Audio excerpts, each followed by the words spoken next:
has mentioned about the different efforts they are taking to take up value-based education from a course to a complete curriculum, like 1 year PG diploma and 2 years MTech in holistic development. And after the lunch, we had 3 different discussions, the panel discussions and the talks. So the main, the issue of the panel discussions was need for values in education. And all the 3 moderators of these panel discussions and the talks have reported that every panelist and the participants are coming on the same conclusion that there is an immediate need and a serious need for the value-based education. Even some of the participants have realized it would be good to begin with the school education. Others have mentioned that wherever there is a scope, basically the higher education is the right platform, because the students who are going through the process of higher education, in another 3 or 4 years they are going to be part of society. They are going to work in the different organizations, and these are the people, soon they will get married, they will have their children, so they are also going to play the role of parents. So these are the potential students to whom we can deliberate the content of value education. During the panel discussions, most of the times, the focus remain on the darker side of the left portion. On the darker side of the left portion, we can see that due to the lack of right understanding about human being, due to the lack of right understanding about the role of human being in the whole existence, due to some assumptions which have not been verified at our own end, and we assume that these assumptions are right. Like one of the assumptions is money is everything. So due to such assumptions which have not been verified at individual level, so many consequences are taking place from individual to family to society to nature and existence level. And we could see the result of it, like obsession of consumption, obsession for the profit, obsession for sensual pleasures.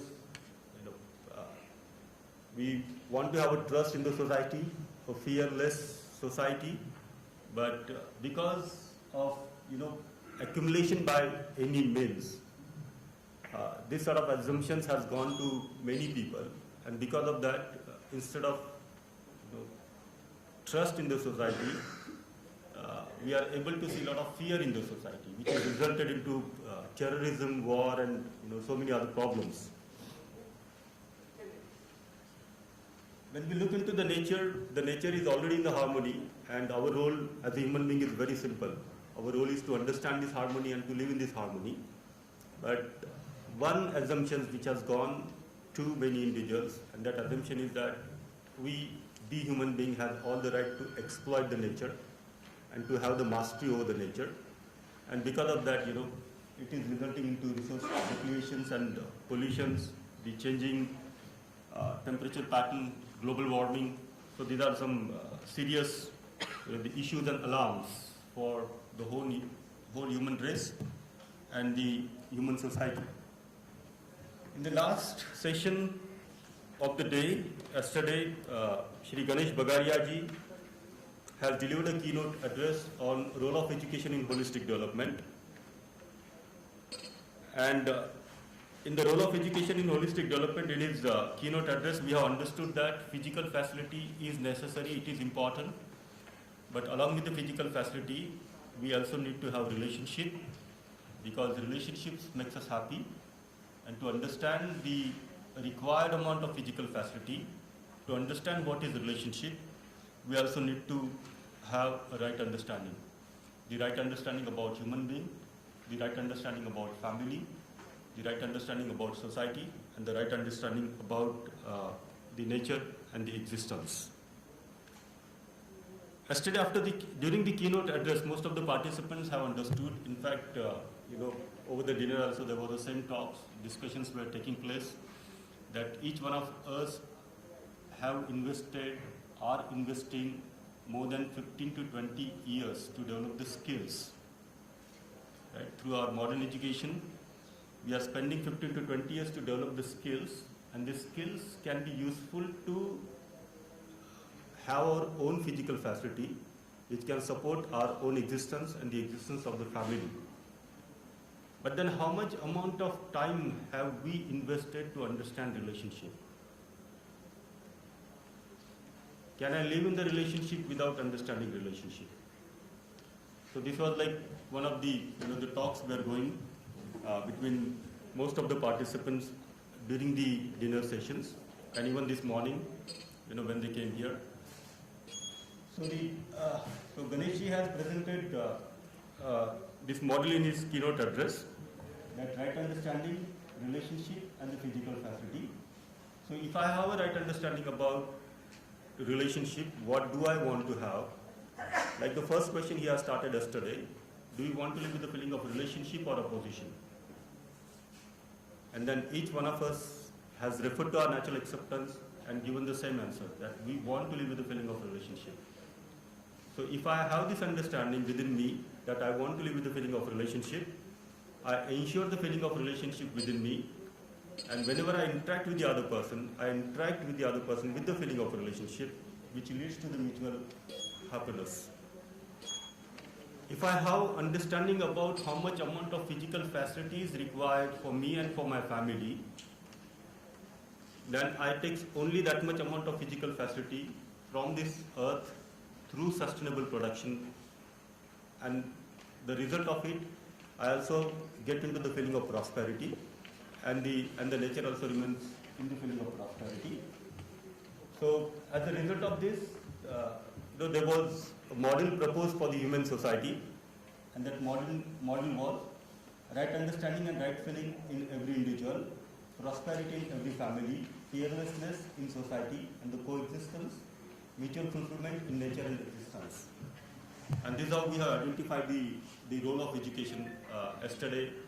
The role of education is to enable, is to facilitate the transformation from the left block, which is presented on the slide, to the right block. So from inhuman consciousness to the human consciousness. So that has become the role of education. So we will, unfold some of these things in our today's discussions and the keynote address. I would like to invite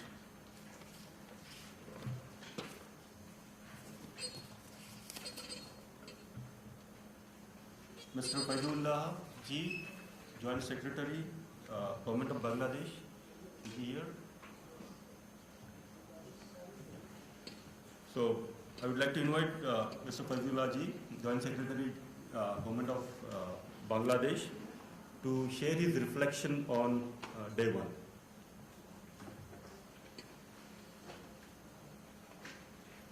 The Joint Secretary Bangladesh can share his reflection on day one in 5 minutes, and after that we will start with our keynote address, today's keynote address.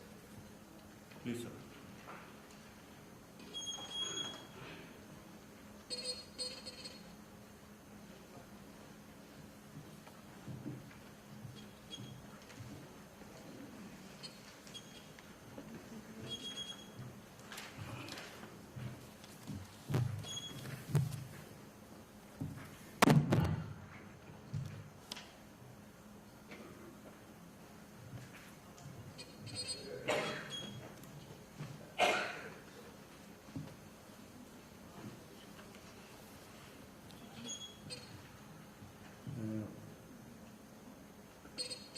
Very good morning to everybody.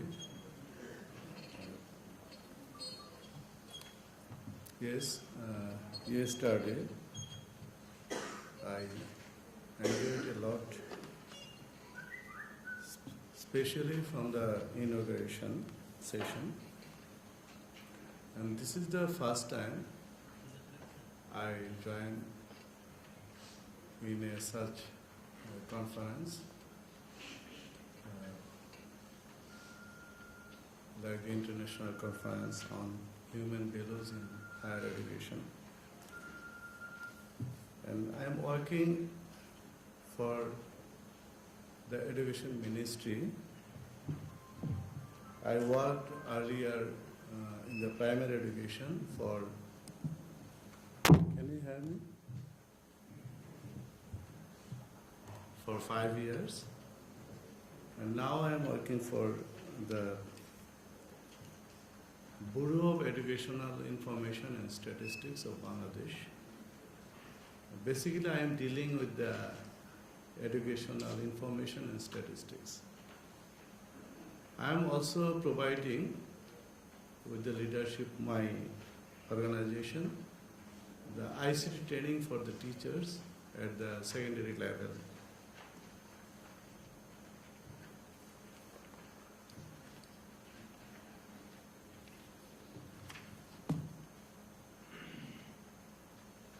Yesterday we learned a lot from the various sessions, like from the introduction session to the panel discussion and the last presentation also. It is indeed, it is amazing for me also. So what is the human value? What is the source of values, and how we can practice in our society, in our life, in our country also. We know there are basically two types of human values, the terminal values and the instrumental values.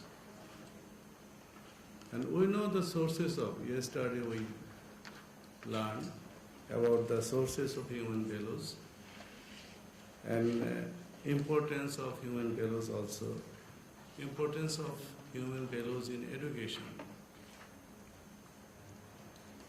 And we shared yesterday how we practice and how we keep up the values in our life, in our society, in our country as well as. From the experience of yesterday, I can say from my perspectives, from my country background,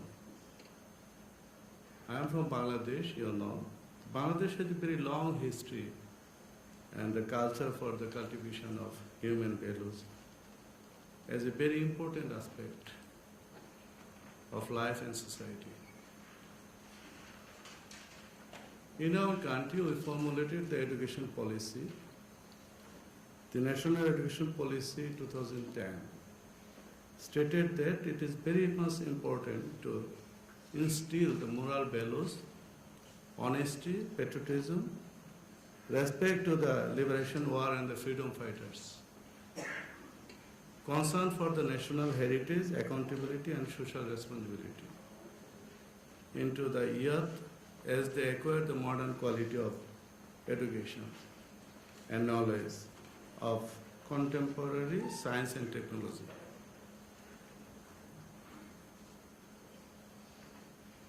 We know about the SDG 2030.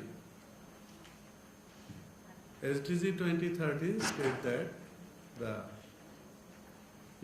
goals number 4, the quality and equitable education for all. So nowadays, to practice, to keep up the values, ethics within the education for achieving the SDG 4 goals, like the quality and equitable education for all. And for the first day, I was thinking, and I learned a lot about the values and how we can practice in our life and the society. Yesterday I enjoyed, and now look for the today. And I think it's a very, very, very good, very nice forum to share the knowledge, to keep up some practices, good practices shared. I think that today we'll enjoy again. Thank you very much for giving me the floor to share something on yesterday session. Thank you very much.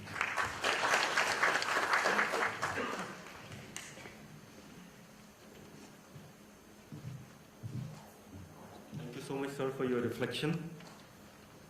Now, I would like to invite Dr. Pradeep ji, Dr. Kumar ji for keynote on undivided human society.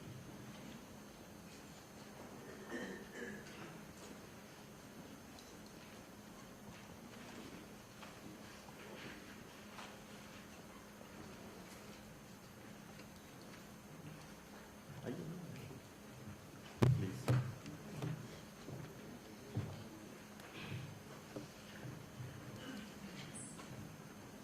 So you all are quite aware with Dr. Pradeep ji by this time, IIIT Hyderabad earthquake engineer who is more interested in solving the earthquake problems taking place in the family. So he has presented yesterday one of his presentation in introduction and then experience in sharing. Dr. Kumar ji is another alumni of IIT Kanpur, currently working in Galgotia's University in the Department of Mechanical Engineering. So I request Pradeep ji and Kumar ji for the keynote address. Thank you.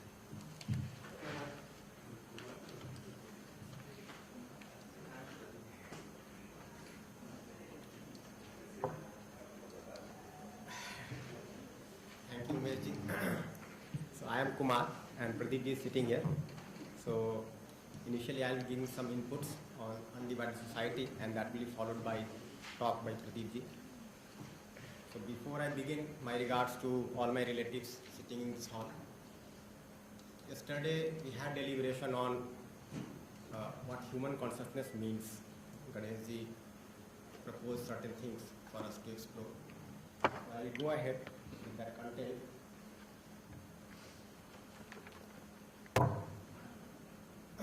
So living with right understanding, we see that human consciousness includes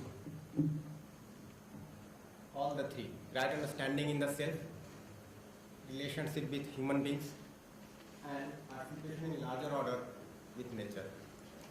So when we say right understanding in the self, it essentially means that all levels of my living are clear to me.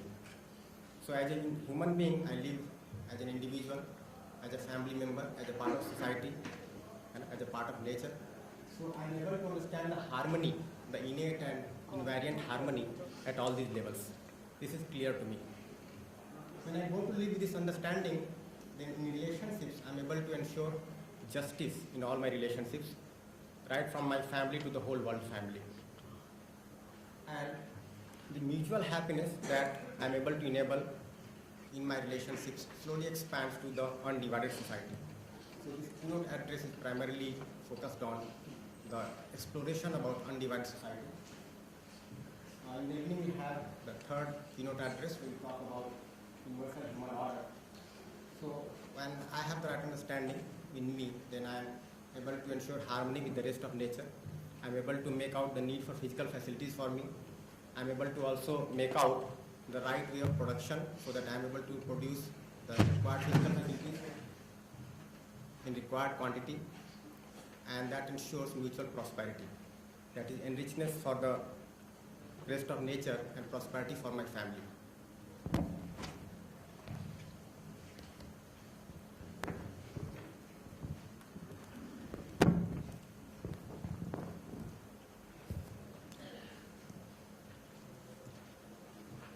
Now let us find out what is naturally acceptable. So yesterday we looked at these two words, natural acceptance, which is something innate in every human being, invariant in every human being. And the more I explore it, I am able to see that this is universal also. So the task that is to be done is just to refer to this very faculty in each one of us, the natural acceptance, and try to find out what is naturally acceptable to us in every situation, in every surrounding. So let us find out what is naturally acceptable. A divided society or an undivided society? What do you think? Undivided society. for an undivided society, what would be required? The feeling of relationship or the feeling of opposition?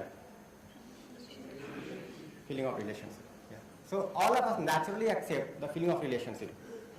Yeah, you have a question. I think we are making it ideal pretty easy. I think I have no problem with an undivided society also. As long as the division doesn't bring any harm or lack of mutual respect to one another. So this is sort of a binary question and this thing, do we want to be happy or not? Everybody will say I want to be happy. But I think that their world is much more complicated because an undivided society will find in China or Russia or a dictatorship country. Any democracy essentially means there will be divided society, divided opinion. So I'm not sure whether you will go to the definition of divided society or not. Everything starts with a definition. So we need to understand divided society means divided country or divided home. Democracy essentially means divided society. Okay. So divided society essentially means that there is a feeling of opposition. So when we are saying divided society, it means we are divided among ourselves, when we have the feeling of opposition. When I have the feeling of relationship, then at the level of relationship, at the level of feeling, we feel united, we feel together, though we may have different expressions. So at the level of expression, there will be variation. But at the level of feeling, we want undividedness. Let us explore it. We will go into details of it. So today the whole world has been connected physically by technology. We can see so much of technological equipments, devices. So what do the human-human interactions indicate? Ultimately, through all these technological innovations, what are we essentially trying to do? We are trying to promote the feeling of relationship or opposition.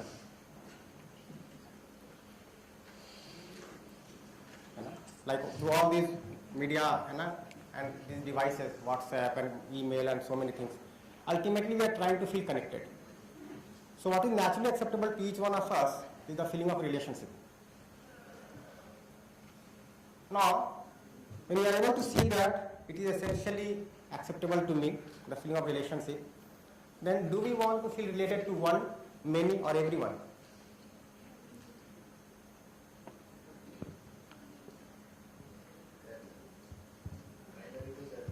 Pardon?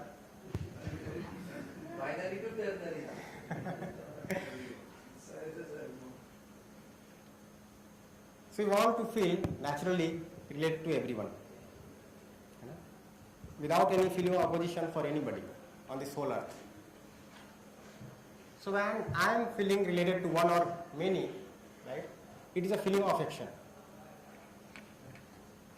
When I feel related to everyone, every human being, this is the meaning of love. So affection is the feeling of being related to the other, where I am able to accept the other as my relative and not my opponent, right? And the feeling of being related to all, which is the completeness of my feelings in relationship, it is called as love. So undivided society can only be founded on the feeling of love, but the question is, how do we go about ensuring this? So can we really have this feeling of relatedness to every human being? Right? Irrespective of gender, caste, creed, belief, region, religion, whatsoever. Can we have this feeling of being related to the other, to every human being? So we'll explore into this. Now in this context, we'll discuss the values in human-human relationship, the meaning of justice, the foundation of an undivided society, and how we can have a continuity of undivided society. To reiterate, this is again a proposal, not to be assumed as true or false, but rather to be investigated, explored, and experimented. So we have to verify it out at our own right, and this faculty, this very much faculty which is there in us, in each one of us, we can refer to it again and again and try to question ourselves that is this what is naturally acceptable or something else. And in this whole talk, we keep on referring to it. We find that the whole talk becomes a process of dialogue. So it starts as a dialogue between me and you to start with, but it soon becomes a dialogue within your own self. So within our own self, we have two realities. One reality is our own natural acceptance, and the other reality is the way we are. So the way we are includes our desire, thought, expectation, our behavior, our work, our participation. But there is something innate in us, our own natural acceptance. And we have to establish a dialogue between these two realities. The more we are in dialogue between these two realities, the more harmonious our living is, the more harmonious our thoughts are.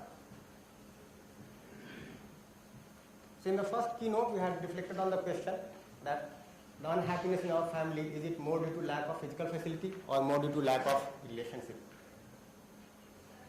And the major issue in the relationship, in the family, is of relationship, while most of the time and effort is being spent on physical facility. So we can see that we want to feel related to all, but even if we look at our family, we find that we are seldom spending our time, resources, on ensuring relationships, and most of the time and energy is being spent on acquiring, accumulating, indulging in physical facilities. So the problem is we are trying to assume relationship on the basis of body. So why is this happening? Why are we, in spite of the fact that we want to live in relationship, we want to have the feeling of relationship in continuity and with every human being, we are spending our time and energy and resources on physical facility. So the major preconditioning that is ruling our living is that we have assumed ourselves as the body. And we are trying to fulfill relationships on the basis of body. And the body requires physical facility. So as a human being, I am coexistence of two different realities. One is the self and the other is body. The physical facilities are the requirement of the body, not the self. And the feeling of relationship, the feeling of love, affection, trust, all these feelings are my need, the needs of the self. So of course, assuming relationship on the basis of body does not work, in spite of all good intentions, and we end up sometimes not speaking to each other for days together, or ignoring some family members and so on. This is something for us to reflect on, right? Does it happen with you or not? Does it happen in your family or not? In spite of the fact that we naturally accept relationship, but we end up doing all these things.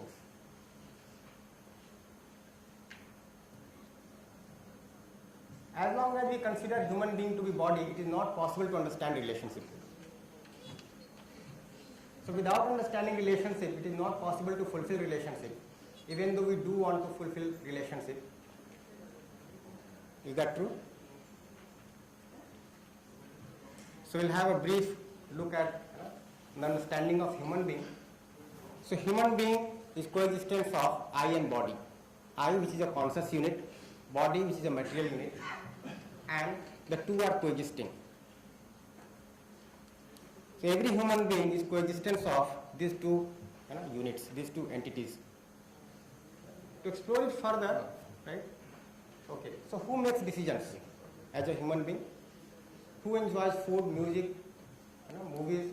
Who feels high, elated, low, depressed? Find it out. Is it I or body? I, right? What happens in the body?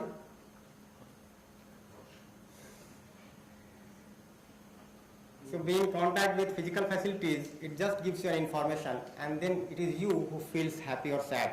It is you who feels elated or depressed. So when we look at the needs of the self and the body, we are able to see that the two needs are quite distinct. I require happiness, right? For example, respect, trust, these are the feelings which give me happiness. While the body requires physical facility, like food, clothes, shelter, all these are physical facilities. Now when I look at my needs, I am able to see that my needs are continuous. Just ask yourself, you want to be happy sometimes or every moment? Every moment, in continuity. Now how about body? Does the body require food intermittently or every moment? Can we eat every moment? We can't. But we can every moment enjoy the feeling of relationship. We can every moment enjoy the feeling of respect, trust. So every need of the self is continuous, while every need of the body is temporary. We will not find a single need of the self which is temporary and a single need of the body which is continuous. Where do you put breathing? So if you look at the physical facility there, it is air, we sometimes breathe in and then breathe out, right? We breathe in and breathe out. We cannot breathe in continuously, we cannot breathe out continuously. So that air is also required intermittently. These are more like religious phenomena, and that's, these is not academic practice research, right? This is mostly sermons or even assertions, the difference in assertions and facts and academic research. These are mostly true in common sense, other things, but this is not academic research.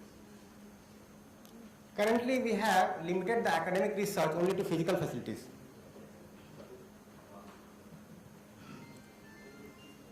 Right? While we have to extend it even to the study of consciousness, the self.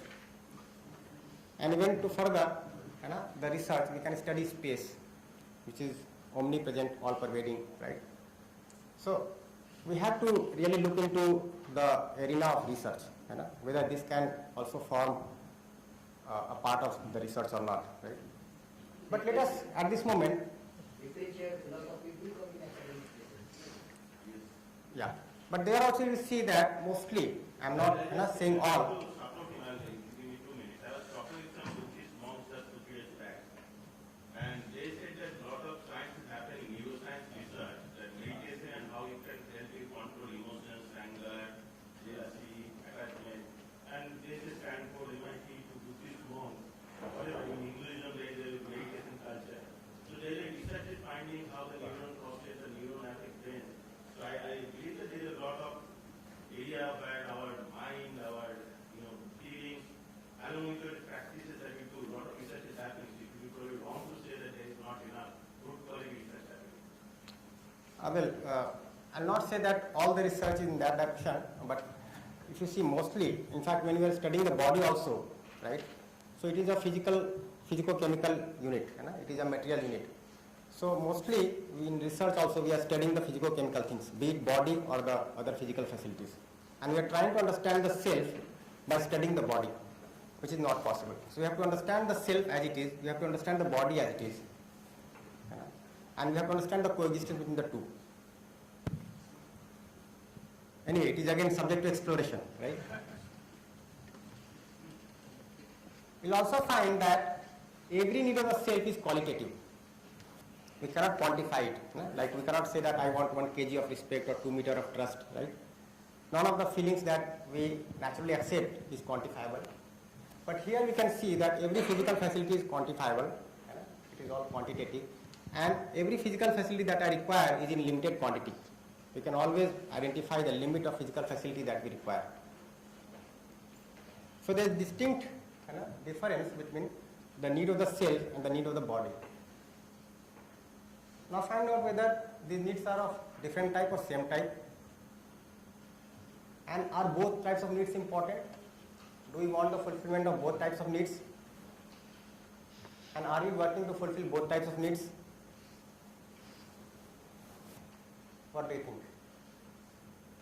And if both are required, then what is the priority between the needs of the self and the needs of the body?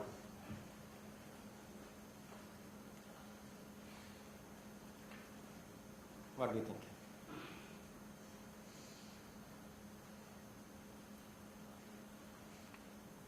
Fine, we'll keep on answering these questions to ourselves.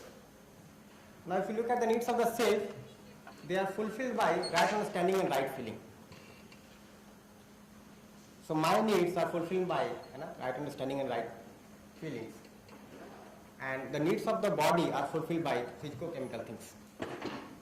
Like food, clothes, shelter, all these are fulfilled by physico-chemical things, and all these are quantifiable. But here, understanding and feeling, they are not quantifiable, rather they are qualitative. So the needs of the body cannot be fulfilled by right understanding and right feelings alone, and the needs of the self cannot be fulfilled by physico-chemical things. Both types of needs have to be understood separately, and both have to be fulfilled separately. Again, let us find out in living what is the priority, how much time and effort is being spent for right understanding and right feeling, and how much time and effort is being spent for physical facility. So mostly you see that we are focusing our efforts on physical facility, right? But a small portion is being spent for the right understanding and right feeling part. Second thing to explore as a human being is to look at the activities. So when you look at my activities, I have activities like desire, thought, expectation within me. While in the body we have activities like eating, walking, breathing, all these things. So these all activities are physicochemical, while these all activities are conscious. In time we can see that each of my activity is continuous. Like desire, I continuously have desire. I continuously think. I continuously expect. But when you look at the activity in the body, they are all intermittent, temporary. With this understanding, we can see that every human being has to understand the self and the body distinctly. Unless we are clear about this, we are not able to relate to the other, because my relationship exists with the other self. So when I am not clear about myself, how can I be clear about the other self? Then how can I be clear about the relationship between self and self? So this is the world of consciousness, while this is the world of material. So human being is coexistence of two different kinds of units. One is the consciousness and the other is material. Now with the clarity that human being is coexistence of self and body, we can now explore the human-human relationship. So we can see four things in every relationship. First of all, the relationship is there. It is very much a reality. It is not some kind of whim or fancy that I have assumed it and I can shut off from this kind of reality. But rather, it is very much there. Even if I am feeling opposed to the other, there is a relationship there. And this relationship exists between oneself and the other self. And wherever there is relationship, there are feelings in relationship. And again, these feelings are in oneself for the other self. The third thing to explore is these feelings can be recognized with definiteness. So these feelings are not indefinite, rather they are definite. And when you go to recognize them, we can very much talk about them, define them, understand them, and we can understand them. So when I am able to understand these feelings with definiteness, then only I am able to fulfill it in relationship. And when I fulfill it, then we evaluate the relationship. How much I have lived according to the naturally acceptable feelings, how much you have lived according to the naturally acceptable feelings. And when we see that we have lived the right way, the fulfillment is there of the feeling, then this evaluation leads to mutual happiness. And this is ultimately what we aspire in every relationship, the mutual happiness. But to ensure mutual happiness, all these have to be clear. So when you go to recognize the feelings in relationship, we can see 9 feelings. Given this brief time, we cannot elaborate on all these feelings. So trust is the foundation of every relationship, and what trust means, we'll look into it. On the basis of trust only, I am able to respect the other. I am able to ensure respect within myself for the other. And then the feelings that follow are affection, care, guidance, reverence, glory, gratitude, and finally love.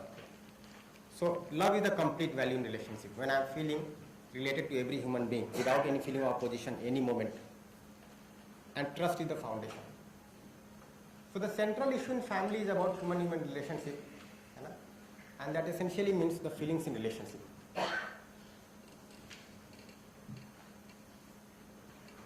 Now each one of us can investigate if these feelings are naturally acceptable to us or not. Now just look into this and try to make out what is naturally acceptable. Feeling of trust or mistrust, respect or disrespect, affection or jealousy, care or exploitation, guidance or misguidance, confusion, reverence or irreverence, glory or inglorious feelings, gratitude or ingratitude, love or hatred. And this way we can make out what we essentially accept. So when you have these feelings in you, does it lead to your happiness or not? What do you think?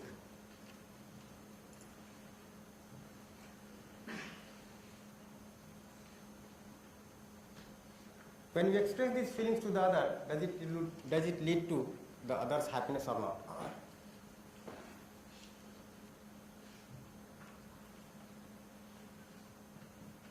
So we'll talk about trust now. Trust is to be assured. So when do we have trust? When you feel assured. Now assured of what? when I have this clarity that the other wants to make me happy and prosperous.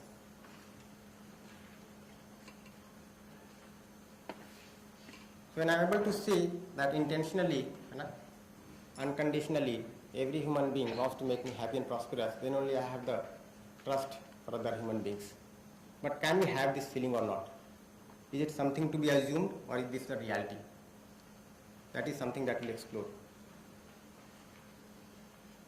So let us find out certain things. Now let us find out few things about our natural acceptance. Like one thing is that I want to make myself happy. True or false? What do you think? True? I want to make the other happy.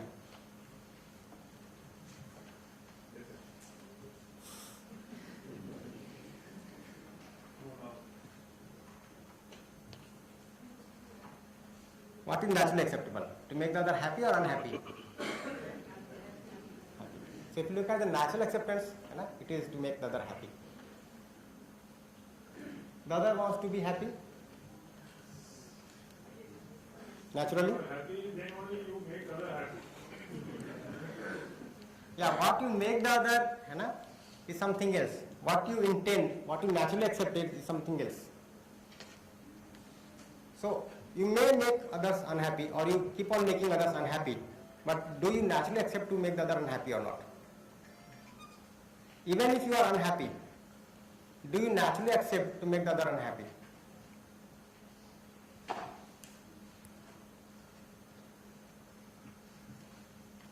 And the fourth thing, which is more crucial, is that the other wants to make me happy.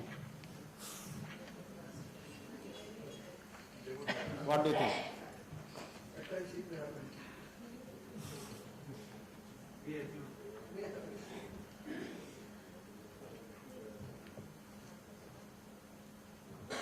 What do you think? Can you put a tick mark here? It can happen. If the other is too good to me, or he or she might find me happy. So it is a conditional. Give everything or everything. Yeah, so you see that it is conditional for you, right? Yeah. So there is a question mark here. But So these pursuit four is very- questions, pardon? These four questions pertain to our intention or the other's intention, and which essentially means our natural acceptance. So we have to look into what is naturally acceptable to me and what is naturally acceptable to the other. Now to be more clear about the fourth question, we'll look into four more questions which pertain to our ability. So I want to make myself happy. Am I always able to make myself happy? What do you think?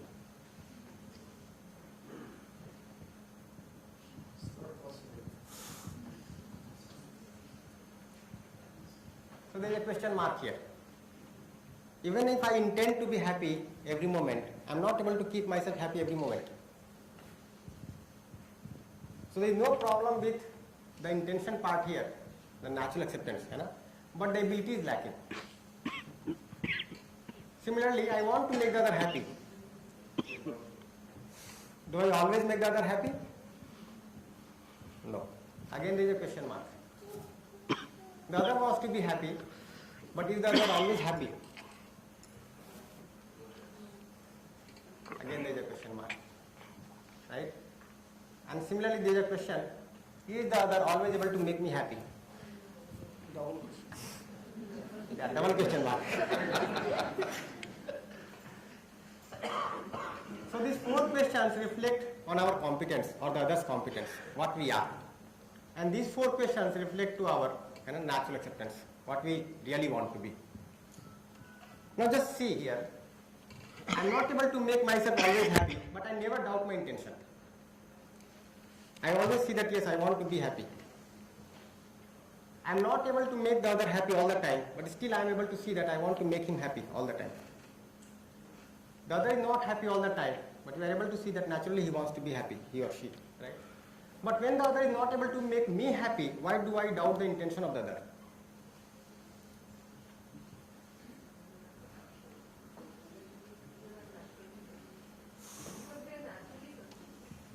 It's natural, or we are conditioned to think like that?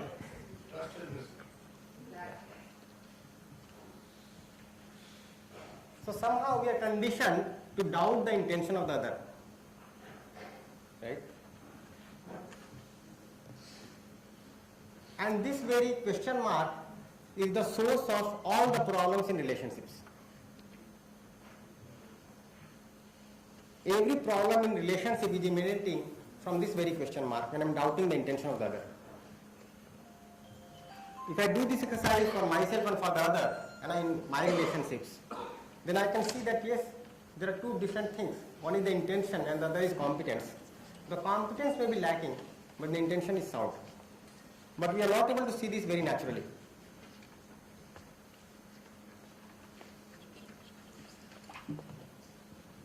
Now what happens? Right? How do we judge the other? When a glass breaks, and the other is there, we say that the other broke a glass. But the same thing when happens with us, we say that it broke by accident. Does this happen? Yes. So even if I make the same mistake 100 times, I never doubt my intention. I always try to explain that I make mistakes by accident. They are accidental. And this leads me to over-evaluate myself. And I keep on reinforcing that I am good.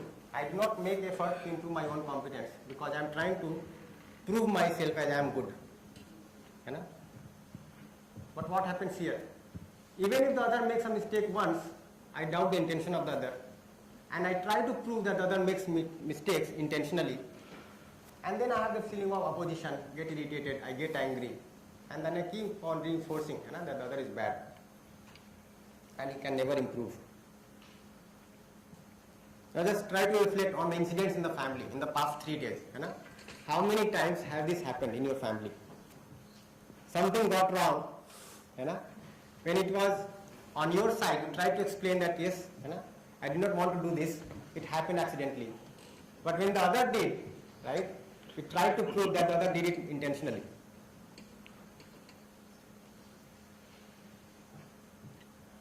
So doubt on intention is a major reason for problems in relationships. What do you think? Is this true? So can we have the trust and intention of the other?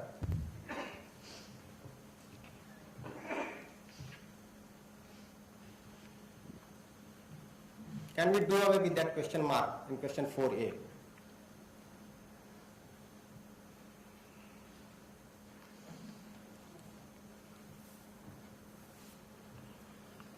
So we'll go back to those questions again and try to see.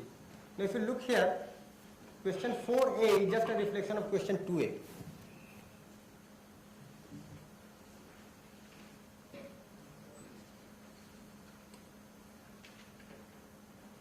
For me, the other person is the other. For the other person, I am the other. Right? I am able to say for myself that I want to make the other happy. But the other is not able to see this. The other also says that he wants to make me happy, but I am not able to see this.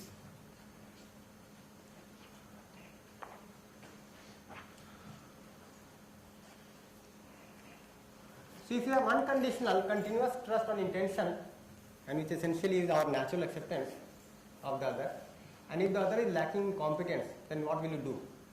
Try to improve his competence and also improve my competence, get irritated, get angry, or have a feeling of opposition.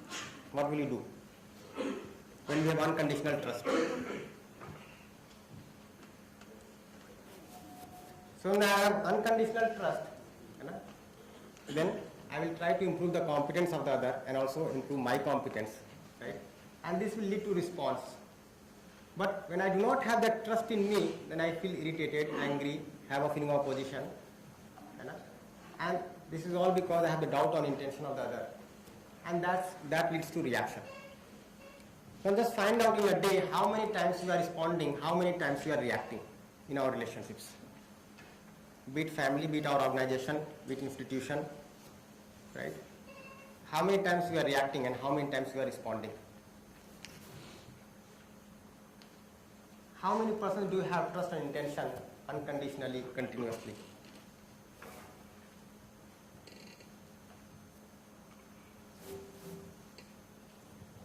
So this is fundamental, the trust and intention, and this is the foundation of all our relationships. you can get an idea of the state of your understanding about relationship from this exploration. And the feeling born out of understanding can be definite, unconditional, continuous. So how much we have understood relationship can be made out by answering this particular question.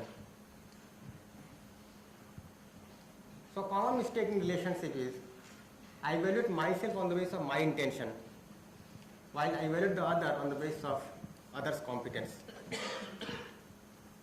So when I look at the other, I look at these question marks. When I look at myself, I look at these tick marks. And a natural conclusion that comes out is, I am good, the other is bad.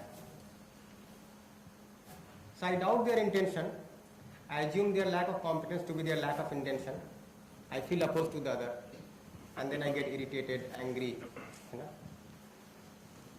And you can see that the majority of problems that we are facing today in our families, in society, in organizations, and even in educational institutions are arising out of the doubt on intention in our relationships. I may not speak to the other for days, even break up the relationship, may have lost many good friends like this, and this keeps on happening.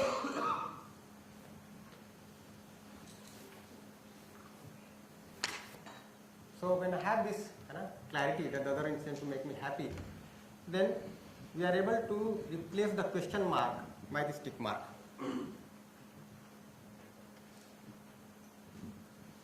And then I have this trust in me for the other. And when I have this trust in me for the other, then only I become a help to the other, to improve the other's competence. So long as I do not have this trust, I am an opponent to the other.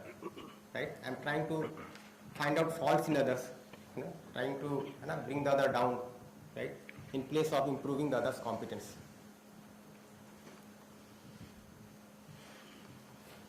So with trust and intention, I feel related to the other.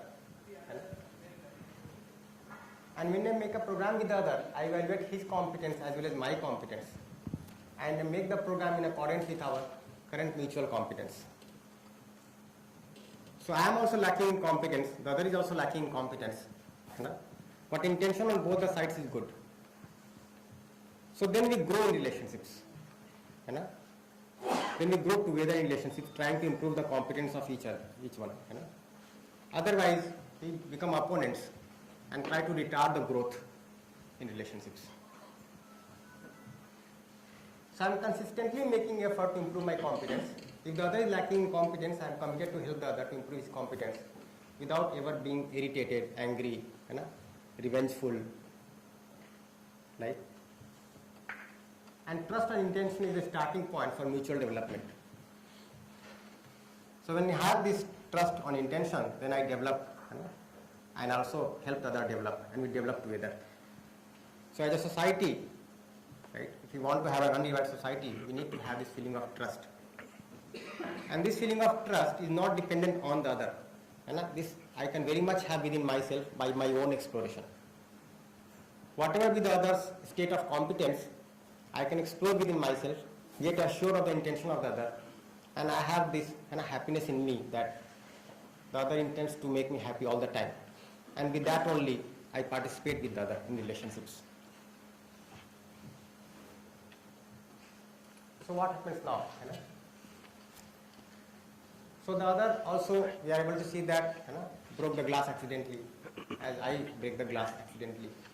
So even if the other makes mistakes 100 times, I am clear about the intention of the other. I know the mistake is due to lack of competence and not lack of intention.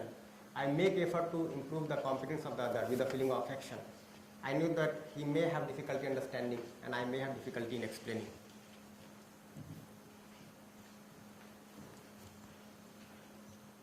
Now just see, when you make mistakes, what do you expect from the other? He explains to you better, or he tries to find out the faults in you. So when I am doing the same thing to the other, I may have problems in explaining, right, how to improve the competence of the other. And he may have problems in understanding, because he is conditioned in one way, I am conditioned in some other way, right? So when you look at our imagination, the activities that are going on in the self, there are three sources of this imagination. So one source is our natural acceptance, what we talked about. But there are two other sources also which are governing our imagination. One is the preconditioning, the way we have got conditioned through our own family, surroundings, education, right? And the other source is the sensation that we get from the body. And when these two sources, preconditioning and sensations, are guiding our imagination, right, then we lack in competence. But when my imagination is being guided by my natural acceptance, then I have the competence to live the right way. When I make a mistake even once, I am clear about my intention. I know the mistake is due to lack of competence and not a lack of intention. I make effort to improve my competence, and I am willing to learn from the other every time.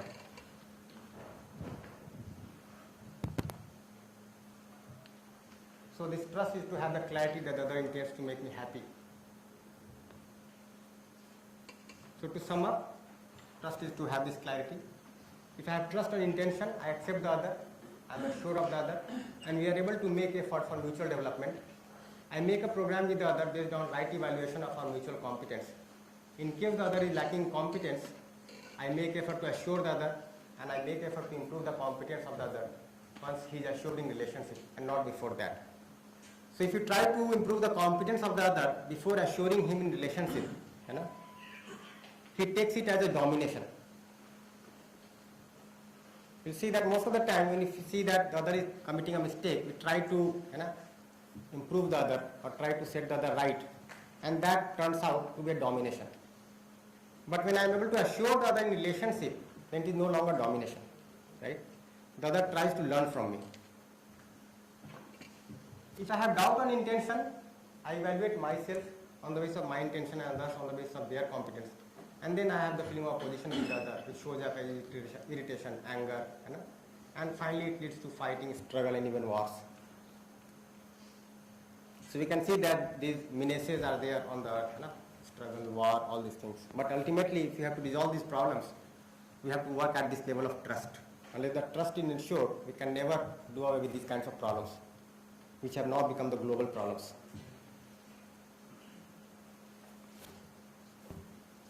Now, having discussed this, we'll talk about the second feeling in relationship, and that is respect. So respect is right evaluation. So when we say that I want to have the feeling of respect, or I want respect from the other, what we essentially want is the right evaluation. So in Hindi, if you look at this word samman, it gives a correct meaning of this word. So it is made of two words, sam and man. Sam is samyak, thik, and man is mapna, aaklan karna, evaluation. So the right evaluation is respect. Is that true? What do you think? Can we say that respect is right evaluation or something else?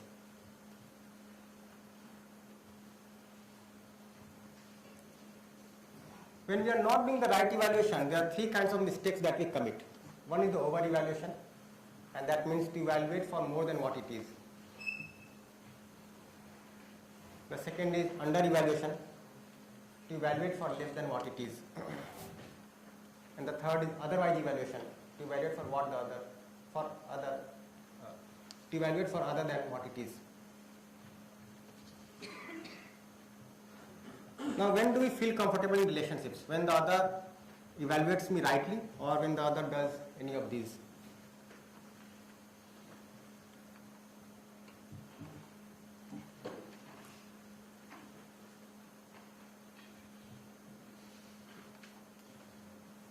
Are we comfortable when somebody is evaluating us more than what we are?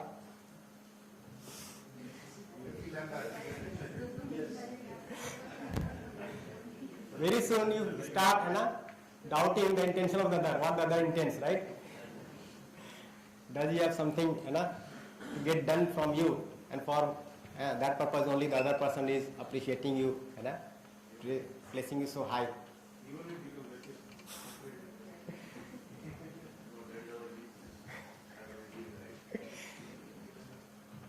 Of course, when somebody is under-evaluating, we do not feel happy. And the otherwise evaluation also does not give happiness. Is that true? Again, there is some simplification. Evaluation is never the somebody is relatively right or wrong. We always tend to over-evaluate ourselves. That is true for every human being. Okay. So I think if somebody being rightly over or under is doing, I am nobody to judge that. Here you are putting a fundamental question. Is evaluation my whether I am assuming or not? But that is subject to my own bias. Now, I think when evaluation talks about, at first may have shortcomings and biases, but how society evaluates somebody, I can say that the society is not evaluating me right. So you are saying somebody evaluating is subjective or approval, that is fundamentally contradictory. So I'm not saying that. I'm saying that for me, respect is right evaluation. Who is deciding right over and right? It is yourself doing that. So, and that itself is your subjective own approval. yeah. So when I go to evaluate myself, you know, I can certainly make out whether my evaluation for myself is right or not. But I think this respect is, you are saying the right evaluation. Right evaluation is a part of respect, not true respect. Okay, so let us see what else is required to make it respect. Something more is needed. Exactly. I think respect dictionary meaning will be defined as right evaluation. You are putting not only your assertions but your own meaning to why. And let us find it out. You know? Again, to reiterate, this is only a proposal, but let us find out what else can be. Evaluator has to be himself perfect to evaluate a person. Yeah, so what happens? How can he evaluate a person properly? So what happens when I go to ensure respect in me? In that process, I explore within me, and then I grow also as a human being. So to evaluate rightly, I require the right understanding. So now I am able to evaluate the other rightly only when I have the right understanding, and that essentially means that I have the clarity of the whole existence as it is. So in the process to ensure respect in me for the other, I have to develop myself. If I am preconditioned to think in a particular way, I cannot evaluate the other rightly because I am evaluating myself wrongly. Generally what happens, if you over-evaluate yourself, you under-evaluate the other. If you under-evaluate yourself, you over-evaluate the other. And a common otherwise evaluation is that we evaluate ourselves as the body, and that's why we evaluate the other also as body. This is a common otherwise evaluation that is taking place in all relationships. Assuming myself as the body, I am treating the other as a body. For example, if you look at the relationship between mother and child, right? The mother wants to feed the baby, wants to keep the baby healthy, nurture the baby. What happens? She arranges for all kinds of nutritious food for the baby, but if the baby is not taking food, she starts hitting the child. Does it happen? Now what is getting done here? Respect or disrespect?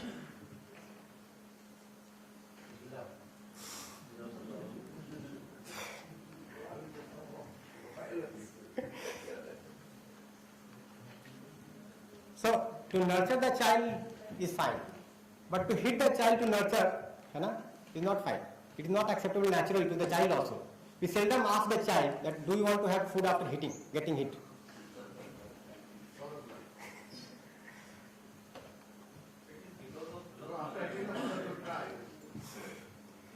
Yeah, in fact, when the mother does not have the right understanding, she is unhappy either way. If the child eats it after hitting or does not eat without hitting.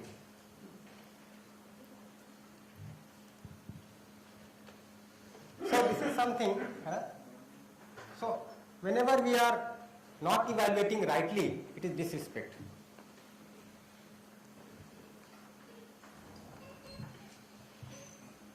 So check for yourself in every interaction with others whether it is respect or disrespect. That is it right evaluation or is it any of these, over, under or otherwise evaluation?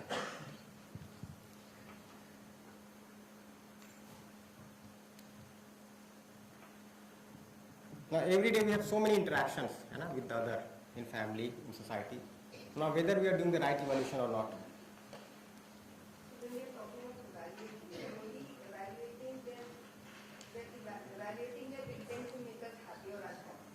Both. When we are talking of evaluation, only in that context we are looking at it. No, both. In fact, when we are evaluating, We are evaluating the intention as well as the competence. Intention and competence. Both. To make us happy or unhappy. So intention wise, I am able to see with the feeling of trust, the other wants to make me happy intentionally, but the other may lack in competence. So what is the level of competence of the other is subject to evaluation. And this is an ongoing evaluation in every relationship. So the more we interact with the other, the more we are able to evaluate the competence of the other. Evaluation is right that you are saying it will include the intention and then another part it includes the. So when we evaluate the intention as well as the competence. So both things are there in the evaluation, but do we really practice both of them? That you have to find out. Yeah, that's the thing. That's what I suggested. Yeah. But otherwise, both of them, they are part of the evaluation. Intention as well as competence. Even intention is the first thing. Yeah, so intention wise, both are fine, both are sound, but competence may be lacking on either side. Oh, sometimes you either see some, if you do some action, it is expression may be very wrong, but your intention may be very clear. Sometimes it is the reverse also. To clarify it rather, basically no, intention what we are saying here is the natural acceptance. So our intention is sound, but due to our preconditionings, our desires may be wrong. And when the desires are wrong, the behavior and work is also wrong. So when we look at the other, the expression part, we generally look at the behavior and work and try to find out the desire on the basis of behavior and work. But we seldom try to look at the intention behind the desire. So there we have to understand the other, and that I am able to understand the other only when I am clear about myself that my desires are not always based on my intention. They may be based on my own preconditionings or sensations, and the same thing may rule for the other. So I am able to distinctly see the difference between desire and intentions also. So behavior and work are the outcome of the desire in the self, and the desire may not always be guided by the intention. While the intention may be sound, the desires may be wrong. And this is what is happening.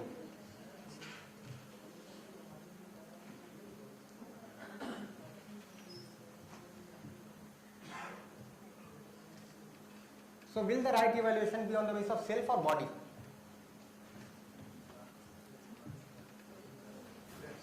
Self. Now when you go to rightly evaluate the other, or what yourself, you can see that our purpose is the same. I want to live with continuous happiness and prosperity. The other also wants to live with continuous happiness and prosperity. There is no difference at all in the purpose part, in the intention part. I want to make the other happy, the other wants to make me happy. Again, no difference in the intention part. So our natural acceptance, our purpose, our intention is essentially the same. The second thing that we can see is that we did not get enough time to explore into this, but when we have the 8 days workshop, elaborately explore and discuss on this, that our program is also the same. So to ensure happiness for me, I have to understand and live in harmony at all levels of my living. And when I find out that I live at 4 levels: individual, family, society, and nature or existence, right? So when I have the understanding of harmony at all these levels, then only I am able to ensure happiness for me. When the other has the understanding of this harmony at all these 4 levels, then only the other has been able to ensure happiness for himself or herself. So our program is also same. So it's not that my happiness is something else, the other's happiness is something else. It is a common notion that people may tend to assume that happiness is subjective, which is not true. Right? Happiness is universal. Unless we are clear about this, we cannot be clear about the other.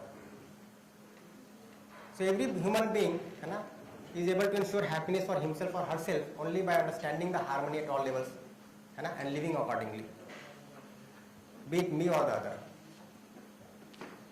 Again, not to be assumed, but to be explored. In this brief session, we cannot detail out on this, but I will invite you for the 8 days workshop when we have the detailed discussion on all these issues. And that is a completely process of dialogue, no discourses, no sermons, when we are able to look into every facet of this proposal and we try to reflect on our living, our thoughts, our desires. The third thing that we can see that our potential is the same. Yeah, again, two things. What you said, and this makes a lot of sense. There is an ancient Greek saying, know thyself. And Tagore had a song, many people may not understand. That song says, Apnake jana amar purabe na. There is no end of knowing oneself. Now you are trying to talk about when you know yourself well, you also understand the other well, and then all the problems of the world ends. That is, I'm saying, that is a philosophic utopian world. On the other side, I'm saying, when you ask that question, right, evaluation is on the basis of self or body, and all the answers are self. I'm trying to understand why all these fairness cream sells in the market. All these fairness cream or make you white. So I'm not sure, are we deeply hypocrite society that everybody wants a fair bride or smart groom, but we are saying right evaluation is based on the self and not on the external beauty. I think our value system is somehow misplaced grossly. You see the total beverage value, tea, coffee, food drinks put together, fairness cream sells more than that. So are we actually living in denial of reality? I'm not sure. That's the question I have for the audience who says everybody, that right evaluation is based on self and not on body. I'm trying to get where I stand. Thank you. As I mentioned earlier, that many of our desires are being guided or misguided to preconditions and preconditionings and sensations. And these are such examples, right? While when we explore, we can see that there is a third source for our imagination, and that is our natural acceptance. And the more I am able to reflect on it, the more I am able to investigate it, dig it out for myself, I am more clear about myself and the other. And this way, I can be clear about the whole existence. And that is essentially the essence of education, to have this right understanding. Generally, we are not talking about these issues, and we are talking about certain things which do not really pertain to our happiness. We are talking generally about physical facilities, and that essentially leads to accumulation, indulgence, and that finally leads to society of wars and struggle and terrorism and these many things. I add on to resolve this dilemma that Sir was pointing out. What we are actually accepting in ideal terms and actually we are not able to practice it. So there is one branch of education which is known as reverse education. Instead of preaching all these things, which is also required because we need to sensitize people, but there is another stage where we actually throw situations. Like at our university, the Albag Education Institute, we throw challenges to our students. We make a students' action team. And we ask our students to go to the society. We don't give them any kind of prescription how to go about that. They go in the society and we ask them to identify the issues and the problems, whether it is related to traffic problem or sanitation problem or education problem, health care, environment, pollution, waste, whatever. And these people go, these students go, they identify the problems, they interact with the community, they come back, and then again we throw another challenge that now you have to solve the problem and set a kind of recommendation. So they interact, they make a team, they discuss the plan, they try to execute, they do everything on their own. So that is experiential. The impression and the solution that they come out with after doing all this through themselves, that experience is having a permanent impression, which is creating an attitude, which is a permanent attitude to resolve all these problems and the crisis in the society, and that is also making others happy. And when they make others happy, they themselves become much happier because they have done something for the society. So, all these contents are really very good to sensitize people, but then we need to, throw challenges to them, situational things that we have to, actually create. We have to create situations so that people can go out and learn these things on their own, and that makes the permanent attitude which can resolve a crisis for maybe a much, permanent basis. So that is just I wanted to indicate. So there are two parts of the self-exploration. One is verification within oneself at the level of our own natural acceptance, and the other is experiential validation. So when we try to live accordingly in relationships with human or the rest of nature, we experientially validate what has been proposed and try to verify in our living. And when that leads to mutual happiness and mutual prosperity, then only I get assured that yes, what has been taught to me is the right thing. So that is an essence that is required to be done. So we can see that there is a potential to desire, think, expect in me, which is continuous in me, and I am endowed with this natural acceptance, and the same thing holds true for the other. So each one of us, our content of desire, thought, expectation may be different, but we do have the activity of desire, thought and expectation. So potentially all of us are the same.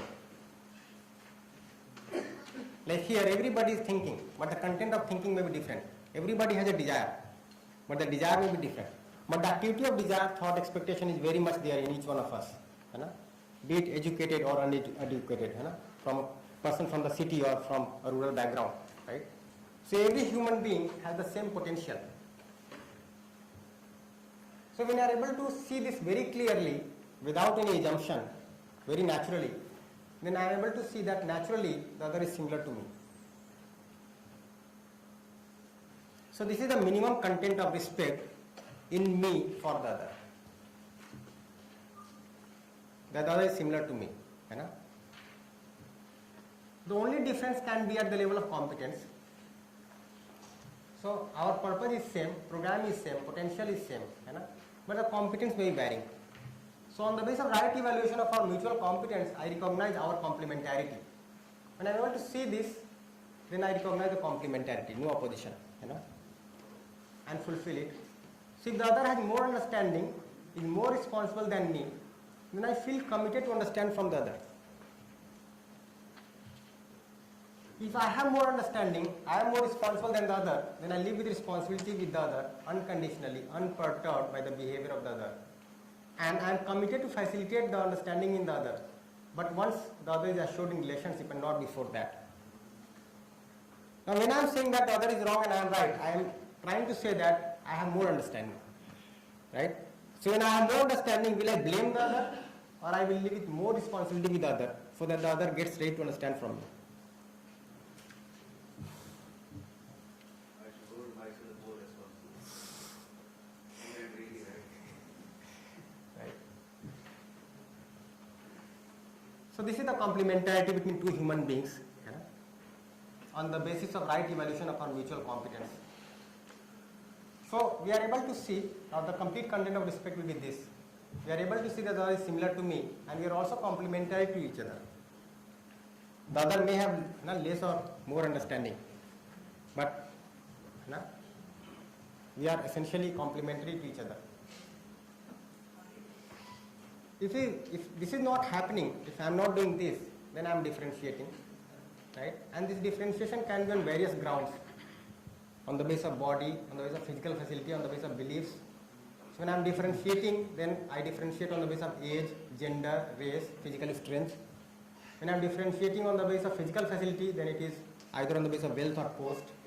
And we do keep on differentiating on the basis of these beliefs, wisdom, sex, informations, right? Now if you look at all these struggles on the earth, you can see that all these struggles are here.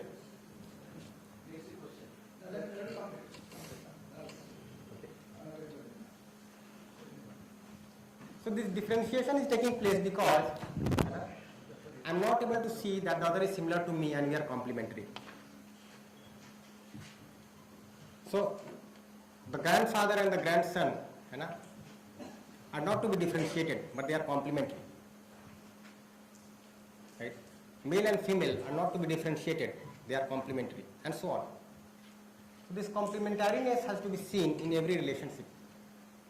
So when I am differentiating, I evaluate on the basis of body, physical facilities or belief, which is essentially the preconditioning, and then we compare, compete, differentiate, and try to prove that I am special, I am different from others. When I am able to ensure the respect in me, then we are able to see that our purpose, program and potential is the same. The other is similar to me, right? And I am not special or the other is not special, right? We are essentially complementary. So here we become competitors when we are differentiating. When we are respecting, we become complementary. We just try to find out in our relationship, are we competing or we are trying to complement the other.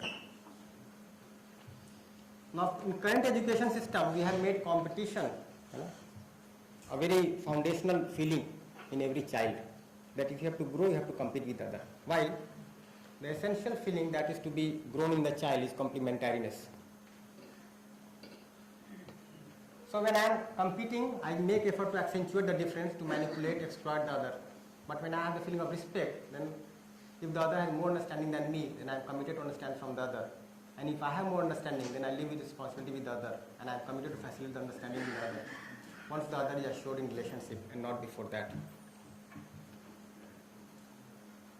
So to sum up, respect is right evaluation. It is possible only with a feeling of trust and intention. Under evaluation, over evaluation, or otherwise evaluation is disrespect, and this differentiation, is disrespect. So when I am respecting on the basis of self, then I am able to see that the other is like me. We are complementary, and the only difference is in our level of understanding. Fulfilling the relationship from my side leads to harmony, happiness within me, and this is what follows. Right? If I feel that I have more understanding, then I try to, if I feel that I have more understanding, then I try to help the other once the other is assured in me. And if I feel that the other has more understanding, then I am ready to understand from the other.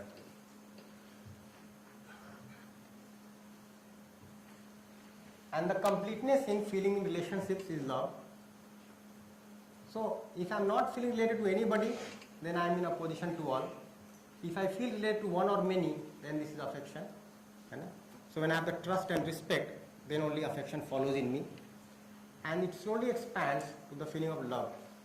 Right? So the feeling of being related to all, and this is the complete value. So love is the feeling of being related to all. अगर हिंदी में कहें तो हर एक को संबंधी के रूप में स्वीकारने का भाव, है ना? हर एक मेरा संबंधी है, ये हमको सहज रूप से दिख जाए, कोई विरोधी नहीं है हमारा। चाहना सबकी एक समान है, सभी सुखी होना चाहते हैं, सुखी करना चाहते हैं, समझ के अभाव में दुखी हैं, दुखी कर रहे हैं। अगर ये भाव हमको सहज रूप से दिखने लगे तो हमारे अंदर ये प्रेम का भाव, है ना, सुनिश्चित हो पाता है। इसको कहा पूर्णता में रति, है ना, द कंप्लीटनेस, पूर्णता में रत होना, हर एक के साथ संबंध में निहित रस भावों को अनुभूत करना।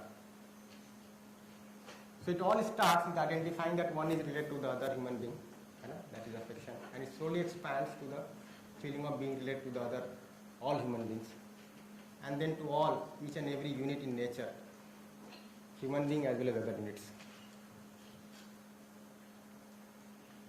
So we can see that I am related to every unit in this existence. And the feeling of love is the foundation of undivided society. So it starts with trust, and then I develop more as a human being by ensuring this right feeling in me. Then I am able to live with the feeling of love, and this love becomes the foundation of an undivided society. So through education, the time that the child is spending with us, we can ensure the feeling of love in the child. And this education can be a process to ensure the undivided society. I just wanted to add, because it is a feeling of unconditional love. So I was thinking in my mind. Yeah, fine, that can be said. So basically love is unconditional only. In fact, trust is unconditional. If you say natural, right? So if it is conditional, then it is not love. If it is conditional, well, if I am expecting something, then it is conditional. If I am not expecting anything, that is unconditional. So I just wanted to add that. I mean, it's not a debate point of view or anything. It just occurred to me. That's the word that I probably thought. to put it the right way, I'll say that. Real love is always unconditional. So it doesn't need to add that word. Love itself really means a lot. Never been conditional. Okay, let me sum it up, then we'll come to it. I have my children. That's why it doesn't mean that at different stages of life, his or her life, I don't expect anything from him or her. Not to speak of why. I want, say, my son is 5 years old. I have some expectations from him. So, likewise, at every stage of life, not to speak of wife or the spouse or any husband, but at every stage of life, it may not be called condition, but there are some expectations at any stage of life. So let me clarify. We do have expectations. Yeah, we have. It is innate, right? Only that the expectation has to be definite. A definite expectation. Say he is 6 years old, so I want that he should be learning some sort of minimum manners. Then he should be able to learn. Say he should be able to read some books. These that small little books of whatever is just at home for him. If he doesn't do so, once, twice, third day, I will be like, I will tell him, motivate him. Don't see so much of movies or TVs, etc. Or he will say, yes, my mom is always doing that. Why me, you are bullying me. I have to say, okay, forget about your mom, please get into your studies. Because your mom is already become a mom already. So you have to study, so you have to be big, or I mean, you have to go up the ladder. So this way, I mean, some conditions, indirectly or directly, it is always there. Yeah, so basically all of us expect all these feelings in all relationships. If not all or all the time, but some of those. Yeah, However, that depends on our competence, right? In fact, they don't fall in the category of law. No, that may be. But however, all these things, in fact, Mr. Kumar has, I am sure, for the last 1 hour or so, how you have heard, many things. I mean, I should say very high-sounding things, starting from, so many traits, qualities, these, that, etc., is required for the relationship. But now that it is a mixed gathering, of the ladies and gents, I can give one simple solution, a very light solution. I do not know how you will like it. That is, you must be knowing about the agriculture. You know, the people who are engaged in agriculture, they are called farmers. AGRICULTURE. I am sure all of you must be acquainted with this term, agriculture. So the people who are engaged in farming, they are called farmers, and the very profession is called agriculture.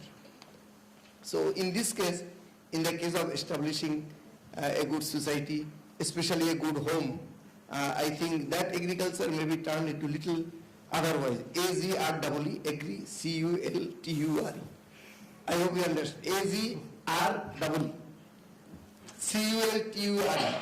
That is, if you agree to whatever, if the husband agrees to whatever wife has done, the wife agrees whatever husband is doing, if the son agrees to whatever father is doing, or especially husband and wife, I think this will give a good solution. No. So, this will give a good solution.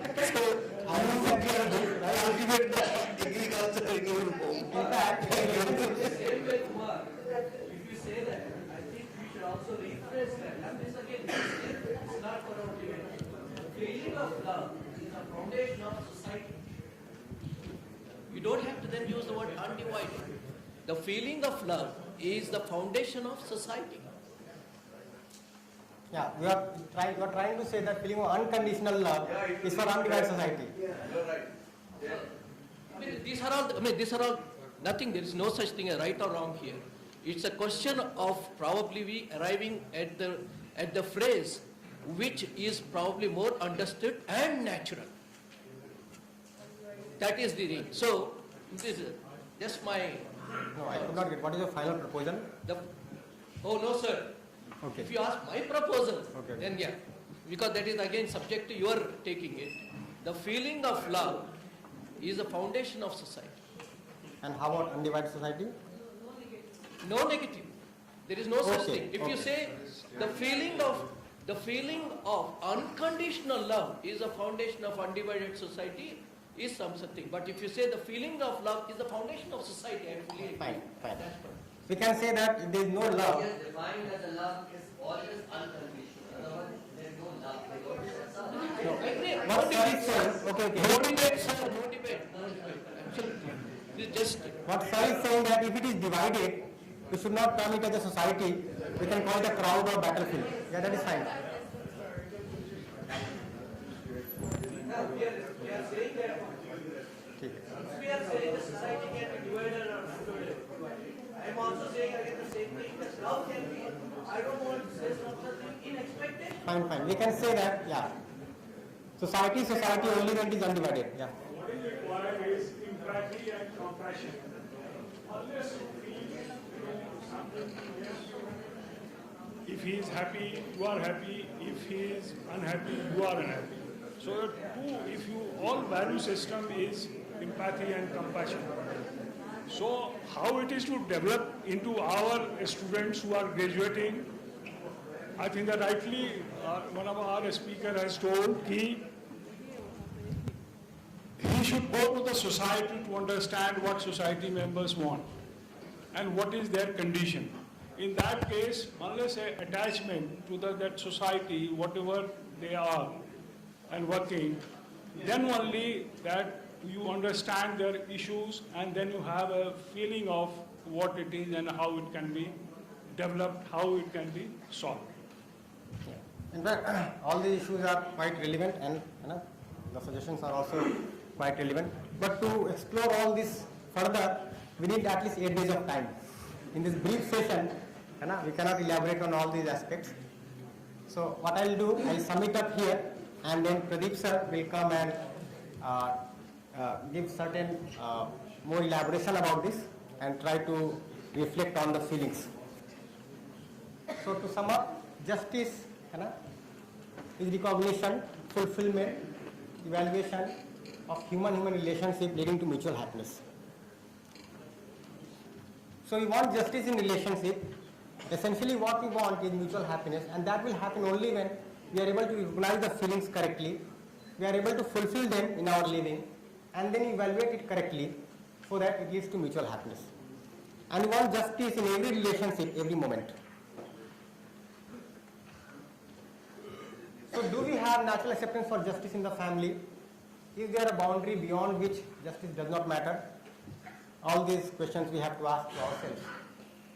So justice in the family expands goes to an undivided family, and this expands from family to the world family, which becomes an undivided society or a natural society, right? So the sanskar that the human being gets through education, the understanding of relationship, the feeling in relationships, and the thought of relationship in every individual, right, through education, becomes the culture in the society. So the collective sanskar of the individuals in the society forms the culture. So at the level of my thought, I have these feelings, right, in me, and that becomes a culture in the society when it becomes a part and parcel of our education system. And this culture leads to civilization, which is the expression of the culture, that is behavior with human being, and is the expression of understanding of relationship, the feelings in relationship, and the thought of relationship. And this civilization ensures the continuity of fulfillment of sanskar through education in tradition. So we, being in the education system, have the primary role to play here, that we are able to give the right education so the children have the right sanskar, so that we can have this culture of undivided society at the level of thought, and it goes to form the civilization at the level of behavior in interaction with human beings. So again, living with right understanding, with human consciousness, this is the whole expanse. So I have to ensure right understanding in the self, so that I can ensure justice in relationship, so that I can participate in the larger order with the rest of nature. And when I am able to do this, right, then I am able to ensure mutual happiness. And when this becomes the content of education, then that becomes the foundation of undivided society. So I will sum up here. Now Pradeep ji will come and elaborate.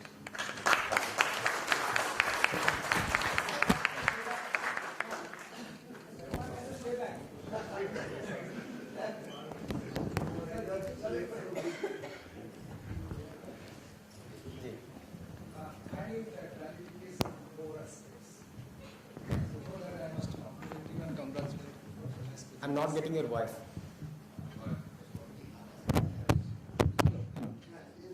This is working. You have to hold it close. Hello, can you hear me? Well, I think I need clarification 4 aspects. If I look at the presentation, the entire presentation is loaded to deductive analysis. And one of the participants raised about the inductive approach. You have to tell us whether you should adhere to a deductive approach or inductive approach. To start with, you have talked of happiness. you have linked your happiness concept to physical facilities. And you have said that happiness is quantifiable. I think Ganesh Bagadia, to me actually happiness is a subjective introspection. I did not say happiness is quantifiable. I said it is qualitative. Oh, look, see basically what I'm saying, there is a physical, that body and mind. So you have to make the difference between body and mind. Happiness is subjective introspection related to mind. It's not with the physical facilities. But most of the presentation linking with physical facilities. So to me actually, both the physical facilities are important for happiness. So both quantitative and qualitative aspects have to govern your happiness concept. Coming to evaluation, I'm a little worried about that. Actually, you said that aspect can be evaluated. The moment you say evaluation, you have to decide, because if you evaluate, you have certain yardstick in your mind. When I evaluate, I have certain yardstick in my mind. And we have to agree here actually, what are the yardsticks, common yardsticks that we should adopt? Common yardsticks. The methods of measurement, which are quantity methods. That if you say these are my yardsticks, we all agree to the yardsticks. By using the yardsticks, we can measure. Otherwise, what happens? Your concept and my concept will always vary. So it's a very difficult proposition to evaluate respect in terms of certain quantitative method. That's a difficult thing. Again, you have talked of the potential. You have said that all our potential same. I beg to differ here. Your potential much more higher than my potential. I must admit that. I always say younger people's potential much more higher. You are in increasing return scale, I am in a diminishing return stage. So we should not say that same potential always vary. And there are people whose potential, and always we say that some potential already God-given, God not given. It's a gift of God. Potential is not same for everybody. Another aspect you say that the other is similar to me. How can it be? One of presentations, others, each one of us dissimilar. Each one of us vary in many aspects. God has made us like that actually. All human beings sitting here, that is similar. So we should not use the proposition that we are all similar. So any clarification on these four aspects? Thank you very much. Should I respond? Coming to the first point, I say that this is neither inductive nor deductive, this is holistic. Second thing, happiness, as we defined here, is the need of the self. Physical facility is the need of the body. Physical facility is material. Happiness is a conscious feeling, right? So this is ensured through right understanding and right feeling. Now when I am able to ensure the physical facility, the adequate physical facility for the body, then I feel prosperous. So this feeling of prosperity is a part of my happiness, but not the physical facility. The third one was regarding similarity. So what we are saying here, in these three aspects, our purpose being similar, right, our potential being similar, and our program being similar, we are similar. At the level of competence, we are different. And education essentially is that a competent person raises the competence in the other. And when you are saying the potential is similar, you are saying that the activities of desire, thought, expectation are there very much in each one of us. But how much we are actually utilizing it, what is the guiding source of the desire, thought and expectation may be different in different people. So our competence level can be different, its expression can be different, but potentially the activities that are there in me and you are the same. But again, to explore it further, I will invite you for the little more elaboration on this.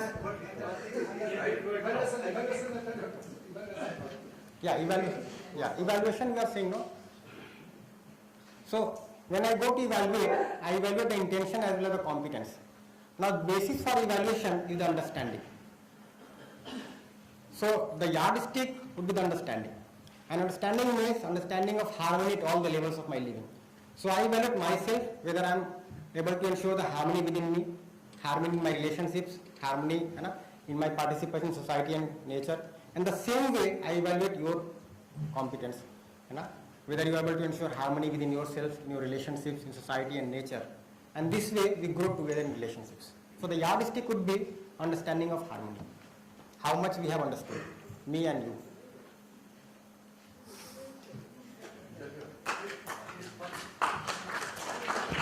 What happens in society, when we are talking of all of society, what we have to accept that there would be some people who do not have the competence to understand human values. So what then? How do we make them part of society? And we also even do at not the have- very level of, say, a college or in the medical institute, or I'm from a medical institute, I have to accept that there would be some students maybe who do not understand who do not have the competence to understand human values. In a given time. At a given time maybe. And maybe at all time. So how do we? So basically, No, we can raise, but if they do not have the basic competence, if they do not have the basic innate, say, biological competence to understand human values. so what we are saying here is this competence is not biological. Basically, it's only a matter of conditioning.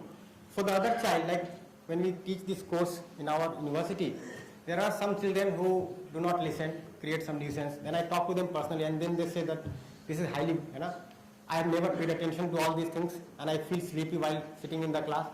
And then we try to have a dialogue with them, try to sit with them for 15 or 20 minutes, and then try to explain to them that what is their real concern, what they really want. Do they want happiness or unhappiness, and how can it be achieved? And then slowly these students also start paying attention. But can we actually accept that every single human being in society can be reconditioned? There is no need for reconditioning. Basically, we have to uncondition. So we have to propose in such a way that the other is able to refer towards natural acceptance. Presently, we are doing this in higher education when the child has got conditioned for 15 or 20 years. But once the parents are having the right understanding, the sanskar will go to the child from the very upbringing in the family, and then these conditionings will be less.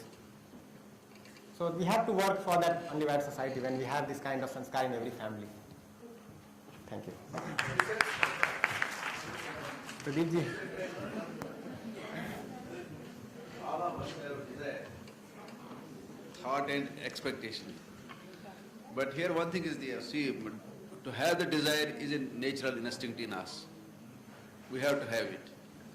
But when we practice it, I think we forget the basic principle. First deserve, then desire. And there the trouble lies. Okay. I say here that each one of us deserves to be happy. Each one of us deserves to be happy. I agree that everybody has to have desires. And so far he is a human being, he will have the desire. But I think the basic principle of the desire should be first deserve, then desire. Okay. There we lack.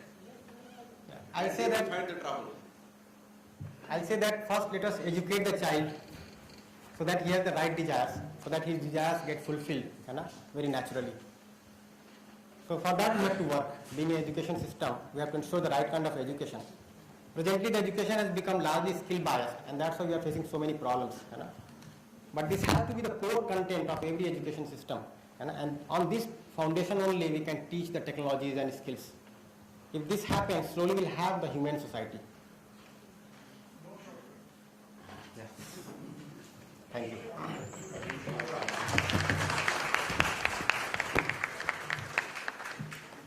Thank you so much, Kumarji, for taking us through one of the most important matter of relationship.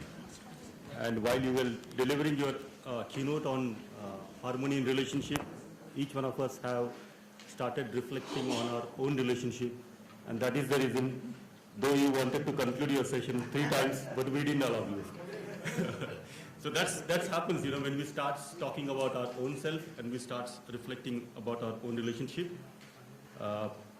In the continuation, I would like to call Professor Utpalji. He is from ICHVHE, Punjab Technical University, one of the faculty members. And after going through one of these 8 days workshop, he understood the importance of relationship, and then he reflected about on this, and he wants to share his personal experiences, maybe in 3 to 4 minutes. Thank you, Utpalji.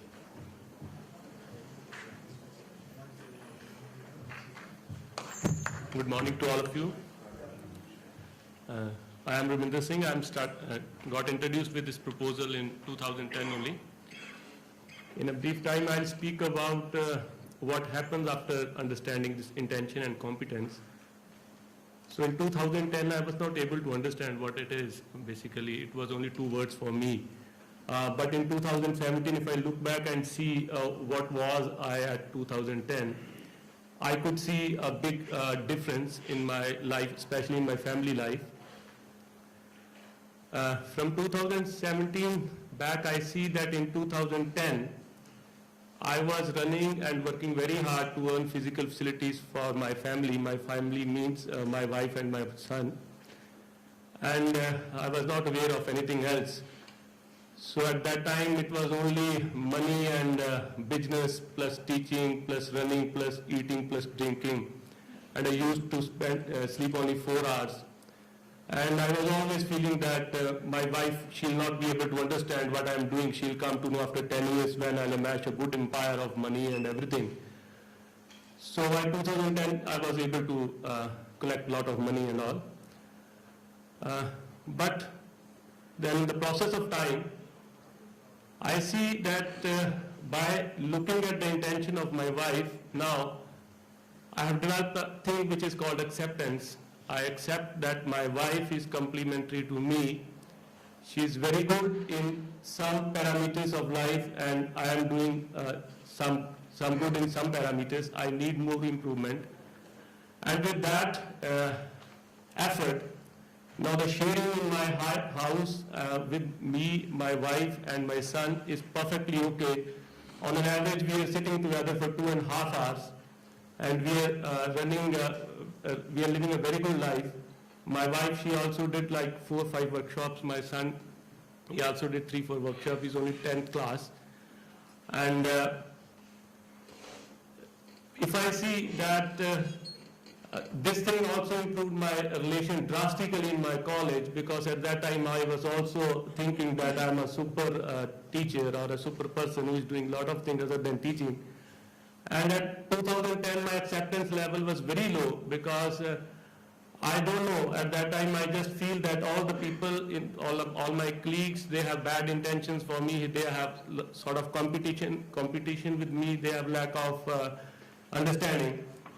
But now today, as a teacher, as a father, as a husband, as a colleague, I see that the intention of fellow human beings, they are very pure, 100% pure.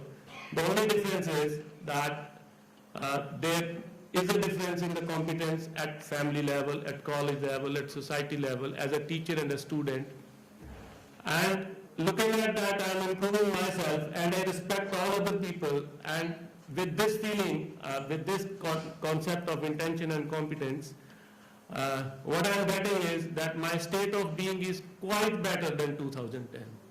That is the only indicator. If somebody asks it is a qualitative or it is a quantitative, I don't know what it is.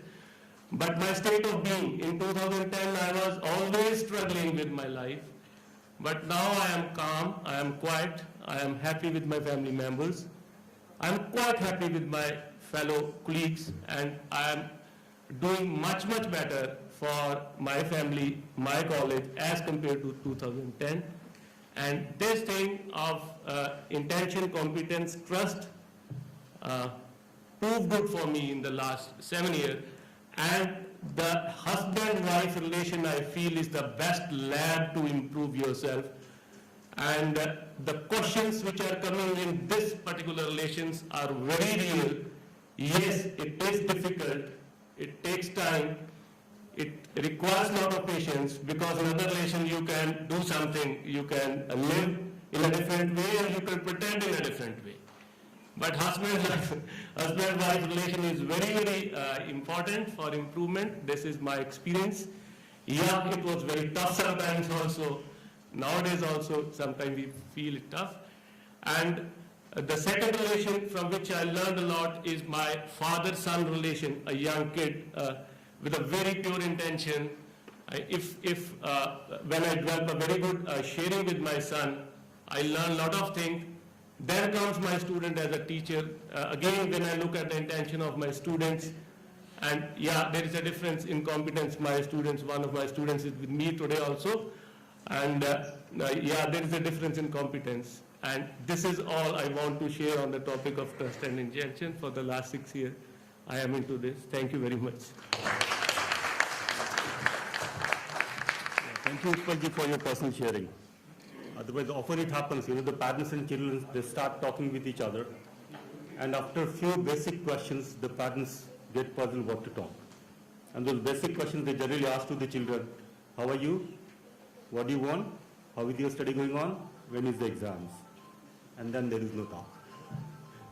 But then it's really good to listen from you that you are spending minimum 2 hours every day with your children and talking. I would like to invite Shri Pradeep ji for his personal sharing.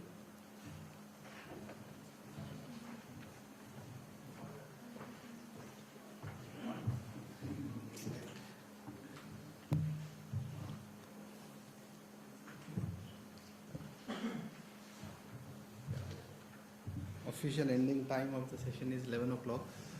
I got the mic at 10:57. Despite that, I'll share some of my experiences while applying these topics. So first of all, I'll start with the relationship itself. As an example, say you're going in a train and you have all seen there is a 3-seater. So 2 people are already sitting and you are the 3rd person. You went and sat there. Then 4th person comes. What we usually do, we spread our legs. Don't allow the person to sit, or we put our back there. Naturally this is happening. Many times you can see this. So if the 4th person is known to me, if the 4th person is known person, what do you do? First we remove the bag and request other 2 people, allow this 4th person to sit. If that 4th person is important, what do? We get up, we stand and ask that 4th person to sit. That will be 3rd person. So here what I am trying to tell is, if we recognize relationship, we fulfill it. If we recognize relationship, we fulfill it. If we don't recognize relationship, we have many reasons not to fulfill it. That's all. Okay. See, I am giving an example. Example will have a lot of flaws, but I request you to focus on the concept what I am pointing towards. Otherwise, examples will have a lot of shortcomings. Okay. Now, trust. That feeling of trust. Okay. So, being assured that the other person intends for my happiness and prosperity unconditionally. That was being discussed. That is a concept of trust. So let me share you an incident which happened in my life. Okay. Many incidents, but I'm sharing just few incidents. One. So in IIIT Hyderabad in 2007, students, first year and second year students, they were playing cricket match. First year students finally won the match.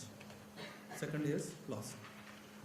Then first year students were doing a lot of celebrations. Hooray, we are great, you are down, something like that. And finally they ended up fighting with each other. So they fought, 18 students. Okay. Not the full cricket match, but 18 students fought with each other. Then college administration came to know about that. So they wanted to do something. They wanted to give punishment.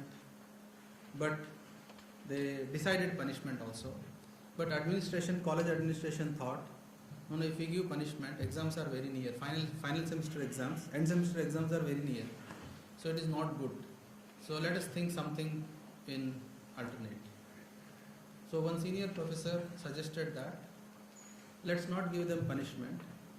Let's call them back to college in summer vacations.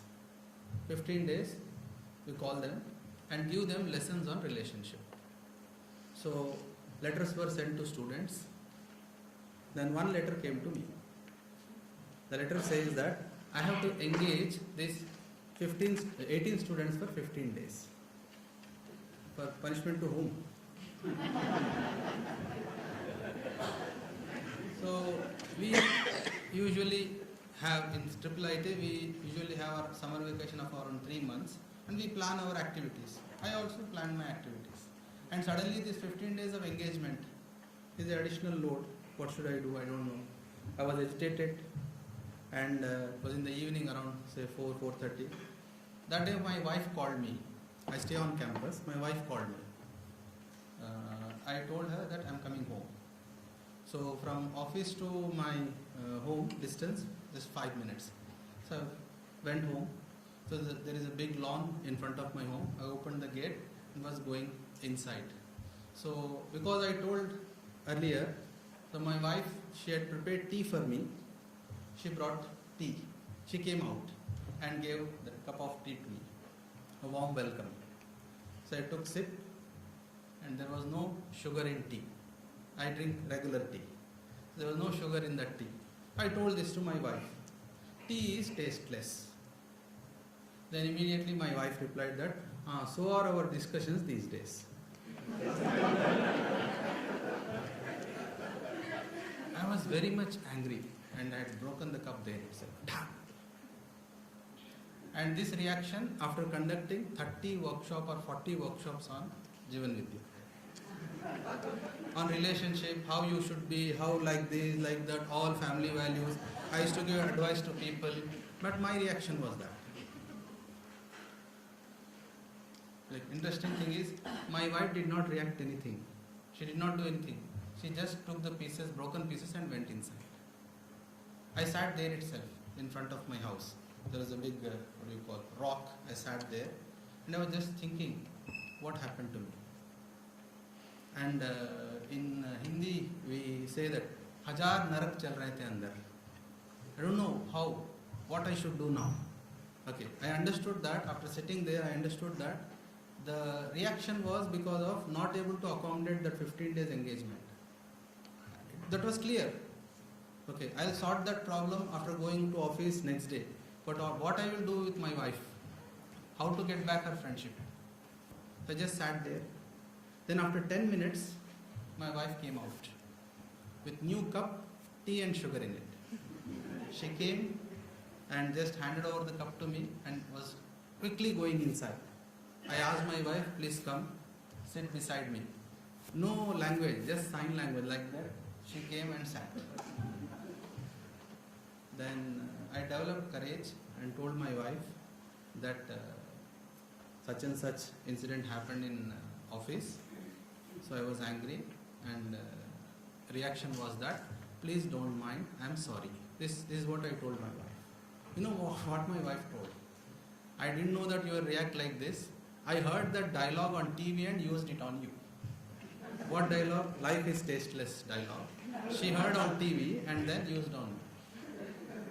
So now what I'm trying to tell is, this incident is closed. The real incident happened in 2007. Now incidents in our life takes place. Now what value education teaches us is how to close the incidents. It is not that you will be flawless. It's not that. It is you value relationship and you express and close it. So what has happened is, after 2007, many number of times I remember that incident.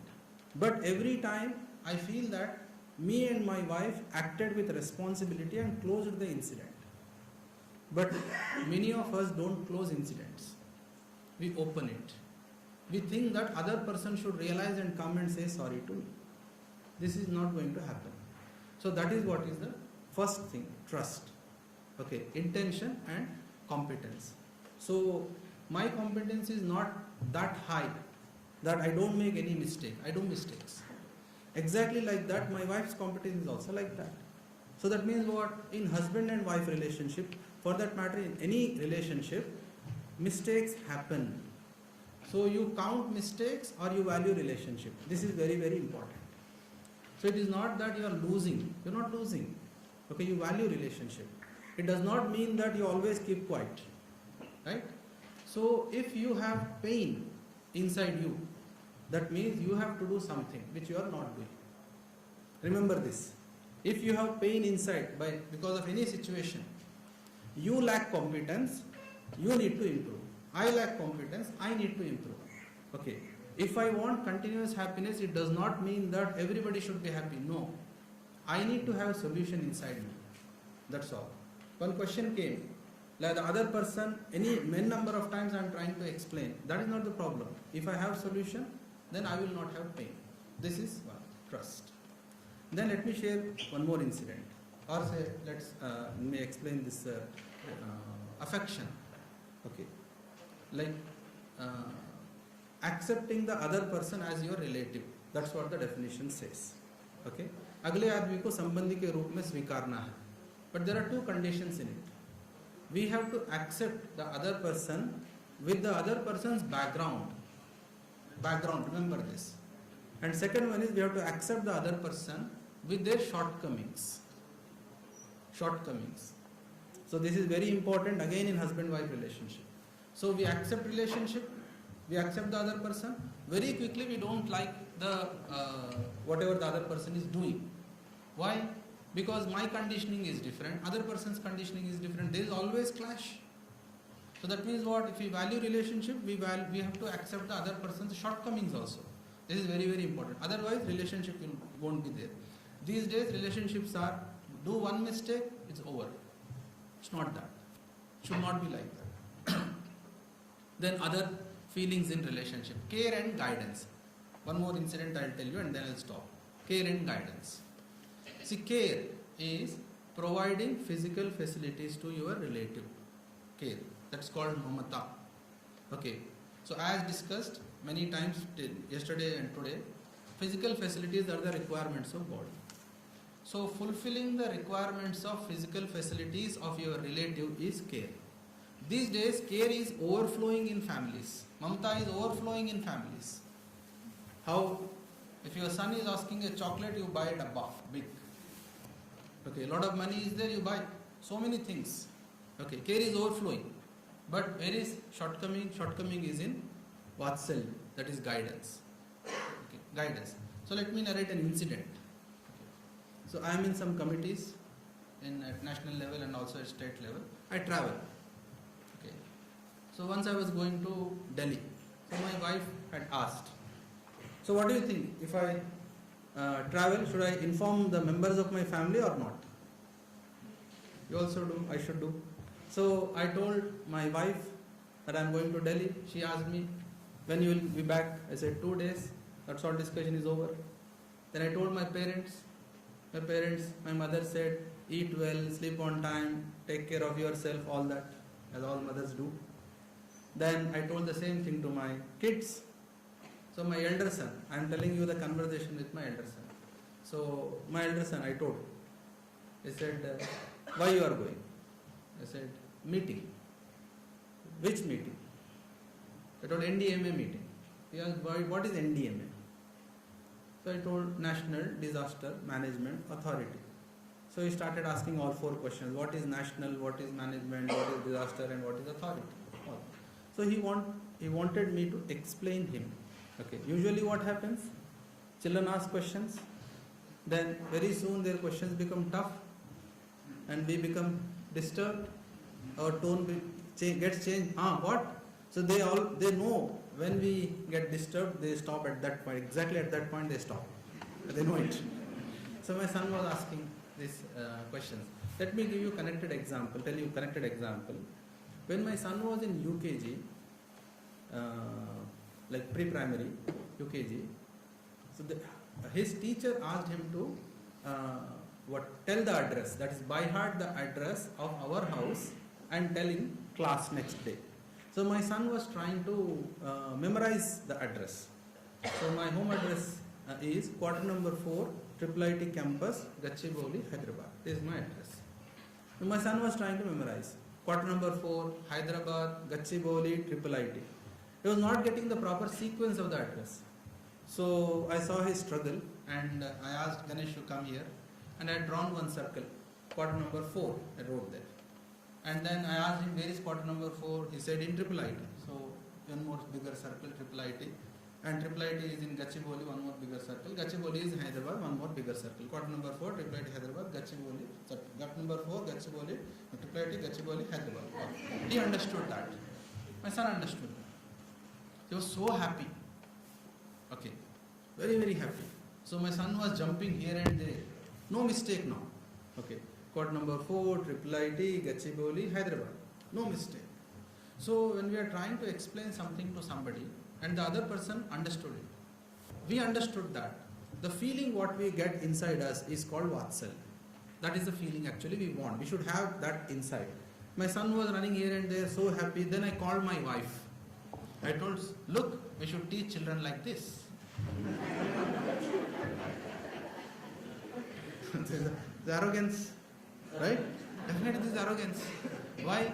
Because my wife had taken full responsibility of children. Because I am busy in many other things. She is doing a lot. Then I contributed a little, but I want that credit. This is the problem.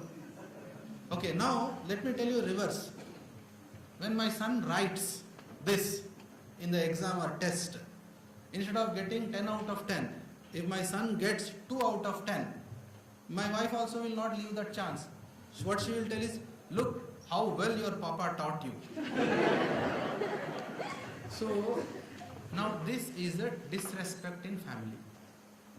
I am under-evaluating my wife's contribution.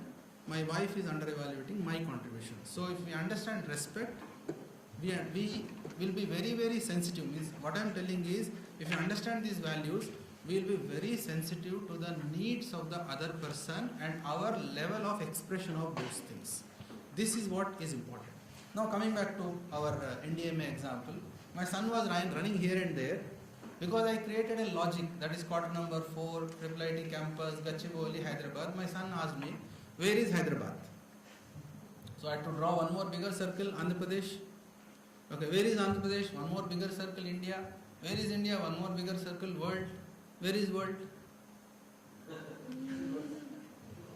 Where is universe? So that means what? Every child wants to understand everything.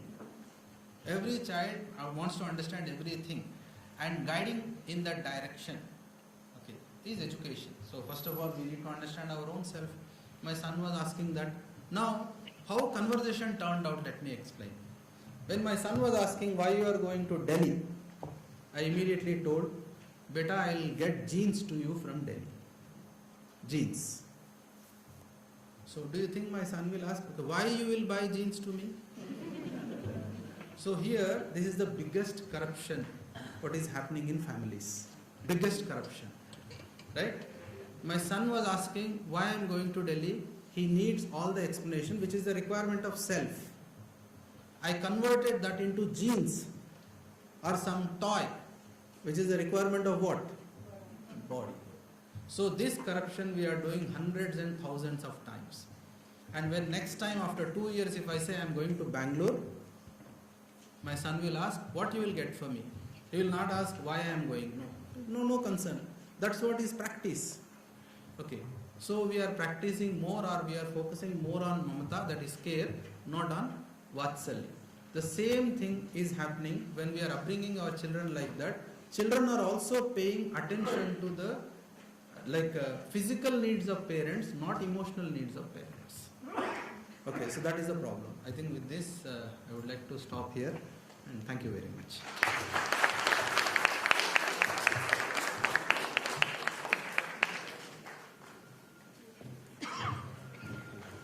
Thank you so much, Pradeep ji, for your personal sharing. This morning we have Professor Nilup Dorji ji with us. He is Vice Chancellor, Royal University of Bhutan. Professor Rajneesh Arora ji, ex-Vice Chancellor, Punjab Technical University, and Professor Surendra Pal ji, Vice Chancellor, Agricultural University. So we welcome you all for this conference. So here we break for the tea, 11:16. We'll try to come back at 11:35. So 20 minutes break for the tea. Thank you.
as per schedule.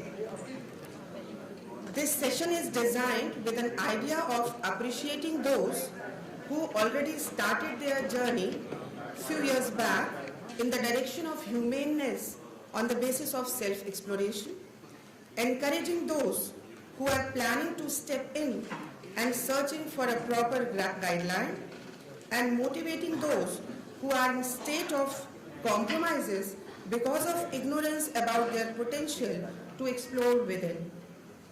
It's my privilege to introduce you all to Professor Rajneesh Arora-ji, who is having a definite vision and active participation towards humanity. Professor Rajneesh Arora-ji, ex-Vice Chancellor, Punjab Technical University, is alumnus of IIT Delhi. In 2010, while attending the board meeting of IIT Delhi, he came to know about the work being done by ICHVHE at IIT Delhi. From then, his exploration about universal human values led to the implementation of universal human values at PTU. I invite you, sir, to share your thoughts as well as to chair this session. Sir.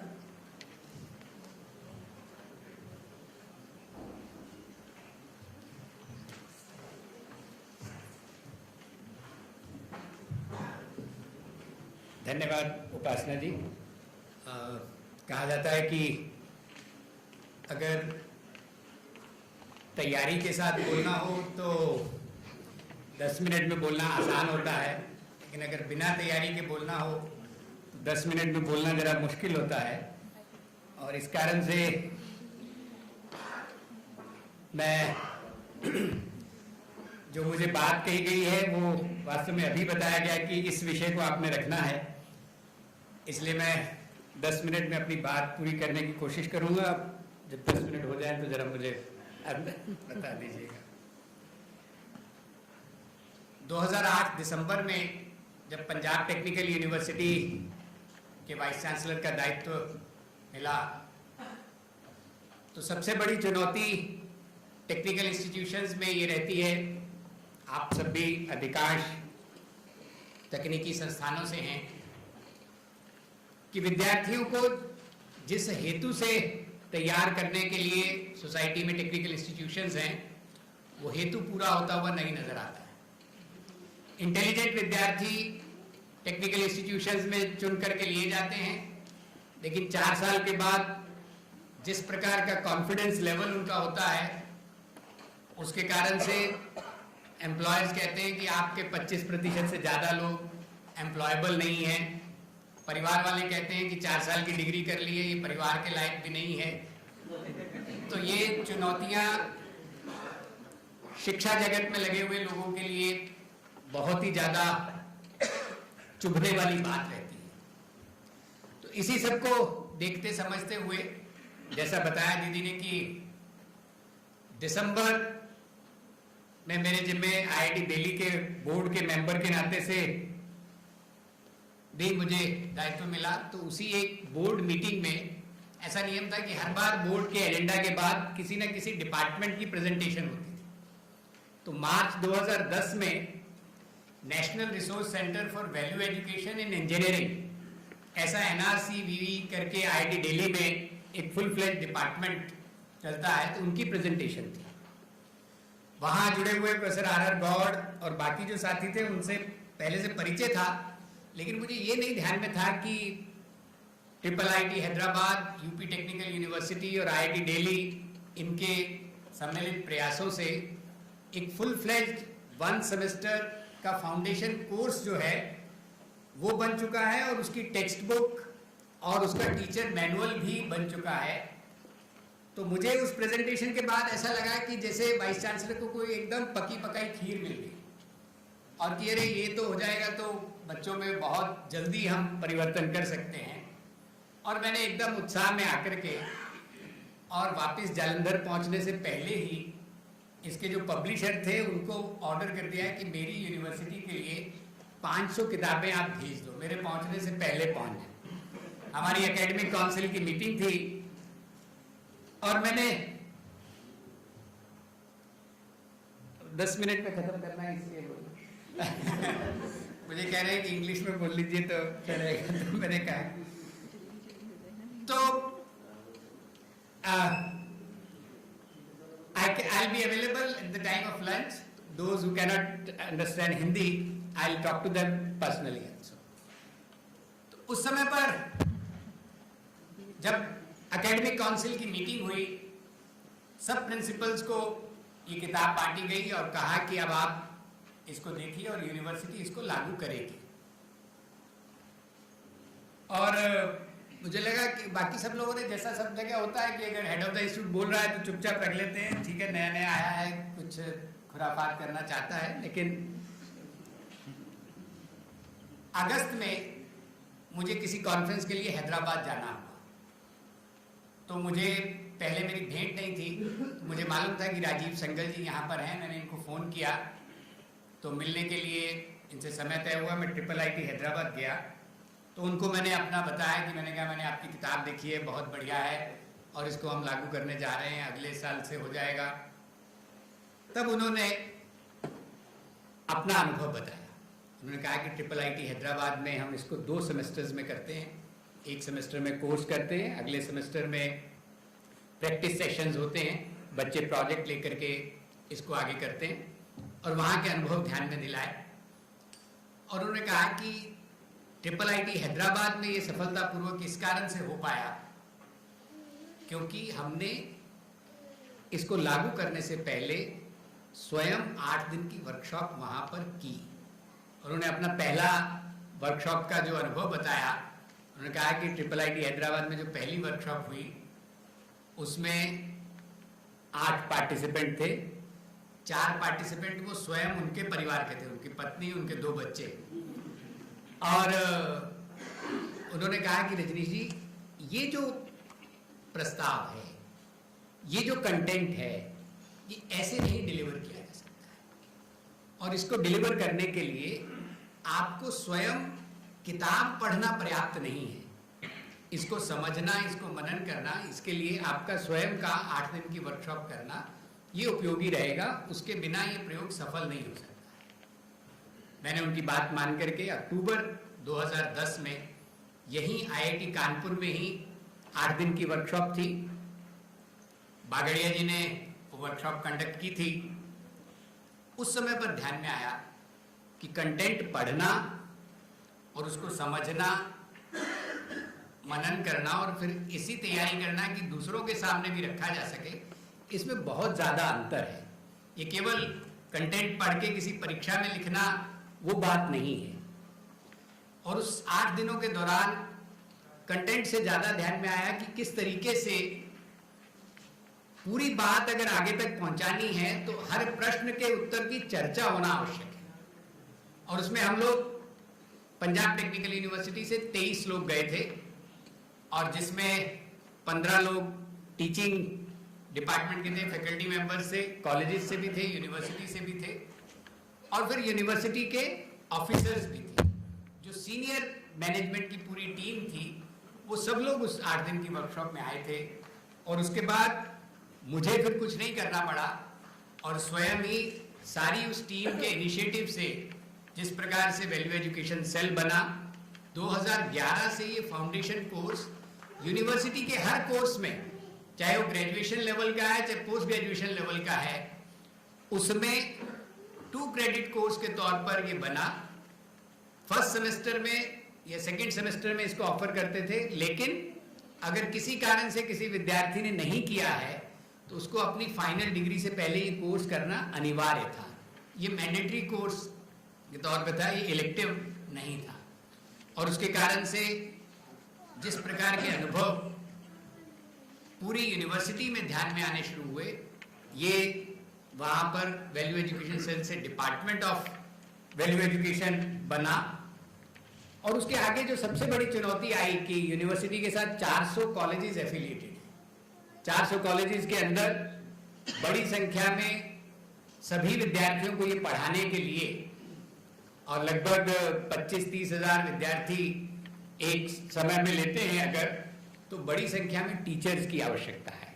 तो हमने ये रखा था कि वही teacher उसको पढ़ा सकता है, जिसने कम से कम 8 दिन की ये वर्कशॉप की और उसके कारण से आज 5000 से अधिक टीचर्स इसके सेंसिटाइजेशन प्रोग्राम में से गुजरे हैं, जिसमें से 2500 के करीब ने 8 दिन की वर्कशॉप की है और बाकी 2500 ने करीब 3 दिन की सेंसिटाइजेशन वर्कशॉप की है। और इस सारे में लगा कि केवल 8 दिन की वर्कशॉप से टीचर पूरे 1 सेमेस्टर कोर्स को पढ़ाने लायक बनाना ये अपने आप में एक चुनौती है। और अभी तक हमारी सारी वर्कशॉप्स को कंडक्ट करने के लिए अधिकांश जो प्रबोधक थे, जो टीचर्स थे, वो सब उत्तर प्रदेश से या IIIT हैदराबाद से ये लोग आते थे। हमने कहा कि अगर हमने पंजाब का काम बढ़ाना है तो हमें यहाँ पर ट्रेनर्स भी यहाँ स्वयं तैयार करने होंगे। और उस कारण से 2014 में जब वहाँ पर इंटरनेशनल कॉन्फ्रेंस हुई वैल्यू एजुकेशन पर, और जिसमें भूटान से भी काफ़ी पार्टिसिपेंट्स जालंधर में आए थे, यहाँ काफ़ी लोग बैठे हैं जो जालंधर में उस कॉन्फ्रेंस में थे, और उसके बाद वहाँ international resource centre for value education इसकी स्थापना की गई। और वहाँ पर हम लोगों ने डिप्लोमा, पीजी डिप्लोमा शुरू किया। ग्रेजुएशन के बाद, बीटेक के बाद 1 वर्ष के लिए इस काम के अध्ययन के लिए वहाँ पर लोग आ सके। और एमटेक इन होलिस्टिक डेवलपमेंट ये पंजाब टेक्निकल यूनिवर्सिटी के बोर्ड ने तय किया। वहाँ की एकेडमिक काउंसिल, उसका सिलेबस बना, उसके रिसोर्स पर्सन्स निश्चित हुए, और ये सारी प्रक्रियाओं के बाद आज वहाँ पर देश के लगभग 8 प्रांतों से विद्यार्थी आकर के इस कोर्सेज को कर रहे हैं। और हमें सौभाग्य रहा कि इसमें भूटान से, बाहर से भी पार्टिसिपेंट्स का आना बना बीच बीच में। और अब इस स्टेज पर पहुंच गए हैं कि इस सारे को इवेल्युएट किया जाए कि 2011 से लेकर 2016 तक जो 5 साल हुए हैं उसके किस प्रकार के इम्पैक्ट है। एक हमने रिव्यू 3 साल बाद किया था, उसका भी डॉक्यूमेंटेशन है कि किस तरीके से विद्यार्थियों के अंदर जो कॉन्फिडेंस आना चाहिए, जिन विद्यार्थियों ने उसको थोड़ा सा ज़्यादा आगे लग करके पढ़ना शुरू किया और उसके अंदर जुटे, और उन्होंने फिर अपने फाइनल सेमेस्टर के प्रोजेक्ट्स कैसे लेने हैं, कैसे वो सोसाइटी ओरिएंटेड प्रोजेक्ट्स हों, किस तरीके से मैं अपनी पढ़ाई लिखाई का सदुपयोग अपने समाज के लिए कर सकता हूँ, ये जो रुझान विद्यार्थियों में और टीचर्स में बनना शुरू हुआ, इसका पूरे शैक्षणिक वातावरण को उसका लाभ मिला। इतने समय में मैं अपनी इतनी बात आपके सामने रख पाऊंगा। बाकी आज पूरा दिन हम लोग यहीं पर हैं और सत्रों के बीच में जब जब समय मिलेगा तो एक दूसरे के साथ शेयरिंग कर सकेंगे। इतनी बात के साथ मैं अपना कथन पूरा करता हूं और फिर से आप सबको आग्रह करता हूं कि हम में से जो जो लोग भी चाहते हैं, विचार करते हैं कि अपनी अपनी इंस्टीट्यूशन में हम इसको सफलतापूर्वक आगे बढ़ा सके, तो जो सूत्र मुझे संगल जी ने दिया था कि हेड ऑफ द इंस्टीट्यूशन को इस सारे के अध्ययन को प्रारंभ करना होगा, और पहला जो उसका स्टेप है कि उस 8 दिन की वर्कशॉप को स्वयं अच्छे तरीके से अगर हम करते हैं तो फिर इस दिशा में तेजी के साथ आगे बढ़ सकते हैं। इसी शुभकामना के साथ मैं अपनी बात पूरी करता हूँ।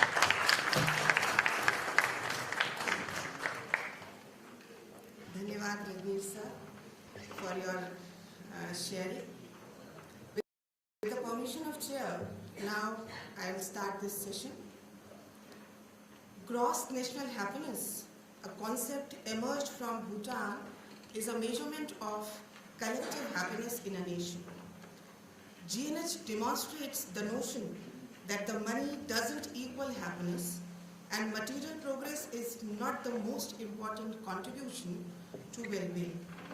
I would like to invite Dr. Cheki Dorji, Director, Center for Science and Technology, and a happy citizen of Bhutan, to share his experiences now. Dorji, sir.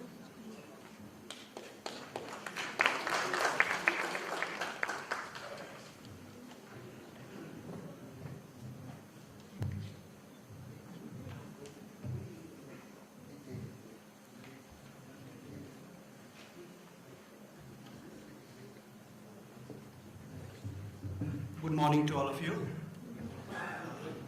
As indicated, my name is Cheki Dorji. I'm basically a civil engineer working in the College of Science and Technology. I am given a topic to present journey of universal human value education in Bhutan and its current status, and how are we going to achieve some of our aspirations in future. So that's what basically I'll cover. The overview of my presentation, brief background of Bhutan, education for GNH, universal human value in the Royal University of Bhutan, universal human value in other organizations in Bhutan, universal human value initiatives in Royal University of Bhutan, universal human value plans for future under Royal University of Bhutan, and in Bhutan in general. So regarding Bhutan, the size is a little more than 23,000 square kilometers, population 0.78 million, 20 districts and 205 village blocks. When it comes to Bhutan, Bhutan is known for GNH. Our development philosophy is geared towards gross national happiness, and that was propounded by our only king, the fourth king, ICHVHE, where he realized GDP development paradigm did not consider the ultimate goal of every human being, that's happiness, and gross national happiness is more important than gross domestic product. So from there on, Bhutan had been gearing towards achieving this particular gross national happiness. We are fortunate, we have visionary kings and caring kings, and during his exit time, his son came in, and then again he has further reinforced, saying that the essence of philosophy of gross national happiness is peace and happiness of our people and the security and sovereignty of nation. So that's his son again, who is currently the king of Bhutan. When we look to the world, now the world is looking for new development paradigm. And then, as we had been discussing, there are issues where there are all, in terms of literacy, we find many who are literate, but the problem is ever increasing.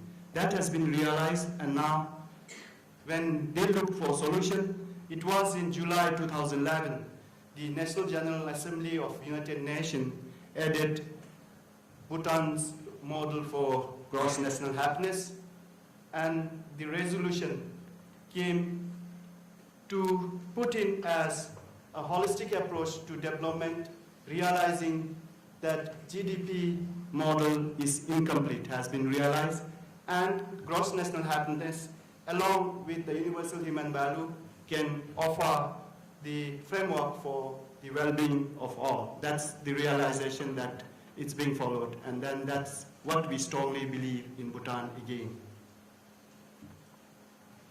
Now, coming to education for gross national happiness, again, our king, the fourth king, whenever I can still vividly remember, whenever he tries to visit schools and colleges, he would be advising and sharing his love and care to the teachers, and used to advise the teachers on the prime responsibility of the teachers, above all else, is to teach students in Bhutan to take care of their minds. He used to repeat again and again whenever he used to visit us. And to take care of children, to be mindful of their actions in body, speech, and mind, where the sum of the repeated wisdom that he used to share frequently. From there emerged the education for gross national happiness. Again, our current king, the Chancellor, Royal University of Bhutan, during most of our gatherings, he used to again highlight on the importance of the value systems to the Bhutanese students and the kids, and these are some of the profounding words that he had narrated during one of the convocations at the Royal University of Bhutan, where I quote, "Whatever goal you set for yourself. As you go out to fulfill them, do so with right values. Values that enrich your own life and life of those whom you touch on your journey. Gain the wisdom to achieve your personal goals and ambitions in harmony with others as they strive to achieve theirs. Acquire the right skills and knowledge, but remember that learning is a lifelong process. Utilize the experience that comes from your personal efforts as you go, but do not forget to use the vast experiences that exist in history. Unquote. So these are some of the profound words that has given us the momentum to look for solutions to impart GNH-based value education systems in Bhutan. Even in terms of leaderships, all the leaderships, be it directors of the organization, be it the secretaries of the organizations, it's mandatory that they will have to undergo the leadership training programs in the prestigious institute called Royal Institute for Governance and Strategic Study. As shared by our Honorable Chief Guest yesterday, in that particular same hall as you enter, there is this message where it constantly reminds us what we need is not a leader to lead the masses. We need leadership of the self. This was the profound message that he has again delivered in one of the convocations in Kolkata, way back in 2010. So these aspiring words again helps us to train the teachers and the leaderships in Bhutan. Now coming to the universal human value, way back in 2012, our previous Vice Chancellor, Dr. Pema Tille, was the one who now pushed all of us again to this particular universal human value. And after that, all of us are convinced that universal human value education is the solution for educating for GNH-based education. So during his, what we again has realized through this particular interaction with the old Vice Chancellor was Bhutan is adopting universal human value education, and this was adopted immediately after he attended the conference in IIIT Hyderabad. So a resolution was passed where in September 2012, academic board meeting was convinced that this is the required tools to educate all our students in Bhutan in the tertiary sector, and the course can provide the foundation, necessary background to gross national happiness, that's GNH, concepts, and can be based on the higher courses on GNH, where some of the models that we walked through, and it was all agreed that we will offer these foundation courses in all the colleges affiliated to Royal University of Bhutan from July 2013. Next came the chairman of Anti-Corruption Commission of Bhutan. Again, that was given live in BDS, where she, again, after attending this particular human value education, she just delivered some of the contents of the universal human value. The content of universal human value is simple, yet very profound, that can be applied universally. That was the comment that she made in our national television. Everybody wants sustainable happiness and satisfaction in life, and this is possible only with right understanding of self, building relations with others, and defining the personal physical needs that lead to harmony within oneself, others' family, society, and nature. The Universal Human Value course is truly about operationalizing your much talked about development philosophy of gross national happiness. So since then, in the Anti-Corruption Commission from way back in 2012 till today. They have already started training their employees and then attending the workshops. And as of now, 50 employees in Anti-Corruption Commission, including the divers, had attended this particular human value workshop. Now coming back to the initiatives that the Royal University of Bhutan has taken, there was a study conducted by the College of Science and Technology and the Gedu Business College in collaboration with the Royal University of Bhutan, funded by UNDP, where it was essential for us to now evaluate the impacts of this particular education system that we had introduced in Royal University of Bhutan. So it was basically in quantitative mode as well as qualitative mode, and the finding was astounding, where all the students got thoroughly convinced that it can be taught. So that's the finding that came out really prominently out of this particular study.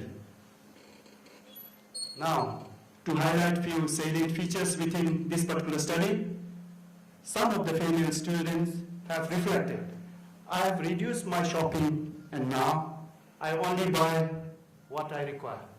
For example, I have not bought a single nail polish in this semester because I realized that applying nail polish doesn't nurture my nail. Next, a student reports again. From many, we are choosing few only here, just for report.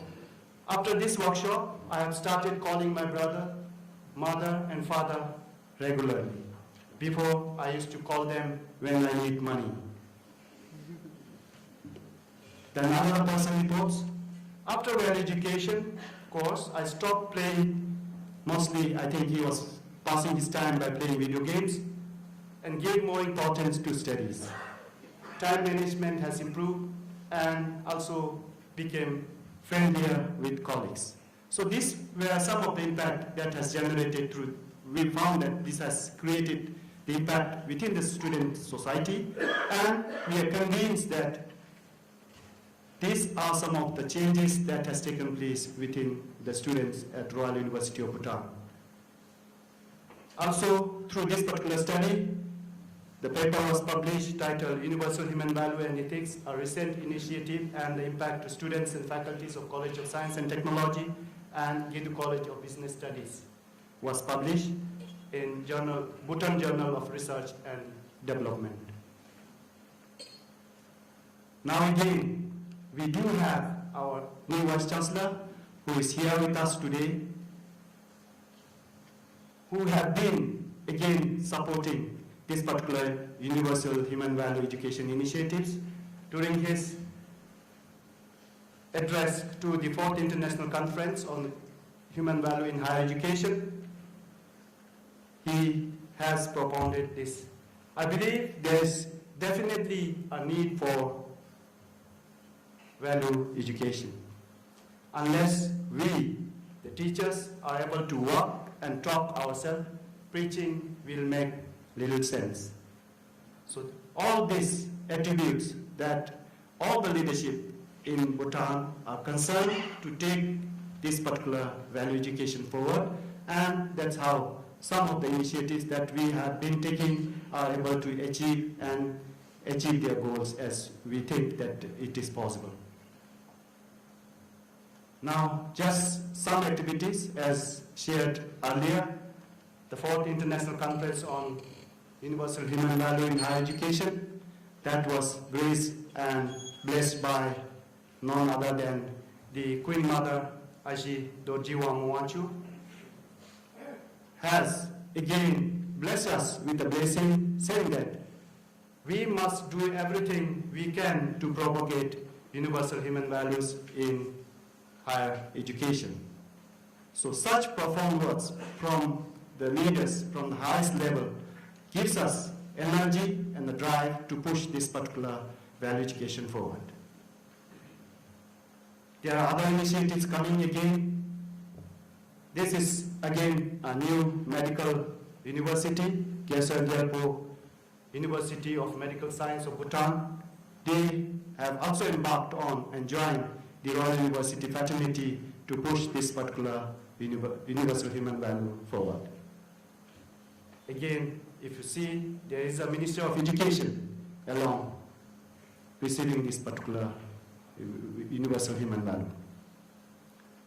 Ministry of Economic Affairs, led by, again, the Minister of Economic Affairs, also attended this 3 days workshop on universal human value. And as I shared earlier, the Premier Institute, Royal Institute of Governance and Strategic Studies, had made it compulsory for all the leaders to attend this particular universal human value. The first group was again resourced by none other than Ganeshji and the team from India. So till date, there are 5 consecutive batches of the best that has received this particular human value education. Now, when such initiatives were made, again, the reflections shared by the chairman of Royal Civil Service Commission, Tashu Karma Chetin, has this to share again. Universal human values fills the gap between our aspiration of cross-national happiness and what we are doing. At the beginning, the workshop participants said, we are civil servants.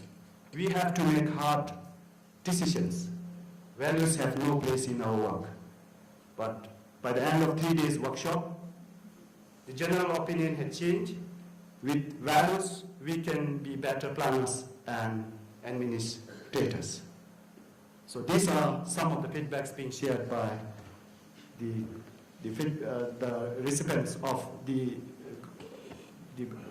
Royal Strategic Studies and Governance and Studies participants. Then having said this, again, there was a drive, again, under the umbrella of that particular Premier Institute to bring forward all the upper house and lower house parliamentarians. So in that, again, there was a workshop, and then very interesting thing has come out of this particular workshop, where the opposition had rather said, we should not be called opposition party henceforth, because we have all attended value education. Rather, we should be called complementary party or government in waiting.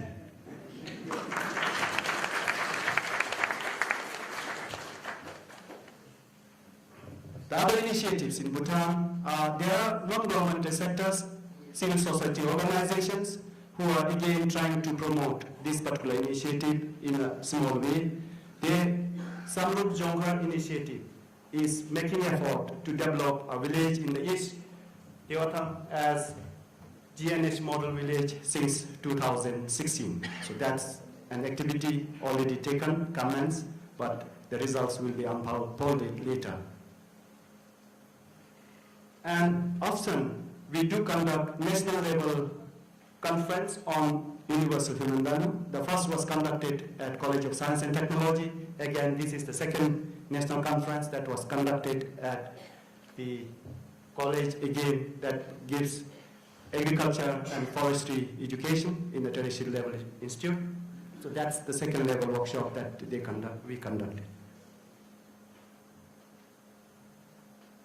So now, if you look into the connections that we had from the source till as of date, we will see our former Vice Chancellor just attended the Universal Human Value Conference in ICHVHE Hyderabad, followed by few directors joining this and member colleges, representative from the member colleges joining the workshops, followed by the Anti-Corruption Commission, the Honorable Speaker of the National Assembly, followed by the Ministry of Cultural Affairs, then the Royal Civil Service Commission, then the Medical University, then the Economic Affairs Ministry, then the National Assembly and both the upper and the lower. And as of that, in Royal University of Bhutan, as of now, we do have 15,000 plus who had already received this particular universal human value education.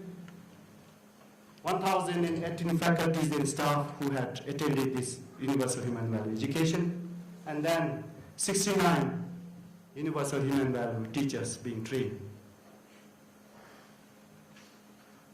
So these are again some of the status that is in detail, which I will not elaborate. So when it comes to the initiative of the universal human value at my college and the other colleges under the Royal University of Bhutan, at the College of Science and Technology, we had already established universal human value cell. Under that particular cell, these particular activities are being carried out. Organized first universal human value national conference. We do have weekly meeting conducted every Wednesday, and out of that came out the waste segregation and generating organic waste manuals. Conduct 8 days universal human value workshop as introduction program to all the first years, and as the students land in our campus, it's mandatory that all the students are given the introductory 8 days course of universal human value as they land in our campus. And as they graduate from our college, they are given again and reminded of the universal human value before they exit. Again, an 8-day level workshop is also given. So these are some of the activities. Establish universal human value, and then the first national level conference. Organize the first national level conference again, and then weekly meeting, the participations that takes place in the weekly meeting just for demonstration. Waste segregation, organic waste generation by collecting all the organic waste from the mess, student mess, as well as from the faculties. Conduct of 8 days universal human value for first years, as I said, both for first years and for final years. So as of now, we are proud to report that all the students are 100% covered by universal human value as of July 2016. Henceforth, we do not have any students left out without universal human value. Conduct 8 days universal human value for staff, and then we make a point that we do not force our both students and staff, just facilitate them by giving support. And with that initiative, as of now, July 2016, at least we have managed to achieve. Our target was 100%. As of now, 99.3% has received this universal human value for the teachers.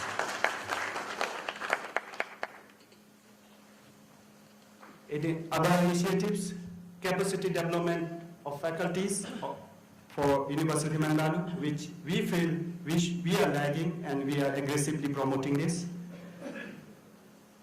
One initiative came out, eliminating sweepers from students' hostel, which successfully, that was an initiative given by the student. It's being implemented and it's working fine. Establish students and staff kitchen and gardening group. Establish students and staff diary group. Establish students cooperative store group. So all these are managed by both staff and students within the College of Science and Technology. And it's not only the College of Science and Technology, one way or the other colleges are also following the same.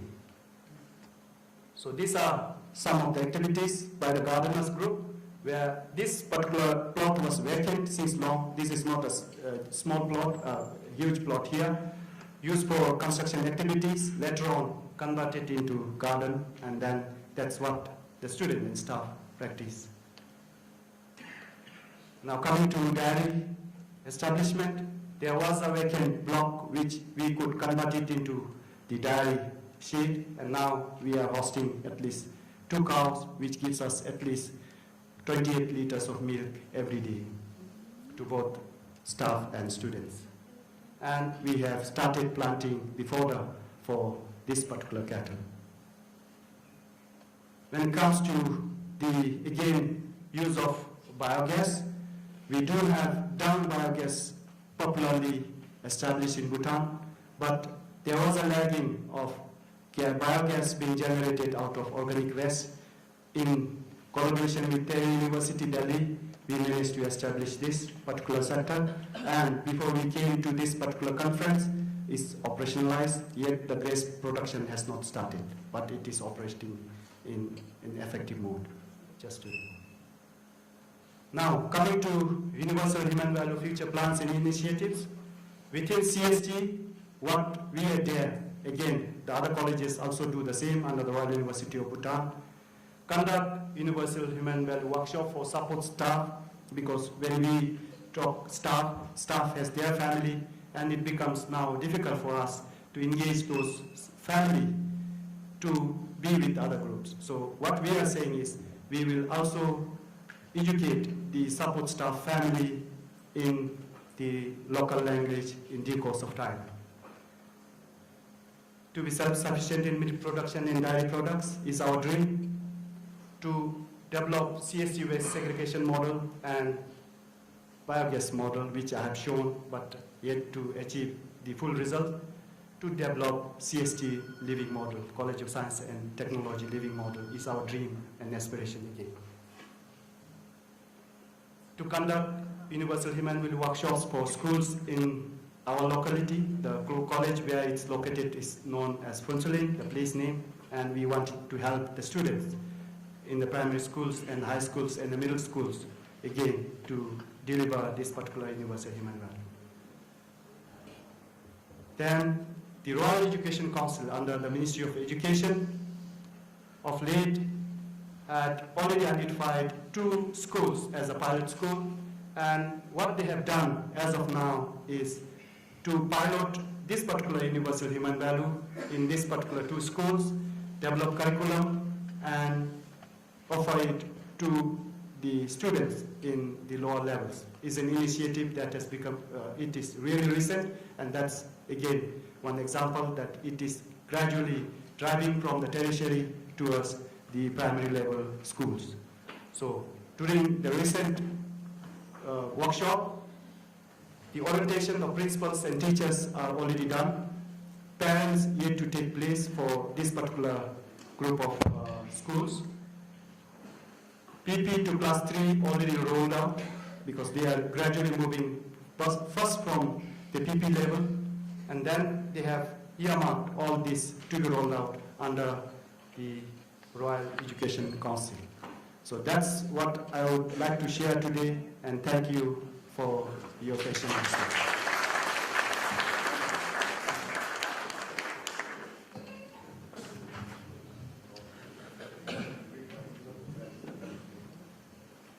Thank you, Dorji sir, for making us aware about evolution of GNH in Bhutan, as well as adoption of universal human value education as program there. Now, IIT-BHU experimented to keep this proposal in front of freshly admitted students during its induction program and received a very encouraging response. Let's invite Professor R.K. Mishraji, Head of the Department of Humanistic Studies as well as Professor in Department of Electrical Engineering, IIT-BHU, Varanasi, to know more about their experiment. Mishraji.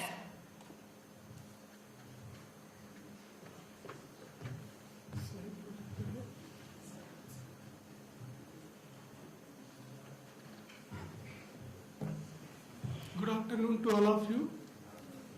My name is Rakesh Kumar Mishra. I shall be presenting before you the experience of induction program, wherein we have weaved human values course very effectively. So to start with, we will first of all see the background before coming to the induction program which we started this semester. So in this institute of ours, IIT-BHU, which is situated in Varanasi, this human values course started in July 2014. But before starting the course, obviously we need preparation. And for that, the preparation started 1 year ago, that is in July 2013. And in this process, we had many 3-day and 7-day harmony workshops. And after harmony workshops, those who attended harmony workshops, their weekly meeting was held so that we can discuss the issues which we have learned in the harmony workshop. Then the admission strength of our institute is 1,000 students, almost around 1,000 students. And we conduct this course with a group of 20 students each. And for 20 students, we have one mentor. So for 1,000 students, we need 50 mentors. So our task was to prepare 50 mentors. Then this course started for PhD students also after 6 months. That is in January 2015. And these PhD students were precious for us because those students are mature students and they can be helpful as a mentor for our human values course. So for last 2 years, this human values course has been running in extensive mode. By extensive mode, we mean that it was running for 6 months duration, where students met with the mentors 2 times in a week for around 1.5 hours. But in this July 2016, it was run in an intensive mode over 3 weeks, and it was run through induction program. What is induction program? We will come to that very soon. So in this mode, when it was intensively run, every day mentors and students were sitting together to discuss the topics of human values course. So in this situation, when we are going to run induction program, what is the background of students when they are coming to the institute? We all know it, but let us recapitulate. They come from a competitive environment of coaching, mostly. They succeed in getting IITs, but the major problem after getting admission to most of the students is that they don't get branch of their interest, not interest I should say, rather branch which they have been told as good branch. Then they have a lot of peer pressure in different dimensions, and this leads to such an environment where all of the students have some peer pressure, which is demotivating to them and is corrosive for their growth. But those students which are coming from with this background, they have to be prepared for a profession where cooperation and collaboration will be must, rather that will vary. So they must have knowledge, data skills and values related to their profession, where they will be working as an engineer and as scientist and as a human being finally. So what is to be done with those students? They are to be given in an environment where they can learn to work closely with newly joined students. They get comfortable with their colleagues, with their friends, classmates, and with their teacher, friends, community, and the staff of the institute. And something needs to be done so that they can explore their academic interest and activities of their interest, and the environment of competition through which they have come. From that environment we must lead to them to the environment of excellence. So, and if we go for excellence, they need bonding, they need to learn cooperation, and they need to have broader view of life. And finally, we should lead for building of the character. So starting or building of character should start when they come here. Now when we have come to the building of character, I must mention about the ICHVHE. ICHVHE is within the campus of Banaras Hindu University, and it was one of the institutes of Banaras Hindu University before getting converted to IIT. And the founder of Banaras Hindu University has been Pandit Madan Mohan Malviya ji, who was a great visionary, great educationist, well-known freedom fighter, and he gave a vision for Banaras Hindu University. So that vision was as follows: the university will seek not merely to turn out men as engineers, scientists, doctors, merchants, theologians, but also as men of high character, probity and honor, whose conduct through life will show that they bear the hallmark of a great university. So this was the vision where building character was given highest importance, and to carry forward that vision, the induction program was introduced. And in induction program, the idea was to achieve these following things: that is, assimilation in the ethos and culture of the institute, exposure to a larger vision of life, to develop bonding within the first year batch and with teachers, staffs, learning a creative skill in arts, regular lifestyle and professional discipline, and overcoming weakness in some essential professional skills only for those who need, like English and all those, computer familiarity. So in induction program, what we had was, or what we have designed is, that we have a stronger induction program for 3 to 5 weeks. This time it was for 3 weeks. Normal classes start after this 3-week period. So during these 3 weeks, these are the activities: physical activity, creative arts, literary activity, human values course, proficiency modules, lecture by eminent people, visit to city and surrounding areas, exposure to departments, branch, and exposure to different innovative ideas, and an opportunity so that they can explore their engineering discipline.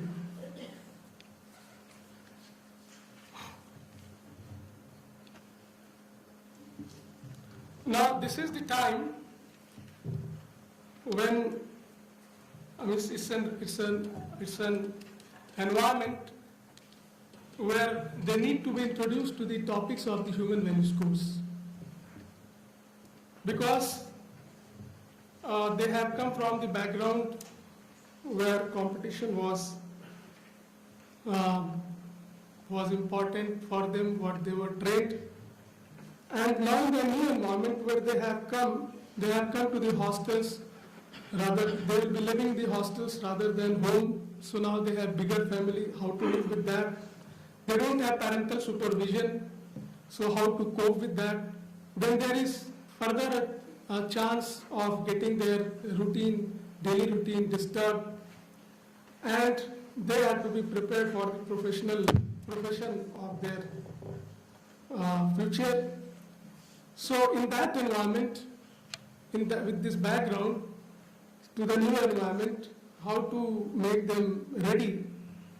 So these activities were proposed in the induction program, and this is the right time when they can be introduced to the human values course.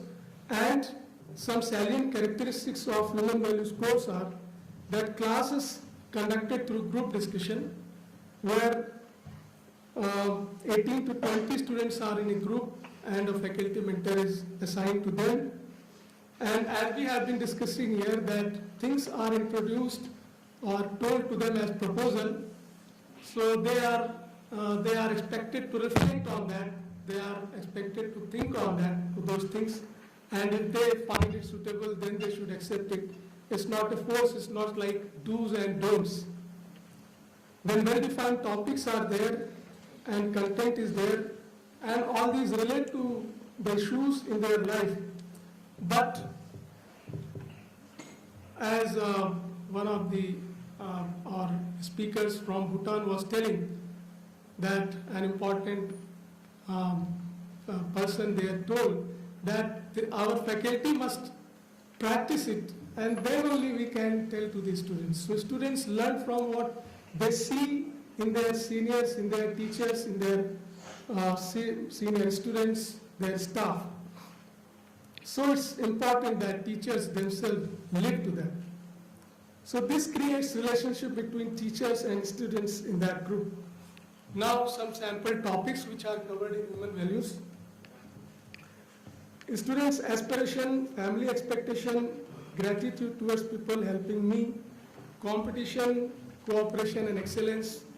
So they are given different topics where competition is there, and when they live in competition, then what feelings they have within them, like jealousy, feeling of opposition, and then they are given different situations where cooperation and collective working is required, and then the feelings which they experience when they work in cooperation, what positive feelings they get. So those things are discussed, and then different forms of interactions and ragging. But now, after 2 years, ragging is irrelevant in the institute, and nobody is talking about that because they know that what kind of interaction is this. It's not a good way of interaction. It's not a good way of welcoming a new person in their institute. In our home, if somebody comes as guest, we don't rag, we welcome them. So they know that how to treat a new student or new person in our institute. Then human needs, mental and physical, as has been discussed here for last 2 days. And peer pressure, self-confidence, English as a source of self-respect, because what has been observed that those who know English and they can speak in English, they think that if I speak in English, I will be treated highly. And those who know English and speak, they think that they are feeling more confident. And those who don't know English, they are feeling less confident. So when I find someone who speaks very good English, I go under depression. But when I find that I am speaking better English, then my confidence goes up. So this kind of, what use of this kind of confidence is, which goes up and down. So, and in this process, the thing which is being discussed, which is being taught, goes out of the scene, and this highs and lows remain. Who is speaking good, who is speaking bad. So these things are discussed there. Then relationship and various dimensions of relationships, trust, respect, affection, love, care. Then nature, environment, 4 orders in nature, which we have discussed here. Then in this induction program, one movie was shown to them named as Gandhi, which is based on the freedom struggle of Gandhiji. So after showing that Gandhi movie, some points were prepared on which they were asked to ponder, think over. So it was not only showing movie, but they were given some points on which they were to express their views, and this was discussed in human values class. Then different dimensions of society, honesty, and other things. So this is designed for gaining clarity about issues of life, developing empathy, and this is the core purpose of education. Now, what human values course allows to the students? There is some typo, how is by mistake here. So, it allows them to explore oneself, it allows them to experience the joy of learning, it allows them to stand up to the peer pressure, they understand peer pressure. In case of peer pressure, the most difficult task is that understand that yes, I'm under peer pressure. We don't know that we are in peer pressure and how it affects our life. Take decisions with courage. When we become free of peer pressure, then only we can take decisions with courage. We can get courage, rather we can understand that what is the reality of the things, and to be aware of relationship, to be sensitive to others. Now with this background, when students are prepared with these topics, then there are senior students also who have done the same course and who have been practicing, most of them. So those students are also treasure for us. They also participate in the mentorship. So in the group of 20 students with one faculty mentor, we have 2 student mentors also. So we are planning to select those student mentors after scrutiny, after interview, after finding that they are really interested in these topics, and we are planning to have them as mentors, student mentors in that group. Now with this sort of mentoring, what we will find is that the environment transformation will take place. How it will be happening? Because there are 3 types of interactions, major interactions. Faculty and the new students, faculty and the senior students, and the most important is the senior students and new students, which was earlier in the form of ragging. Now they are getting involved in the serious business of values. They discuss on those things. Teachers are also discussing on values. Students are expressing themselves. The students are reflecting themselves on those issues. So this kind of interaction, these 3 types of interactions transform the environment. And what we finally see is, as was discussed by our director, Professor Raju Sangal, on the first day, that in this kind of environment, our teacher get the role of philosopher, friend, and guide.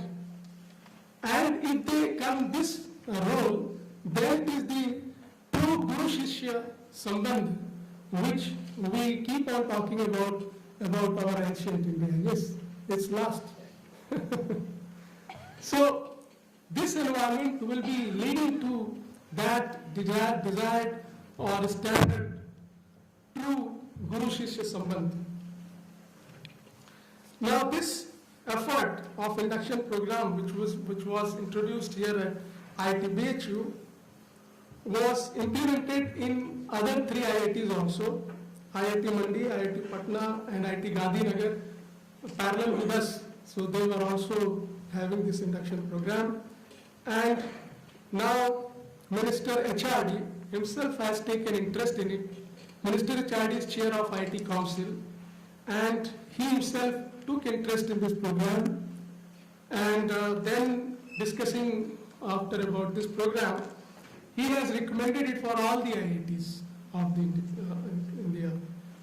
So Council of IIT has recommended it for all other IITs, and in the next year, 5 to 6 IITs are going to conduct this induction program. So this is all about the induction program and how human values has been weaved with this.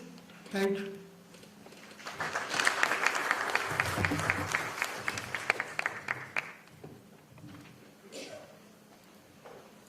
Relevant sharing of Professor R.K. Mishra from BHU about how to implement value education among students in our institution. Next speaker is Professor Veena Bansal from IIT Kanpur. She has a vast experience and involvement in value-based course development. So let's be benefited in this direction of curriculum design as well as improvement, listening her views. Ma'am.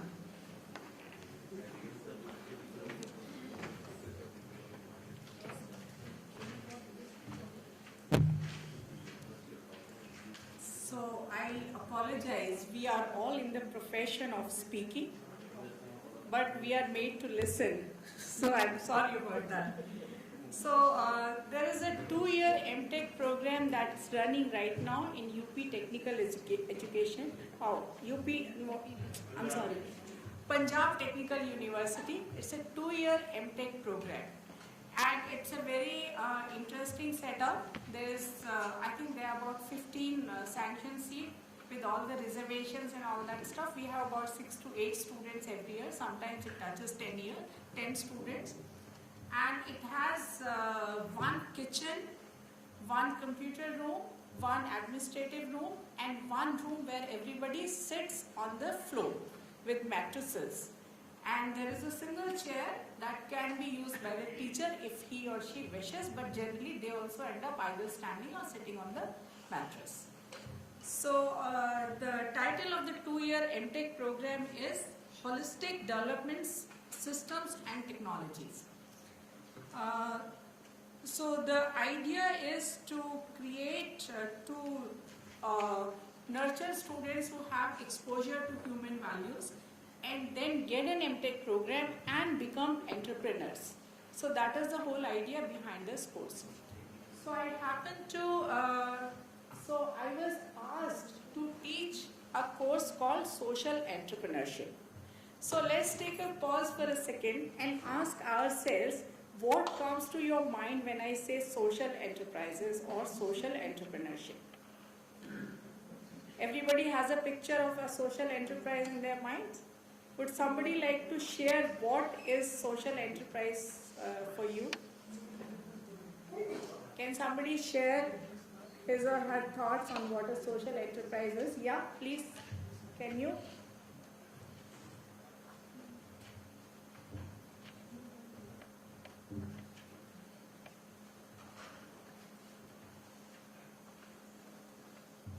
So very briefly, sir, we are always short of time.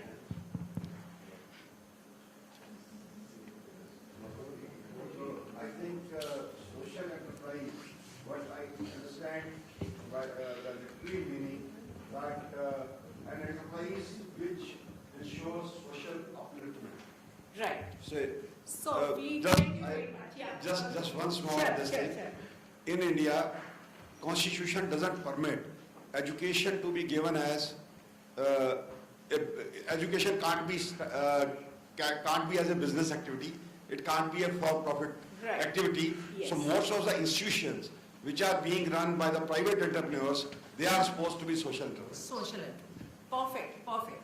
So this is the image I also had when I was told that you are teaching social entrepreneurship. So I thought all these entrepreneurs or enterprises that work for the upliftment of the society are the social enterprises. And then I started looking and I taught one semester and I was working, all the students were very senior in that semester. And we continued with 40 hours and we were not sure what exactly is wrong with our pitching of the course.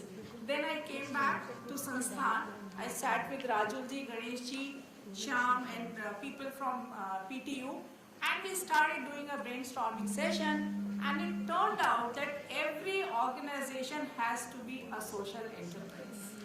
So the value system of every organization has to be such that it is not for profit, but it is what I just hear, it is for the fulfillment of human goal as society. It has to work with the right understanding, prosperity, for the family, fearlessness in the society and coexistence in the nature. Once we understood that, then we understood that we can start a company which manufactures mobile phones, but it can still work as a social enterprise. So the present definition of enterprise is setting up a business, taking on financial risk in the hope of profit. Then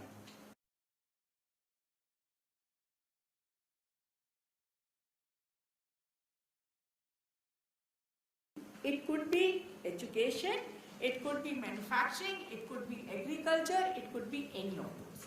At the minute we got the definition right, everything started falling in place. And it has been a pleasure working with these students last semester. So every enterprise is social enterprise. Every every individual who works for this enterprise is self-motivated. So there is no need for any external reward and punishment. You create a mission-based organization. You know what you're doing, you know your priorities, you know your philosophy, and based on that, it opens up so many channels and avenues for you, because this is one thing that is totally unexplored. There's so many missions that have not been fulfilled. For profit, that's one thing. So we were very excited, and we went through the entire semester. We did a lot of detailing. For example, we still need how to do accounting. We still need how to do scheduling. We still need how to do account keeping. All that we're still doing. But we know what is the underlying philosophy, why the organization exists. So in the evening when the entire team meets, it is not to point fingers that you have not been able to do this, you have not been able to do that. Instead, it is to find out what went wrong and how we can improve it. And everybody is like self-selection. So you know what you do best, and eventually you find that place and you start doing that job. So it was a fantastic experience.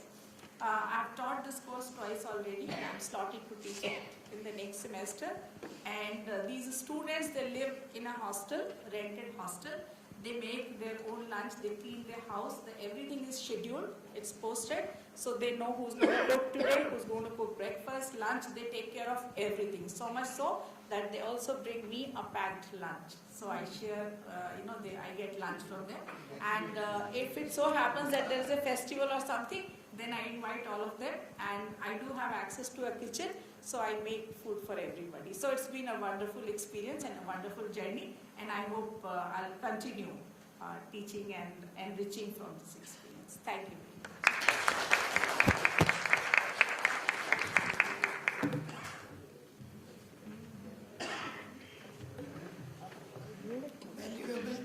Valuable and interesting sharing of Veena ma'am. Thank you ma'am. In IIT Mandi, Himachal Pradesh, Professor Dr. Atul Dhar is researching in the areas like alternative fuels, biodiesel, biogas, hydrogen, CNG, etc. He has been awarded his PhD degree from IIT Kanpur and presently contributing IIT Mandi as assistant professor. Sir, you are kindly requested to share your opinion and researches with us.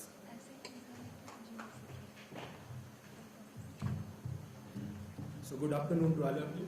I hope I will be able to finish before 1.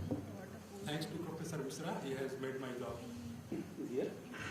So as he said that along with IIT BHU, IIT Mandi also started this journey of 5-week induction program, whose first edition is 4. And based on that experience, some more decisions have been taken and have been recommended to be implemented in other institutions. So some important points I would like to reiterate what Professor Misra also told. That in the first part, we started with limited objectives, that there should be one induction program, so the students should be opened up who have been restricted during coachings, and then they are again being put into restrictions in their 4-year training. So it was decided that for 5 weeks, there will be nothing that will be counted in the credit system. And second objective was that directors and others, they have also acknowledged that interaction between faculty members and students is decreasing.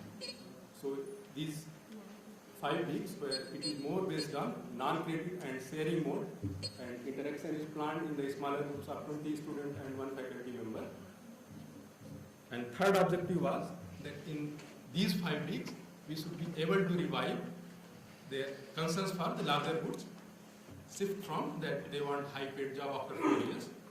So we started with these 3 limited objectives, and in that induction program, it was planned that value education will be its anchor point, and we will do many activities. One thing, of course, that they will be given some training on English and computer that will empower them to cope up while they are going for the regular activities. So, but along with that, they will be shown movies. Based on that, there will be some discussion. So one example is, he has given that Gandhi movie was also screened there, and some base interaction was done. And also we planned some social service activities. Along with that, there will be some discussion in the human values class, and on Saturdays they will visit some places. Then same time, it was also planned that in soft skills we will talk about ethics, but why those ethics are needed. So that logic will be talked in human values. So one good thing happened that even in IIT Mandi, there were around 60 faculty members were involved, and in BHU number was same, but compared, so IIT Mandi was covering entire institute.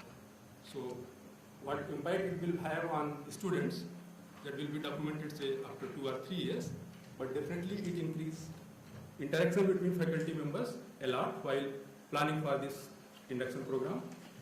And while we started implementing this, so we have about 1 year of planning. There also we invited some resource person. Professor Sankar also came to conduct 3-day workshop for this human values. So all those activities were almost same what Professor Misra had mentioned, and students were subjected to very busy schedule starting from 5:30 in the morning to 10 p.m. in the night. So this time, based on their feedback, we are thinking to make it little lean. So they are getting some chance to self-explore as well. So let us see that what will be our experience from next version, and everything will be documented. So whosoever is interested, I am available for discussion. Thanks for listening.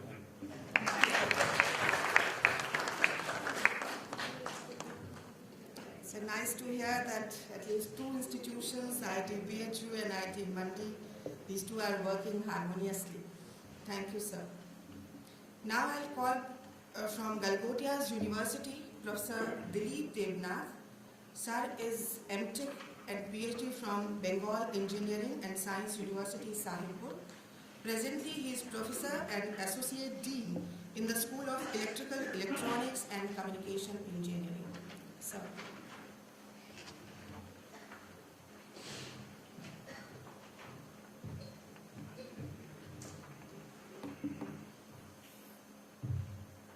Good afternoon, respected academicians. In Galgotia's University, this program was introduced in 2013, and actually I joined then, and I took my journey, or started my journey from then. Afterwards, there was several workshops in the university. As you see, this is actually under a school, that is School of Lifelong Learning, and we introduced this course as Universal Human Values and Ethics in first semester and second semester. And we have seen the benefit of using or going through this course in first semester and second semester. Students are very much under control. Discipline of the university is much better, and when they are regularly interacting with the faculty members, facilitators, and with different issues, they meet with the professors, and those who have attended this workshop, they keep on mentoring them, everything smoothly in right direction. So total number of students studying this course this year is about 2,500 in 40 batches. So the course is actually in the LTPC as per the norms, that is 3003, means 3 credit course. So implementation, Honorable Vice Chancellor attended this meeting, particular meeting in ICHVHE 2013. One day workshop was conducted then. The faculty from different schools were encouraged to undergo the orientation program in the summer. Actually, in summer, in different part of the country, different institutions, as a refresher course or some workshops are going on. So our management is very much enthusiastic to send our faculty members to attend. Nowadays, we are sending our MTech students also to attend these workshops in different parts of the country. Till date, 5 week long, 1 day, 1 4 day long, and 1 3 day long, and 1 2 days long workshop conducted in the university. Only the faculty have been attending the workshop, given that those who have attended this workshop for 8 days at least, they are given this course to teach. This is the implementation part. At present, about 90 faculty at the university have attended the complete week-long workshop. Other than these, actually 3 days workshop, 1 day workshop, or some workshop in the evening or afternoon we conduct. So those are there. The course is just like any other course where the students will appear for quizzes, submit assignments, do projects, and appear for mid-term and end-term examination. All this is actually part of the course which actually now like all other courses. But other than these, actually there is some particular emphasis on this topic. Every Friday we sit for some discussion for 2 hours so that we can refresh ourselves, and if anyone has some doubt, maybe a teacher in the class, some students, their doubt not clear in the class, so we can discuss all these issues. Every Friday for 2 hours we sit. Students course, this is actually some feedback we take after the course. After the semester, at the end of the semester, we take some survey. So this is the report for this winter semester 2016. 850 students in 14 sections took part in this. 725 students participated in the survey. So survey results I am showing. As a result of the university units, this is the for 70%, 30% on this particular comment.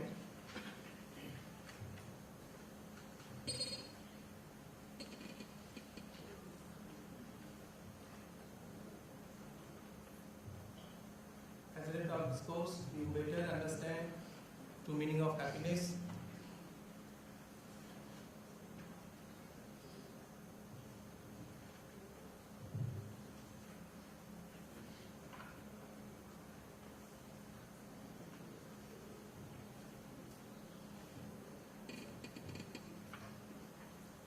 Your negative emotions like doubt in intention, irritation, anger, greed, jealous, all these issues is common after the attending this course, improved lot, and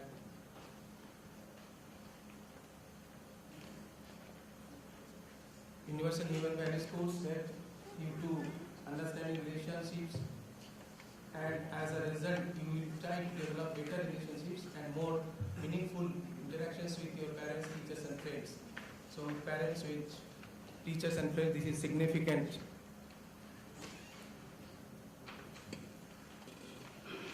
And little very so interference from the survey. So actually some after the survey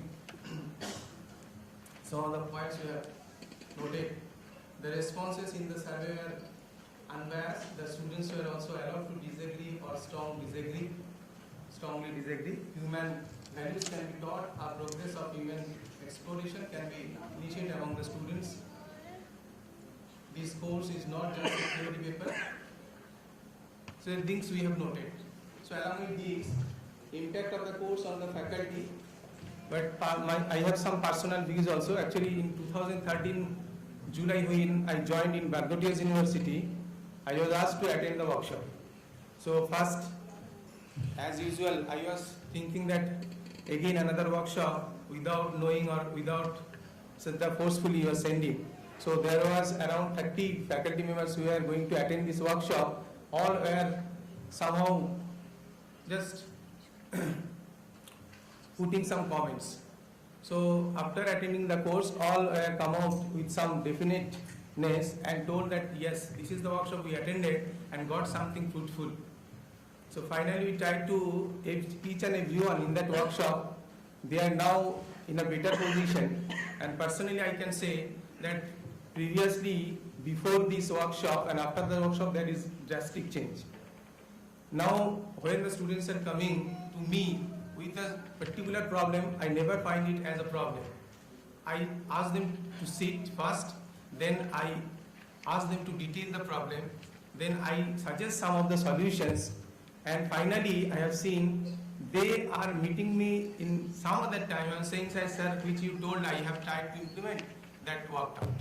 So this is the first thing in me. So really in family also I am seeing when there is some issues in the family, immediately I don't be irritated. I take some time to think of it, what is it saying, try to give some time to hear it first. Previously it was not. After hearing or after getting the matter what is saying by the member, then I try to get it solved. So this way it is improved lot. And as an associate dean has told that the department faculty members, they are also previously complaining lot of things regarding the issues of the university, and every time they are very happy or very much friendly to share their views with me, and I to give them the solution. I never say that this is not there, you have to do this, you have to that, but all these things are in my control, and I think obviously in bigger sense the university is under control. So these are the things are going on. So faculty members who are who are taking this course, they are more responsible to do their work in responsible positions. Some of the faculty members, those who are in examination cell, they are doing their work very perfectly, trying to maintain everything.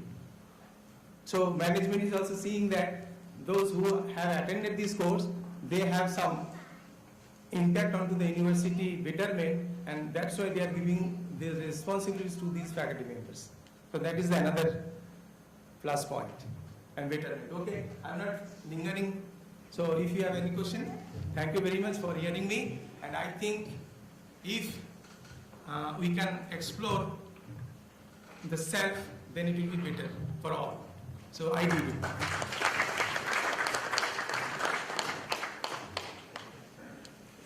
Thanks, Devnath sir. Ending this session, I would request Professor Rajneesh Arora sir to please reach to the dais and felicitate participants of today's session. Very first,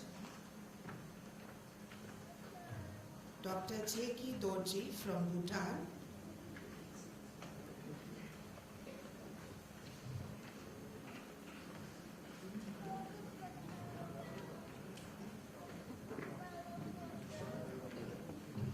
I'm calling Professor R.K. Mishra ji from BHU Varanasi.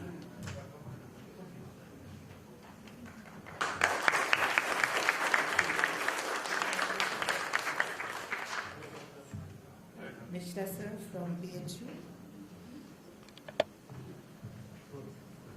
Veena madam from IIT Kanpur. Veena Balsina. Okay, she left now. Atul Dhar sir from IIT Mandi.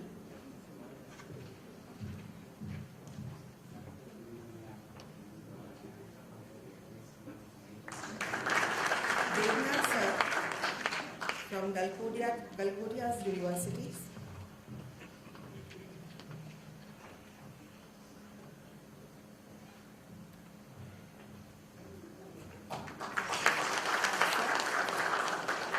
Now I would call Mr. Bhanupratap Singh, Coordinator VCell AKTU, to felicitate the chair.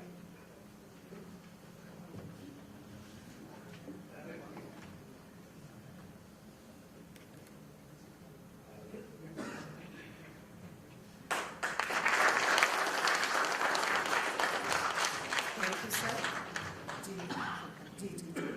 Rajneesh Arora, sir, requesting you to kindly sum up the session with your concluding remarks, please. Sir.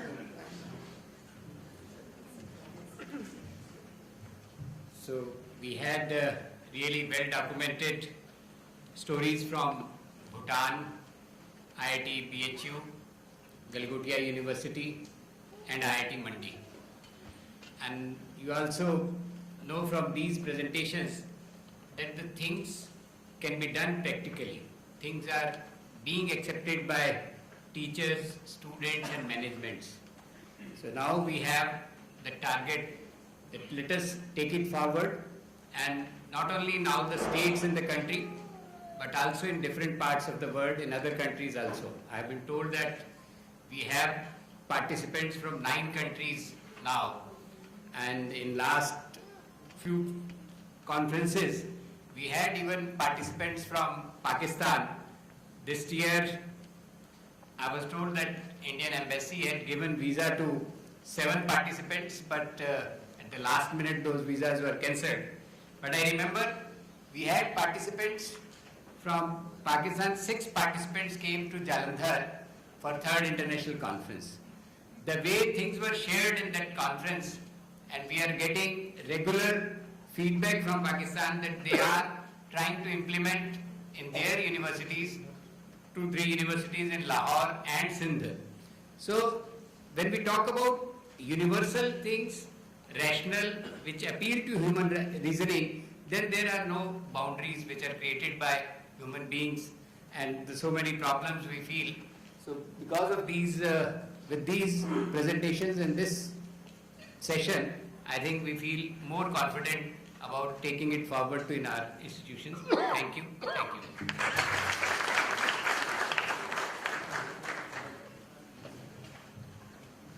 Thanks, sir, from the core of my heart. Now, 2 important announcements before lunch break. The participants who have not submitted return travel plan, I'm repeating, the participants who have not yet submitted return travel plan, please submit it on registration desk so that we can plan accordingly for the arrangements. Next is, everyone, please look at your badges. Please look at your badges. There are colors, 3 colors. Delegates with blue strips on badges are requested to come to the auditorium for panel discussion A. Delegates with the blue strip on badges, you are requested to come to the auditorium for panel discussion A. Delegates with yellow badges, they are requested to reach in circular hall for panel discussion. With yellow badges, they are requested to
President, Nanwa University.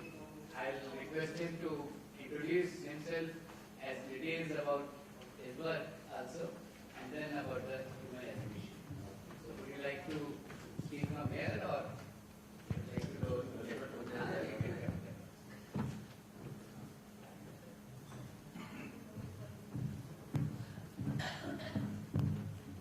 Okay, thank you, Mr. Chairperson.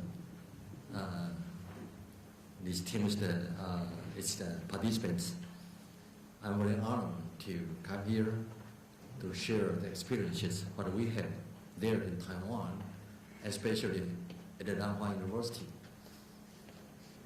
I'm a resident of Nanhua University, and the reason for me to be invited, probably that is because Nanhua University was evaluated by Ministry of Education as one of the most distinct model of on life education.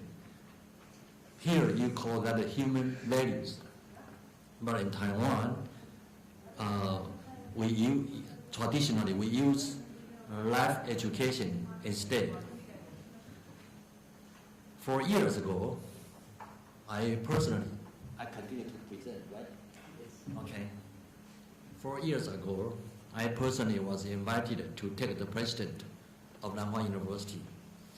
And at that time, I got a chance to go to the United States, Iowa State, to visit Maharaji University of Management. The president is an Indian professor. That time I was so impressed after the visiting because the personality of the students, professors, and working employees are the attitude, our personality are very nice and very attractive to the people, to the visitors. Therefore, I was so surprised and just tried to see what is the reason behind for that.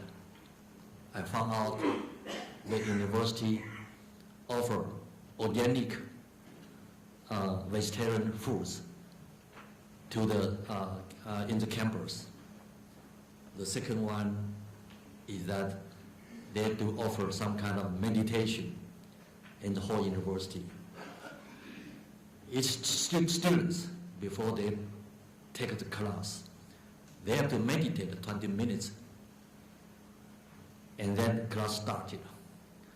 And before the end of the class, in each day, they also ask students to take 20 minutes for meditation.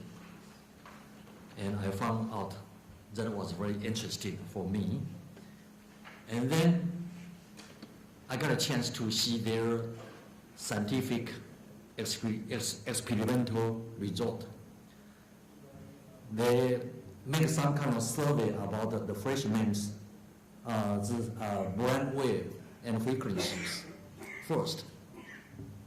And after 3 or 4 years, before the students graduated, about 2 months in advance, they take the brain wave picture again, and they found out the brain wave for each student has a very significantly changed.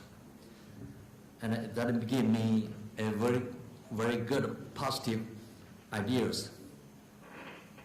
After I came back to Nanhua University at that time, I called a meeting to the faculty members. I talked to them, we have to revise our curriculum if we want to change some kind of traditional thinking, and if we want to have some kind of distinct characteristics in my university.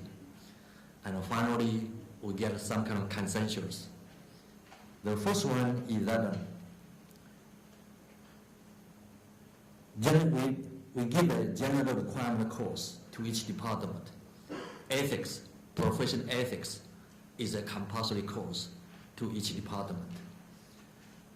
Like business student should take business ethics.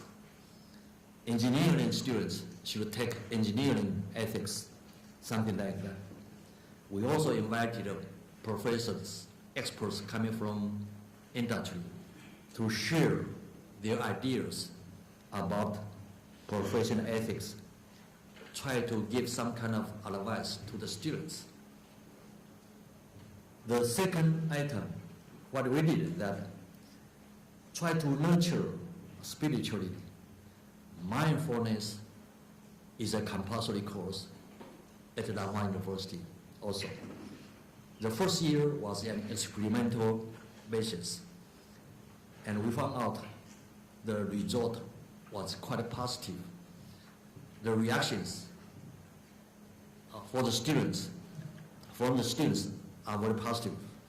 Therefore, starting from next year, we changed the curriculum and indicated that mindfulness meditation is a compulsory course at Nanhua University. Of course, after the second year, 1 year later, we also make some kind of a survey and try to see the reactions from the faculty members and students. And we found out that students improve their studying efficiency and concentration also.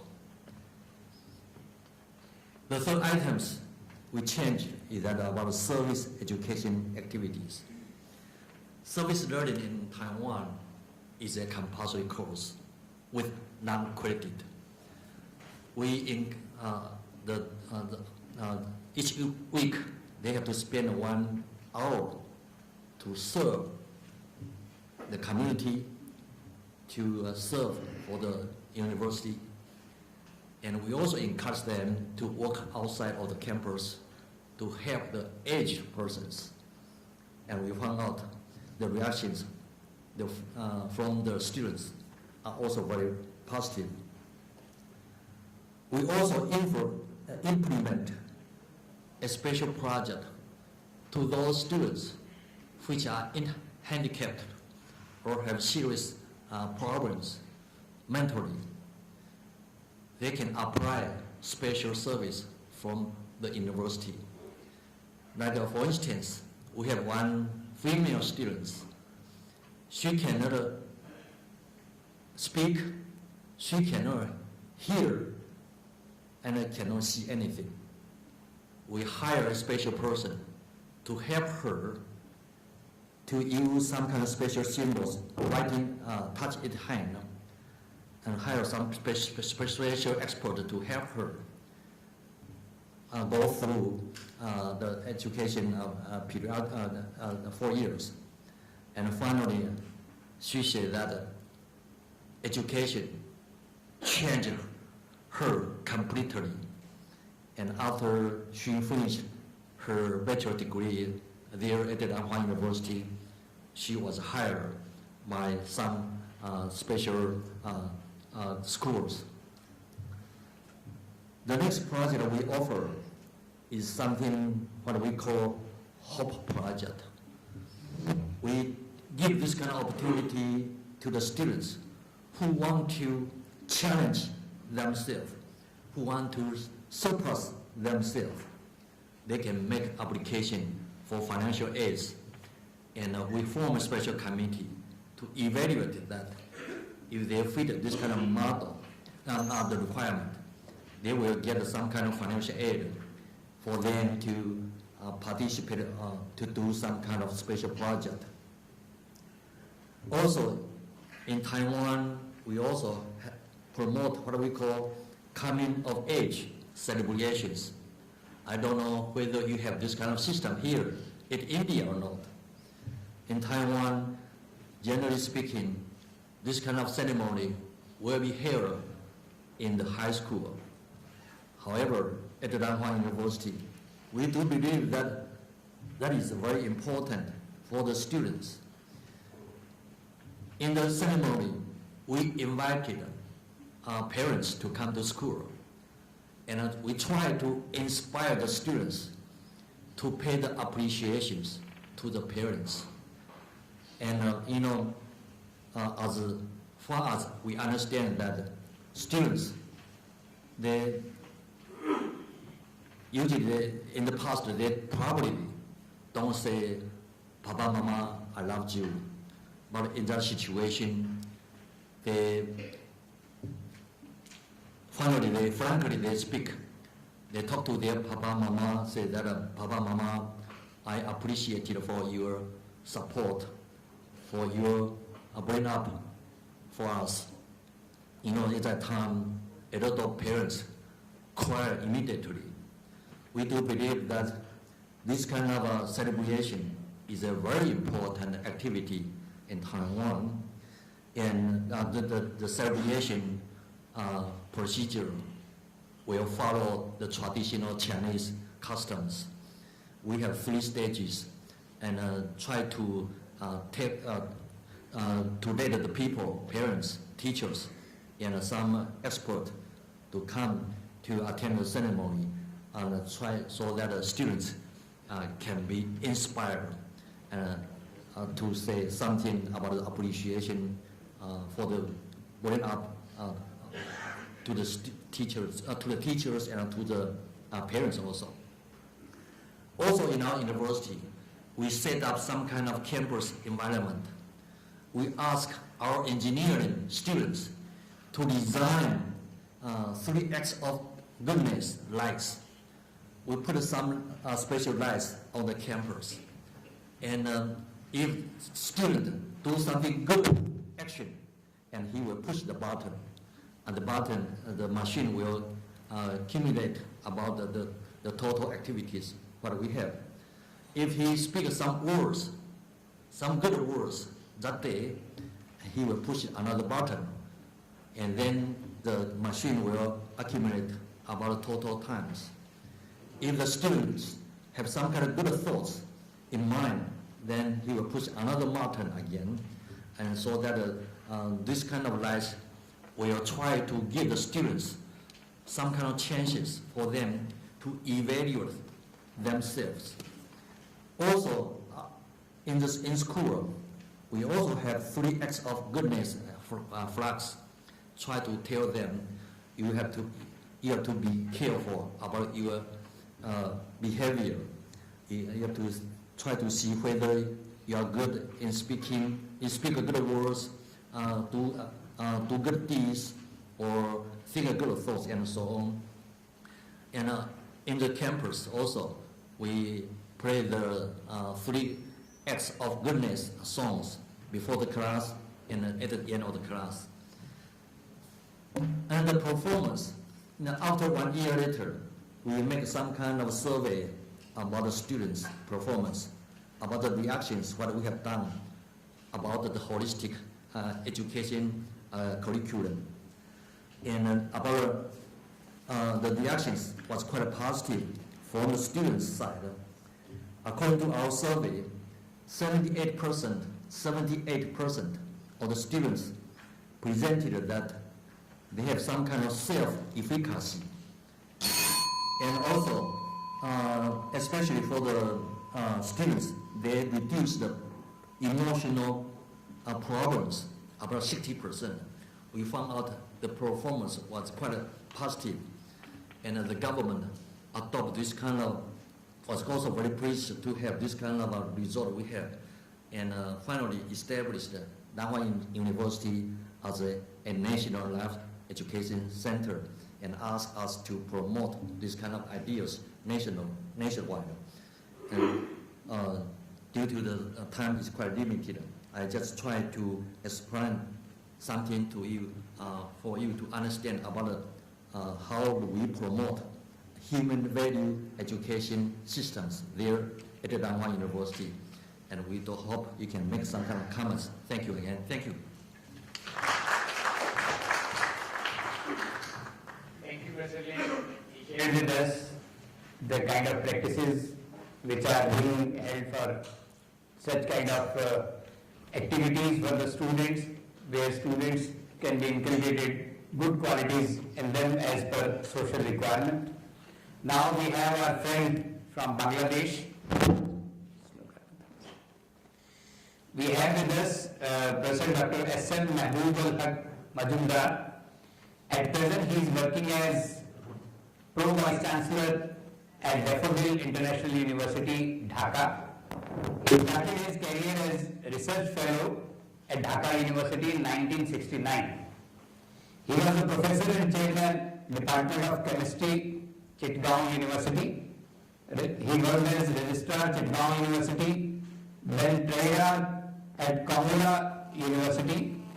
He also worked as Dean at National University. After his retirement from Chittagong University, he joined at Daffodil International University as Professor of Textile Engineering. He was also Dean Faculty of Science and Information Technology at Daffodil International University, and now he is working as Pro Vice Chancellor of Daffodil University. I request Professor Majumdar to share his views.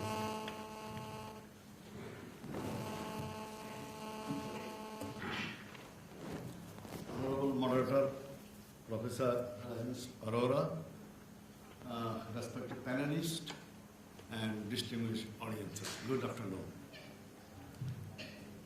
It is clear that the value education is essential for the survival of the mankind in the world. Without this value education, the world, according to me, will not exist, because you have seen whole globe at the moment is unrest. To overcome this problem, we have to go for value education. This is decided.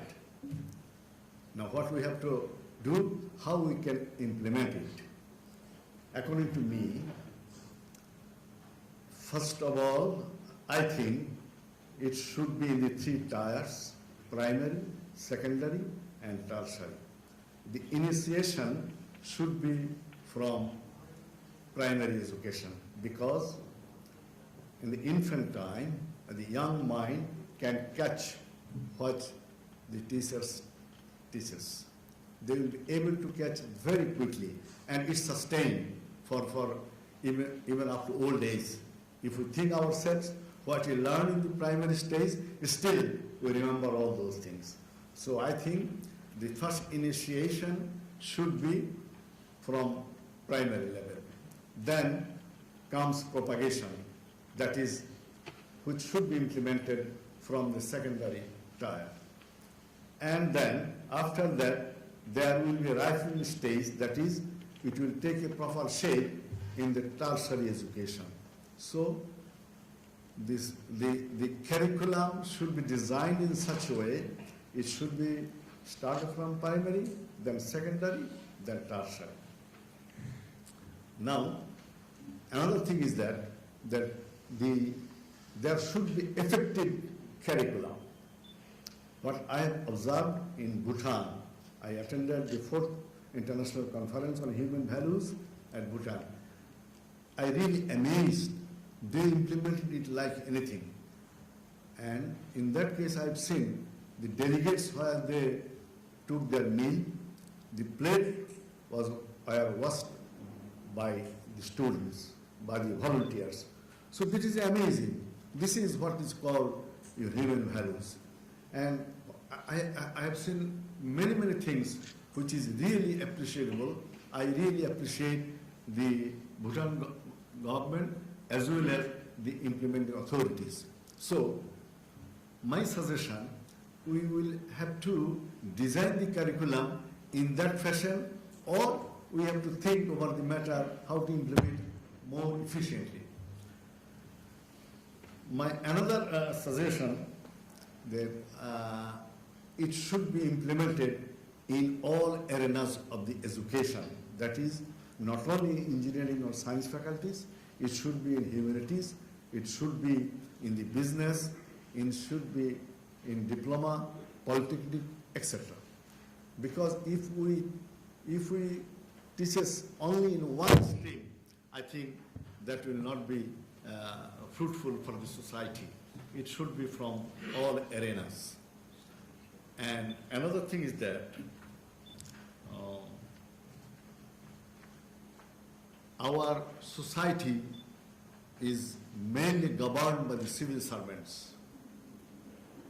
And in almost all of the countries of the world, they are dominating, and they, I should not say very clearly, actually the corruption and other things is also initiated by them mainly. So the proper training should be for those persons also. That is the civil servants, taxation service, police service, and all other services which is needed for the society. They should be trained not only in one time. Suppose we can arrange a training for 15 days or 20 days, but it will not help us. It should be monitored. Then after 3 months, after 6 months, this continuation process should be there to really to activate all those services. Otherwise, the society will not be benefited. Another thing is that the school, college are the main tools to organize all these things. So, if we organize, then ourselves, that is the teaching community, first should be trained. And if the teachers are trained, then it will be possible to train the students. So we have to also, there is a rigorous training for the teachers also. And the theoretical training will not serve the purpose. There should be some practical things. In the morning session I have seen, yesterday I have seen, those who implemented all these human values, they themselves practiced. And I think this practice should be compulsory for all of us, so that we can direct the students properly. And the tremendous achievement by the Bhutan government was possible because the government has agreed to implement all these things, not any particular group. The initiation has come from His Majesty and the Queen, etc. So that was possible. So this type of initiation from the government of all the countries should be. Otherwise, piecemeal, if we work peacefully, then I think it will not be very fruitful. The government should come forward. Even if we look at the society, what we observe, actually the political leaders are also responsible for many corruptions. So the proper training also should be political leaders also. Otherwise, if we do or if we practice in the education institution, I think that will not be very fruitful if the politicians and the civil servants and all the service people, if they don't come forward, I think our mission will not be successful one.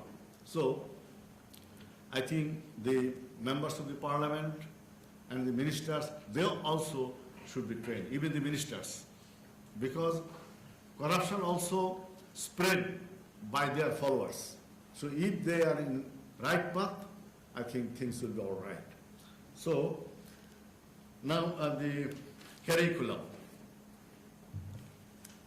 Curriculum should be a very important factor, and we have to think about the matter collectively, not individually. Opinion discussion is very important factor. If we discuss the matter with many persons, many brains, if we accumulate the many brains and positive things will come forward, and that in that way we can design the curriculum. So my complete suggestion is that it should be started from the primary level, then secondary, then tertiary.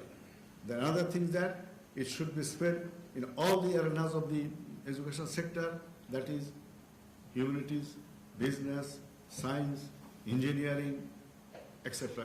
as a whole.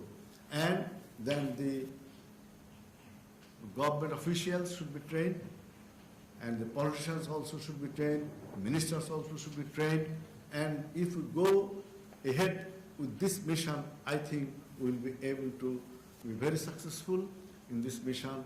And without this education, Actually, this should be started even from the family, right from the home.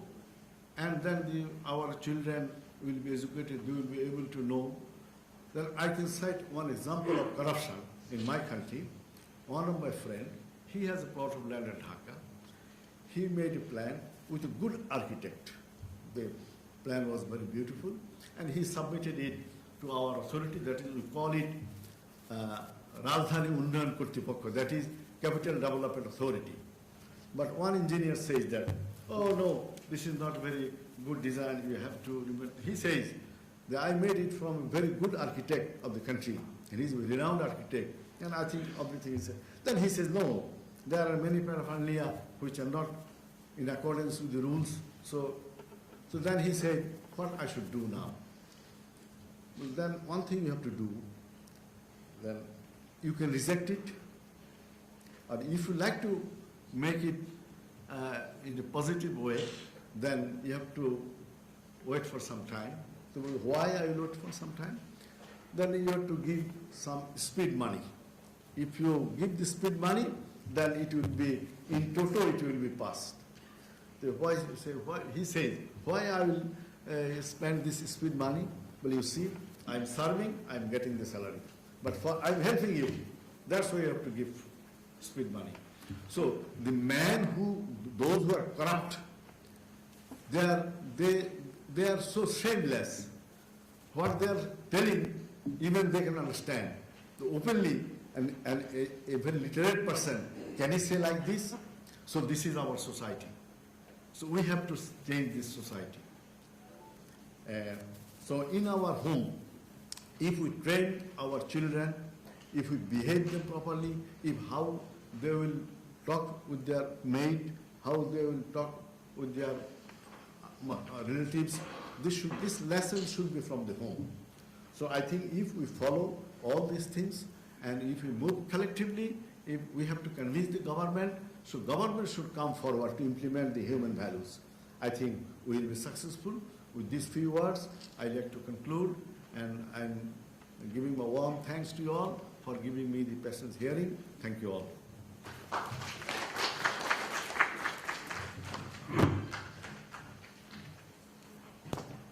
Thank you, Professor Majumdar. Interrupting you for a moment, sir. Professor Naveen Sheth, PC, Gujarat Technological University, Ahmedabad, has arrived with Dr. J.M. Shah from Rajkot. We welcome sir. I think Professor Naveen Sheth is supposed to be in our panel also. Sir, quite really. Okay. So now I invite our friend from Tirthankar Mahavir University, Professor Rakesh Kumar Mudgal, is Vice Chancellor at PMU Moradabad.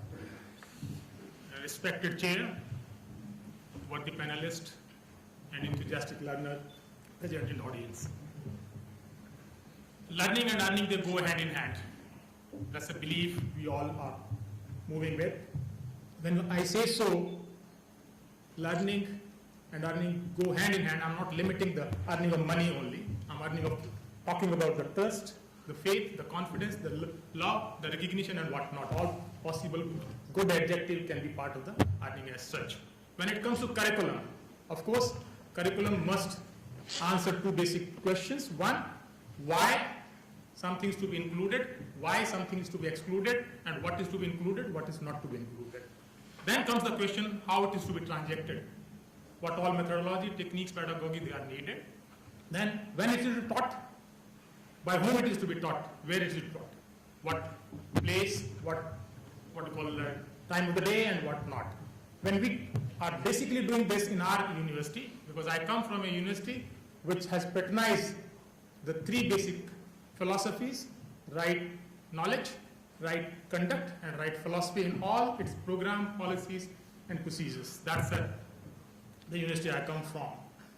What essentially we do in our university as far as curriculum design is concerned, that we answer these why and what first, keeping all stakeholders into picture, more so the people who are going to use our services through our students. That's one, the employers or the government agencies or social sector NGOs. Then the teachers, of course, that's essential, and experts. And some portion of feedback is being taken from the students who have gone through the previous curriculum where they want to have a betterment into it. That's one part of it. Then it goes into an analysis of a filtration on a mechanism, we call it MCA. That some of the content has to be such that it should be able to test the memory of the student. Then certain contents have to be something they can test or they can give a challenge of the conceptual learning of the students. And then comes the major portion, which is most of the time neglected, more specifically in the professional education, is the application content. That how to apply. Because there's one concept of knowing, there's another concept of doing, and third concept is of understanding and feeling all about it. That's the concept we apply. Another concept we have, the MSC. MSC we all know, just to understand, because it has to be a common culture and understanding of the term, that something which is a must has to be there and there is no escape from that. Whether it is student or teacher or the parents, some activities are must. There is no option of skipping, because the moment we have vikalp, we lose sankalp, that we normally call it. We don't give most of the leverage as far as the must part is concerned. Then the should, that essentially it is there and something could. These are the another two filters we apply when we design the curriculum. Making this, we create conditions and content in such a fashion that it is able to focus on the three essential aspects of education. The education of head, which is a processing zone, most of us say, means is that capturing information, converting that information in knowledge, and ultimately culminating into wisdom. That is the basic aim we are aiming at. Then something of hands, because hands are the symbol of doing, means something to do and something to feel about it. Thought, action, feeling and response is the basic hallmark of designing every curriculum with us. That is what we do it. This is something related to curriculum. How we imbibe the values in our students is very complex. Even imbibing values in our own self is a very complex process. This is an after-lunch session. With the permission of chair, can we have a small exercise? I request you to all of you to stand up, rise from your seats. I am not going to harm you physically, mentally, spiritually, religiously, and of course economically also. Maybe. Right, we'll do small exercise. As a teacher, this is a belief we are all born with, that whatever teacher says, we need to follow. So my request, instruction is that do whatever I say. And I'm assuring it is not going to harm you from any of the dimension of our existence. Right? Shall we start? That will serve two purposes. Right? Please bring your right hand forward. Bring left hand also forward. And now let's do 1, 2, 3, 4, 5, 6, 7, 8, 9, 10. And please touch your chin. Hanji, can you reflect? This is a reflection activity. What are we touching? What are we touching? Chin. Are we touching our chin? No. What are we touching? And this is all about reflection. Please sit down. Please sit down. And this is what is all behavior and value. Values. Nobody bothers what I say. Normally most of the people don't bother. I'm not saying nobody bothers. Let me correct myself. People don't bother much what I say. But definitely people follow what I do. And this is what the irony with the values is. That we only preach, let people be honest. But I expect everybody should be honest with me. My wife should be honest, my colleagues should be honest, my management should be honest, my CM should be honest, my PM should be honest. But why? No. But I can be dishonest to all. That's the problem. Because this is like I say, but I do what you have done. All bright people, brightest of the brightest are available in this hall. Yes or no? Yes. All great people, they are guiding the destiny of the nation. What they done? They followed what I did. They not followed my instruction that do as I say. You did what I did. And that's what, in case we are looking to inculcate values, we have to do what you want. If you want openness, you want fairness, you want autonomy, you want discipline, believe me, let me quote my own example. Most of the people, because I come from a farming family, I was born in a village, brought up in a village, and then you don't want, and somebody gave a presentation also, I think somebody was from Bhutan, that nail polish, the teacher stopped using nail polish. Of course, because nail polish does not nurture you. And we never wanted that our daughter should use nail polish until she passes out from the school.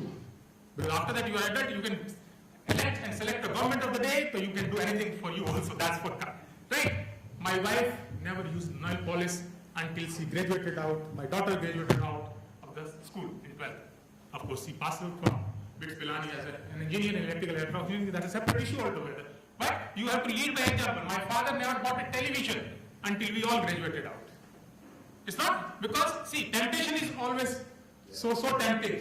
That is another issue I'm coming back to. So please, in case you are looking for injecting the virus called value, let's not use the disvalue, because somebody was arguing and discussing in the previous session that it should be unconditional love. When we don't write anything, it is always positive. When I say 10, what is our assumption, understanding, and application knowledge? 10 is plus 10. We never say minus plus 10, then we say plus 10. No, please. If it is a minus 10, then we say minus 10. But when we write 10 somewhere, we assume, we recognize, we value, we respect, we understand, it is plus 10. Right? If we are looking for really inculcating any value, please be the role model. Because role models are missing. Students, the wards, and all of us are looking for role models somewhere in television, which is purely a commercial word. Let me come back. Relationship. Because being an engineer and more being an engineer of process engineering, I'm more of a process-oriented man, I'm not a result-oriented man. Because my belief is when creator is good, creations are bound to be good. Reverse may not be true. Reverse may not be true. Same way, if I take responsibility of my behavior and action on my own self, then I'm spiritual. If I'm blaming others, spirituality is not something, renunciation of the word and go into the Himalayas and do worship. That may be one of the way, but may not be essentially the way. Now, coming to relationship, I've done a lot of work onto this, because in any situation, our job is to convert resources into results. In any situation, whether it's a social situation or a professional situation or spiritual situation or political situation or whatever situation. That's our job. Now, for what? Again, why we are doing it? For what? For rewards. Those rewards could be, this is a 4-hour theory by Rakesh Mukdil. Right? For rewards. Those rewards could be monetary, there could be non-monetary. As I said, learning and learning go in hand, earning of respect, love, trust, belief. Right?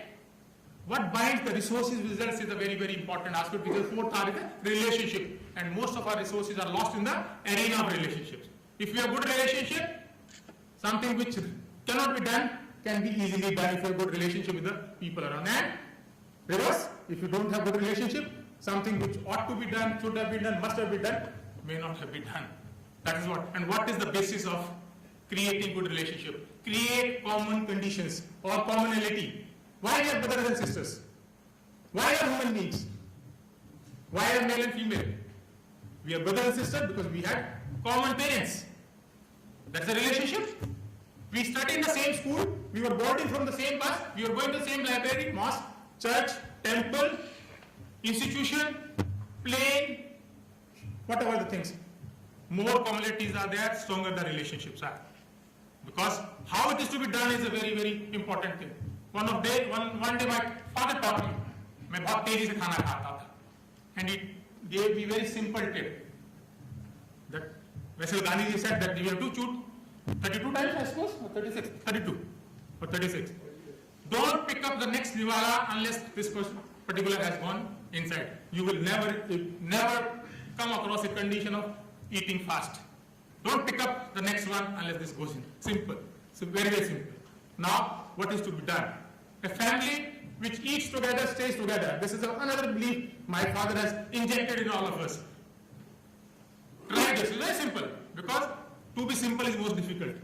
We can have complexity. When we were traveling, Rajesh said, yes, we have solved big problems, but we are not able to solve small problems. We created a missile which can hit exactly at 6,000 kilometers sitting from Kanpur itself. Right? But in that process, we are lost to contact the person who is just living next door. So create condition of commonality. Now, coming to another formula. The teachers, because everybody expecting that most of the things we should be doing from teachers. Under 2 minutes, sir? Okay. Teachers. there are 4 categories of teachers as my proposal is concerned in the normal term. This is something very, that has given me very, very clear thought that we have to propose, not to impose, right? That's a very important lesson, at least I am carrying home. As per my proposal, there are 3 teachers: mother as a teacher, father as a teacher, teacher as a teacher. We pay teachers, of course, and then grandparents as a teacher. One personality can have 4 also, but they are distinct responsibility to deliver certain values. As a mother, and there's a concept of offer and receive, not give and take. Give and take is a business. Take and take is terrorism. No? Everybody is interested, it is looting only. And give and take, business. And take and give is government. And give and give is a charity. Give and give is a charity. But I have converted this in the concept as offer and receive. Samarpan or sweetheart. Whenever somebody is offering you what we call the shawl, what do? We both, we are happily accepting it and giving respect to the person who is giving. This is offer and receive. The mother as a teacher, offer love, receive dedication. Or it is a reverse also. Offer dedication, receive love. That's a mother management or mother's value management. Father, only love is not going to work. That's a pakka thing. They will spoil. Most of the people say, "Maa ke pyar ne bigaad diya." That's the blame unnecessary we get, right? Then father management. Offer value, receive work, and offer work, receive value. That's a 2-way traffic, not a 1-way traffic. Teachers, as we are, offer knowledge, receive learning. Offer learning, receive knowledge. And most important, most neglected in today's competitive world is the grandparents. Do you think we have got a trustworthy society? What are we looking at? Trust is in a decline or it is on increase? Decline. And why it is decline? This is my proposal. Don't take it otherwise. Because we are not able to live with our grandparents. We say, grandparents, my parents are living with me. Are we so big that we can have our parents with us, or it is good to be with them? Thoda shabdon ka fark, but it has got a great value into it. That offer, responsibility, receive trust. Offer, trust, receive responsibility. This is 8-way management. This is essentially needed. Now, 2 simple principles for value addition, being an engineer. Value is a function of functional and cost. Or leave aside the mathematical constant into it. For discussion sake, keep V is equal to F by C, which is a fraction. And all of us are interested more in doing value addition or otherwise. What is our option? What are we choosing? What is our natural acceptance? Value addition or?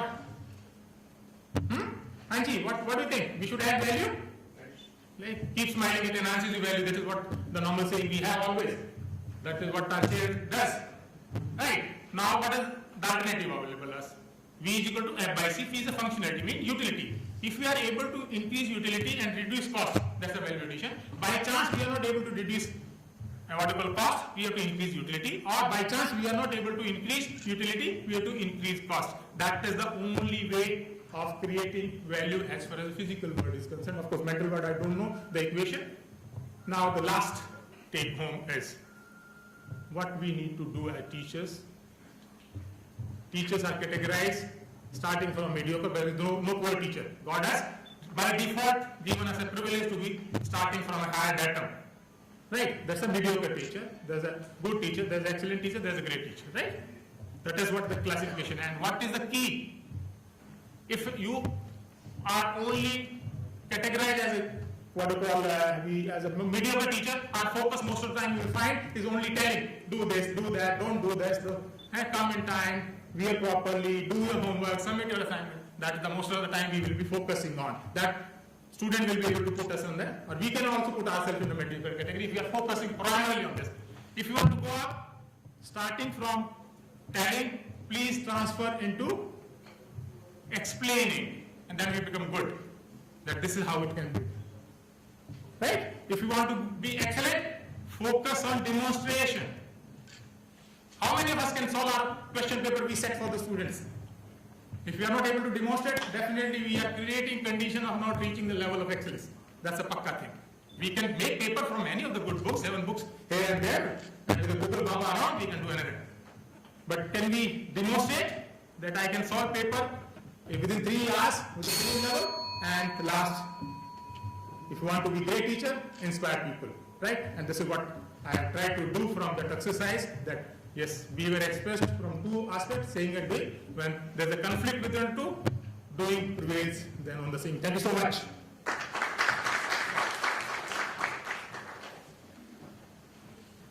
Thank you, Professor Rakesh.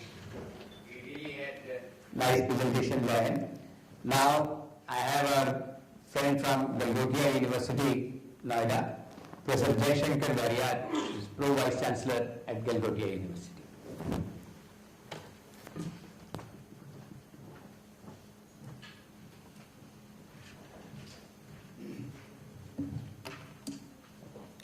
Good afternoon.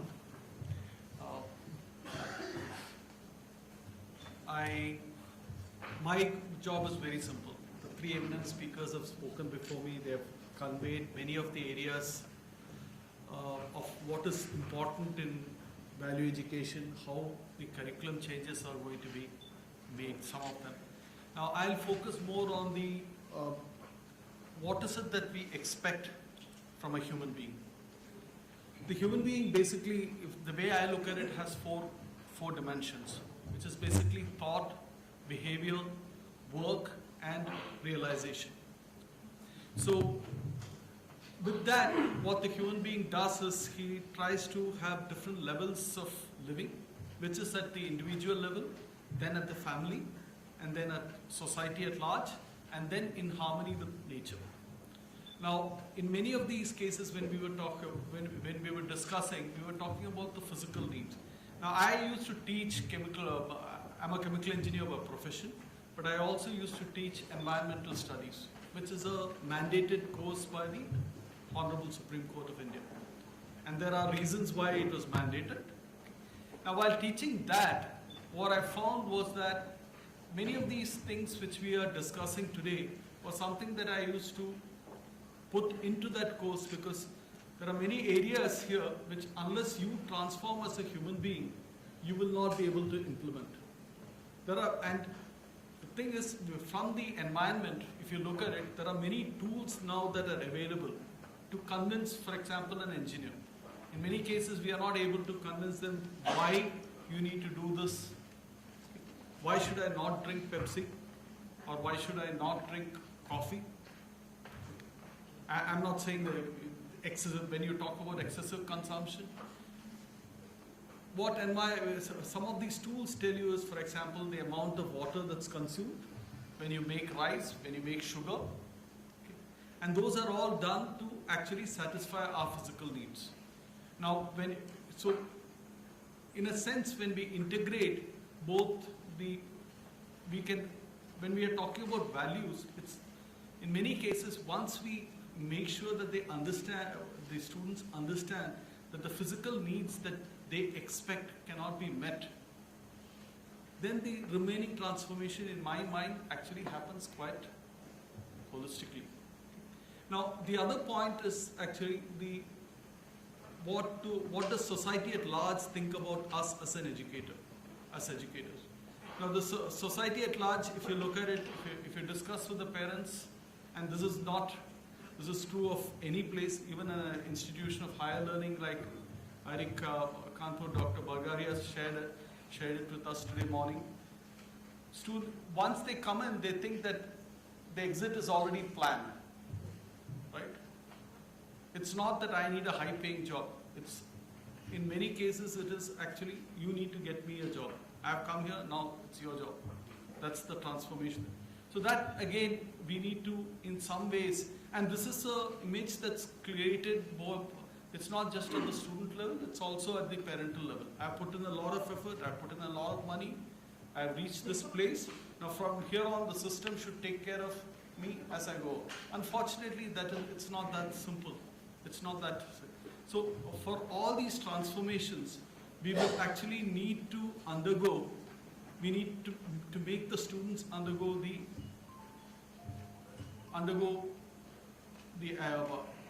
how values have to be imbibed. How do you create value for yourself and also for society at large?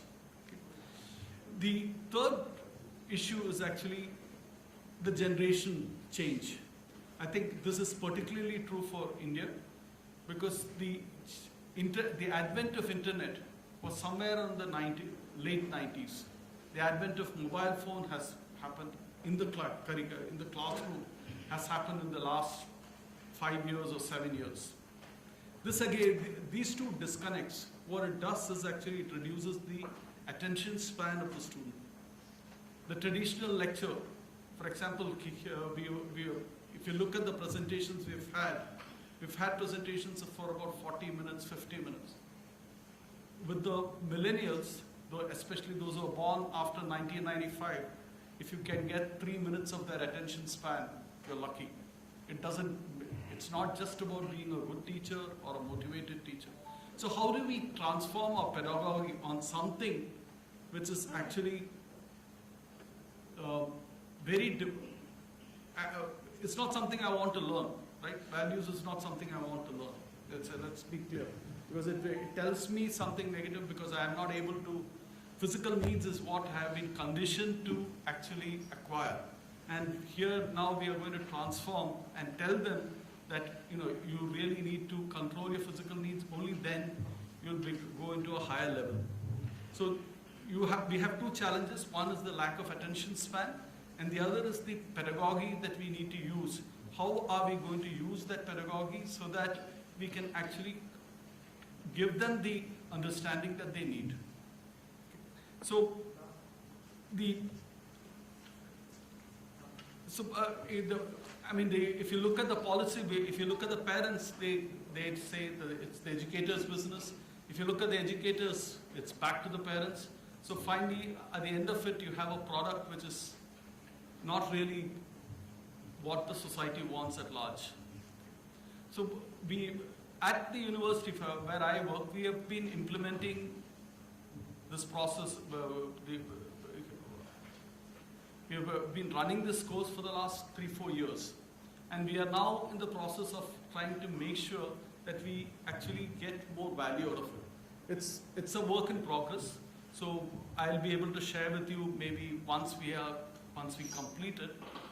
But we are looking at very different pedagogies, not just simply a lecture-based or a purely demonstration-based. So you have many tools now, which self-learning tools, blended learning, all these types of, which we need to integrate. Only then we will be able to see the upliftment of the student and society at large.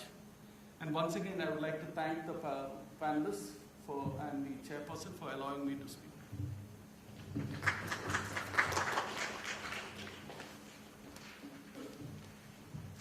Thank you, Professor Jaishankar. Now we had presentations by all the panelists. Now it's open to the house. I'll request the audience to come forward and you can have your views on this specific issue of curriculum for holistic education.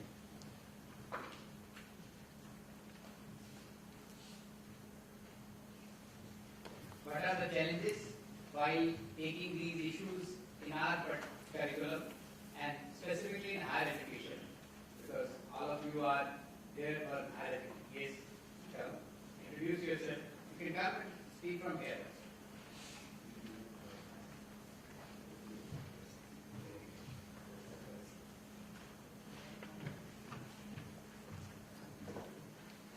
Good afternoon, everybody. Thank you. Me, Danish, from Afghanistan, Technical Engineering University of Ghazni, as a chancellor, sorry. I have a question to respectful panelists regarding to human values curriculum development and implementing the curriculum in a broad capacity around the world. In order to explain clearly, sorry, because I write my question because my own English is a little bit different.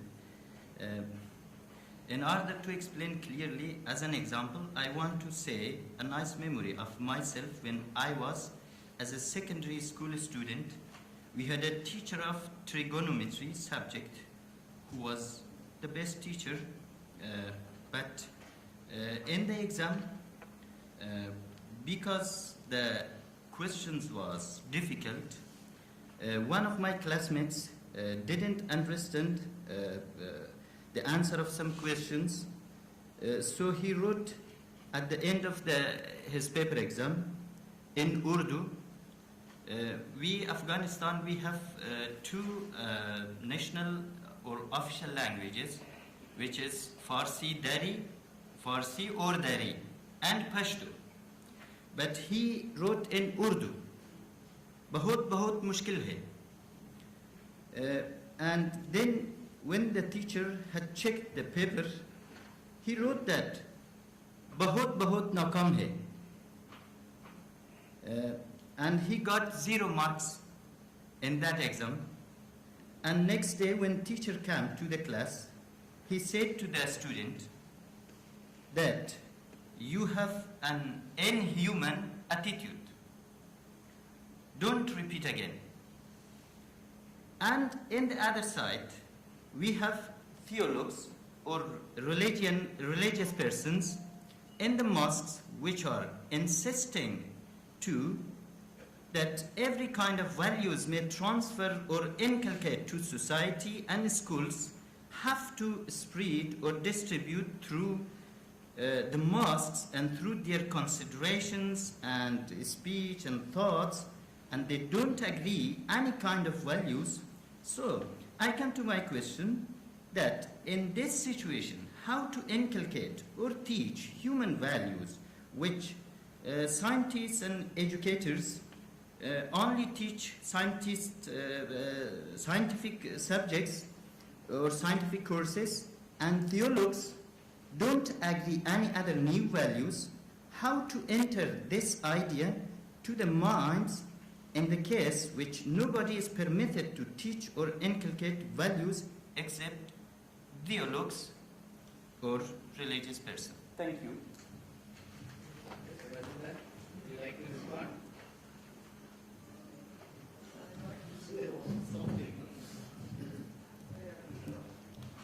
I think we should motivate. Motivation is a very important factor. If anybody made any mistake or if anybody make any wrong thing, then motivation, I think motivation is the only solution. Very coolly, very politely to motivate the things. I think if motivation is followed, I think the problem will be solved. Thank you very much.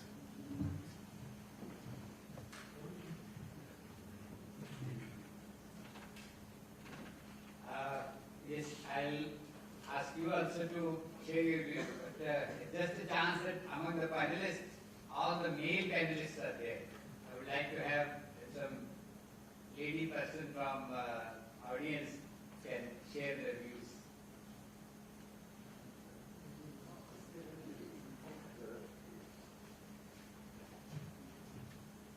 Okay, we'll have first your views and then we'll request them again.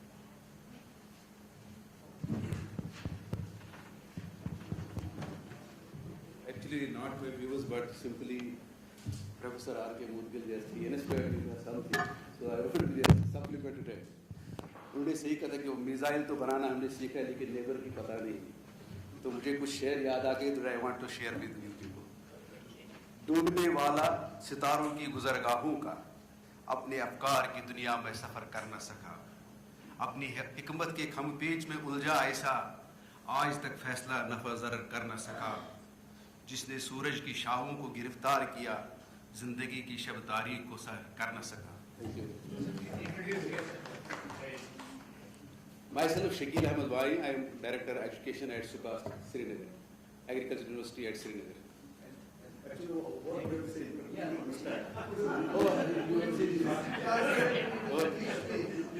So, yeah, I will just try to explain it. Maybe I will also.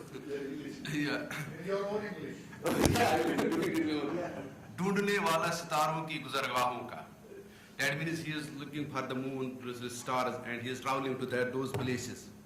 लेकिन अपने अफकार की दुनिया में सफर कर न सका. He is not able to understand his views. He is not able to understand himself, and then he is not able to give his own views to the society. अपनी हिकमत के खमपेच में उलझा ऐसा. He is only looking for science. He is only looking for physics and chemistry. और इसमें इतनी अकल दौड़ाई उसने that he has run his all senses there, but he could not decide what is good for him and what is not, what is bad for him. जिसने सूरज की शाहों को गिरफ्तार किया, he tried to catch the rays of the sun, but is yet to able to, though the rays are there to make him to delight or to get enlightenment, but himself he remained always in dark.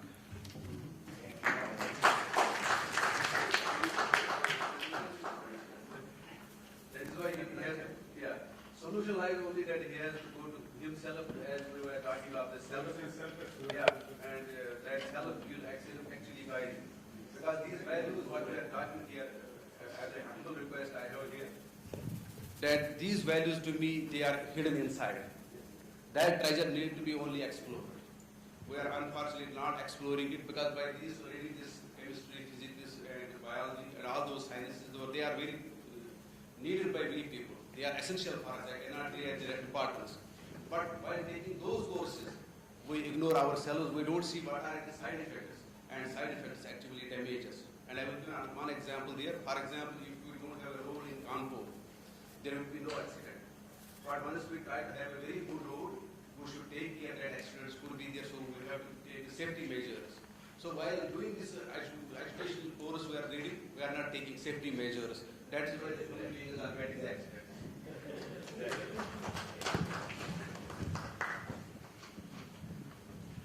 Yes, I have two hands from men only.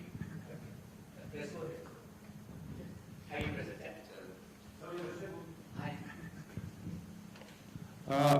Since we are discussing about curriculum, so I specifically will talk of curriculum only, and that too from point of view of state-run universities, government universities.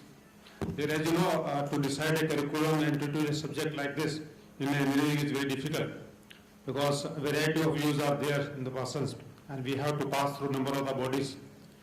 Start with a board of studies, then faculty, then academic council, and ultimately board of management and so on. Anyway, once we introduce this the way you have introduced, and all others are doing it, we have also done to some small extent.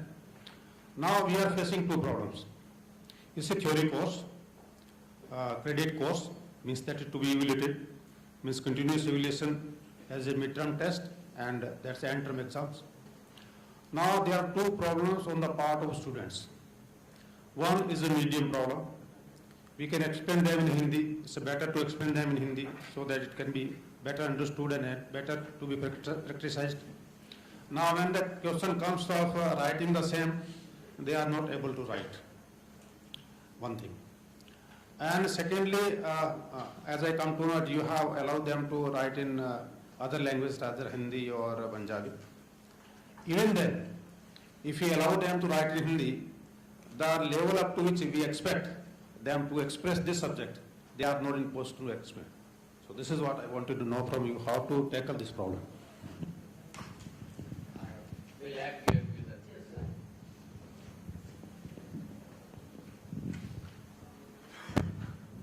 Thank you. I think it's a wonderful session. It brought out a lot of points. If you talk about holistic education, perhaps some points need to be put in as to how do we incorporate, and I agree fully with our friend from Kashmir. And I was looking for some points like that. When you say holistic, I was looking for a more of a 360 degrees rather than just only on the value. Lot of effort has been put in terms of the curriculum. Lot of research has gone. The course is wonderful, though I have not seen a whole lot of it. Like in any other aspect of incorporating or implementing, perhaps we need to look at the point of view of how the course needs to be administered at each instance. I'm sure we are doing, but I'm just saying what needs to be done. Rather, what is the strategy that we need to adopt in this institution at this point of time by looking at the students or the audience perspective. And then comes the point of leadership as to how do we do that so that, yeah, there could be some minor irritations, so nothing is smooth, but then how do we inspire and how do we put, I expected those two aspects. I think perhaps we can share on that. Thank you. Okay. Any other comments? Yes. I'll take it up in my concluding. Yes, sir. I'll take it up. Can I speak? Yes. Myself, Rajni Vish, I'm Associate Professor Electronics Engineering at HPTU Kanpur, and I'm doing IIT at IIT Kanpur. I'm doing PhD student. I'm here under in QIP lead. So I want to share on this human education that like although it is theory course, it is being like curriculum is being developed and decided how to do how, but with theory just mugging up and writing exams and getting grades and getting good marks, okay, with that I think it should be practiced. Like I remember a story of Premchand. Everyone must have heard it. There was one exam and some interview was there. People, so many participants were there, and they told, okay, go for some playing, I think. And then afterwards, they were going and they come across with a person with bullock cart, and he wanted to put, some stone was there. He wanted to push it, and he was trying, he couldn't do. Everyone has just gone through there, and only one person helped him, and he was selected. So I think with this theory teaching and exams, I think practicing should be there. Like in previous years in Gurukul, we hear from our grandparents, like they were very good teacher to student ratio was there, and teacher was used to be vigilant that what he is teaching, very slowly what he is teaching and what they are actually learning it, and by that he decides the time, how much time it should be practiced. So I think this, if this flavor is added in this, it will be more fruitful. Thank you.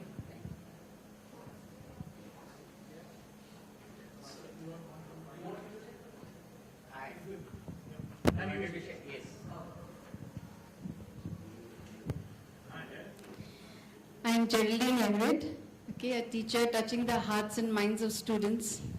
And as sir was saying, that there's so much of corruption around.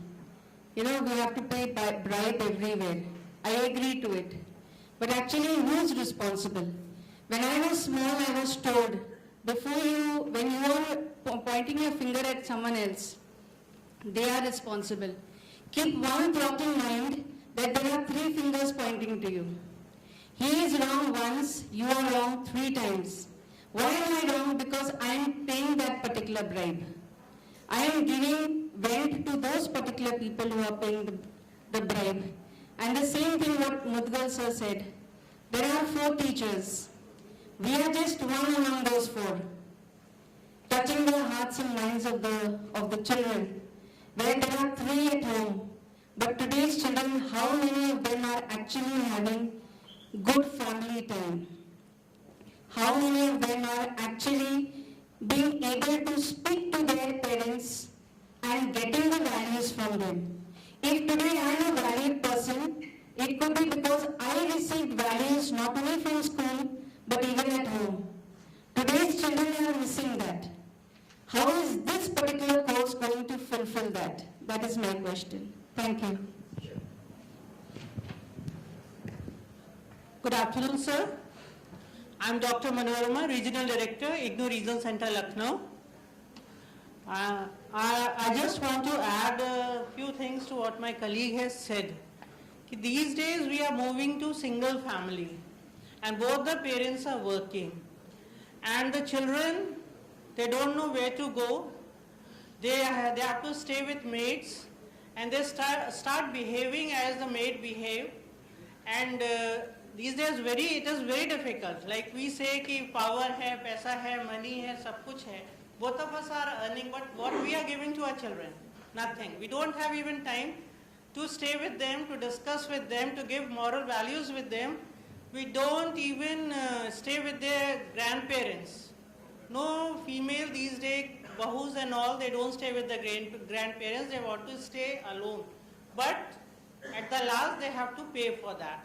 These days, children have so many equipment. They have Facebook, they have social medias. Most of the time, they are interacting with that.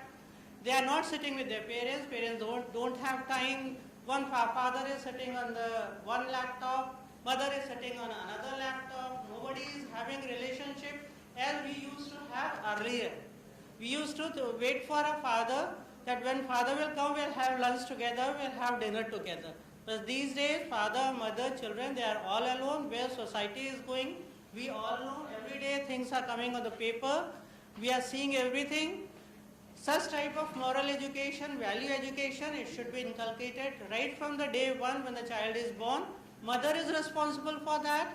First teacher is mother, then teachers, then senior teachers like you, professors like you, then only society. We will be living in a good society, fearless society. These days we have fear to send our children alone to any place. Even to friend's place, I can't send my daughter alone. I have to send somebody with her. A driver, a responsible driver I have to send. I can't send alone. So where society is going, we all don't know, sir. So we all have to sit together, put our heads together, and so that we may live in a good society, a fearless society. Thank you so much.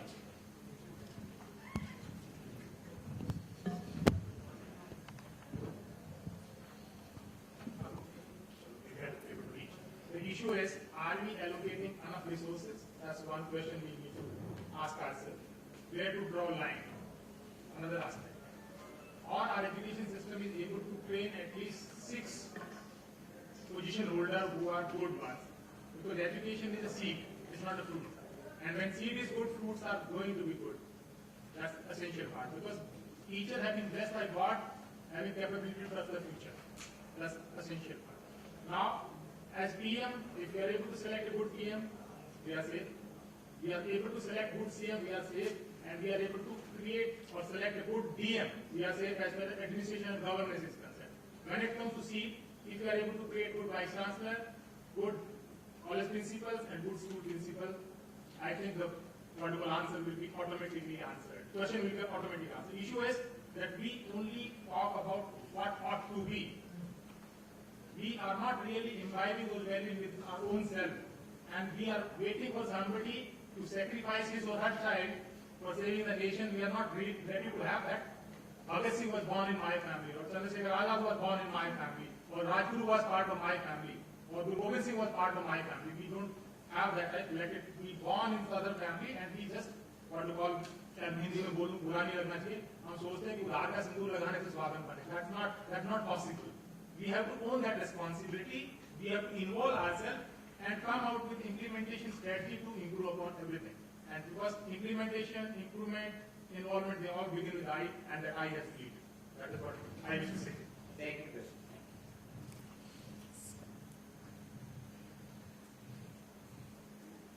As a moderator of this session, first of all, I am highly thankful to all the panelists and the very active audience also.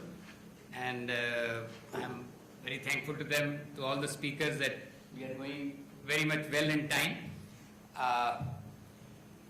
Just to conclude this session, we all are very clear that the issue which we are discussing is really need of the hour. It's already delayed, and it is not only the problem in India or the problem in Asia or only in America, it is now all over the world.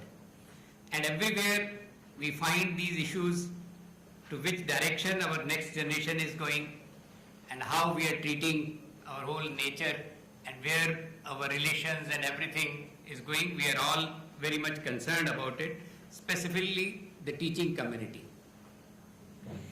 The solution for which, as Rajuji immediately pointed out, what is the solution? So as a people from teaching community, from educational institutions, we feel that we had to have a holistic education which is all encompassing, which deals with people at the individual level, at family level, at the society level, and at the whole existence level, with nature, their relationship with nature also. So for that holistic education, the kind of curriculum which can be executed in educational institutions it must have some basic principles as far as the content is concerned.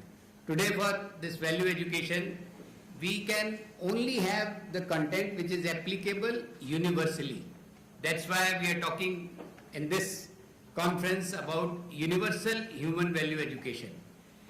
Because the solutions are not bound in any specific part of the world.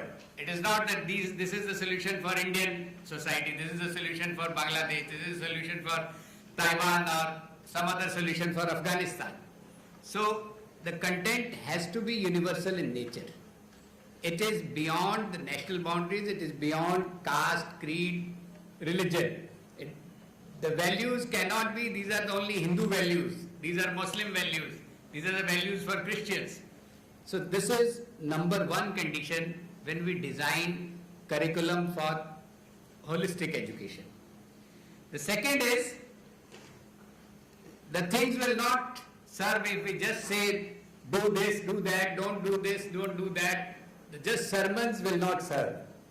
Only the rational issues which appeal to human reasoning.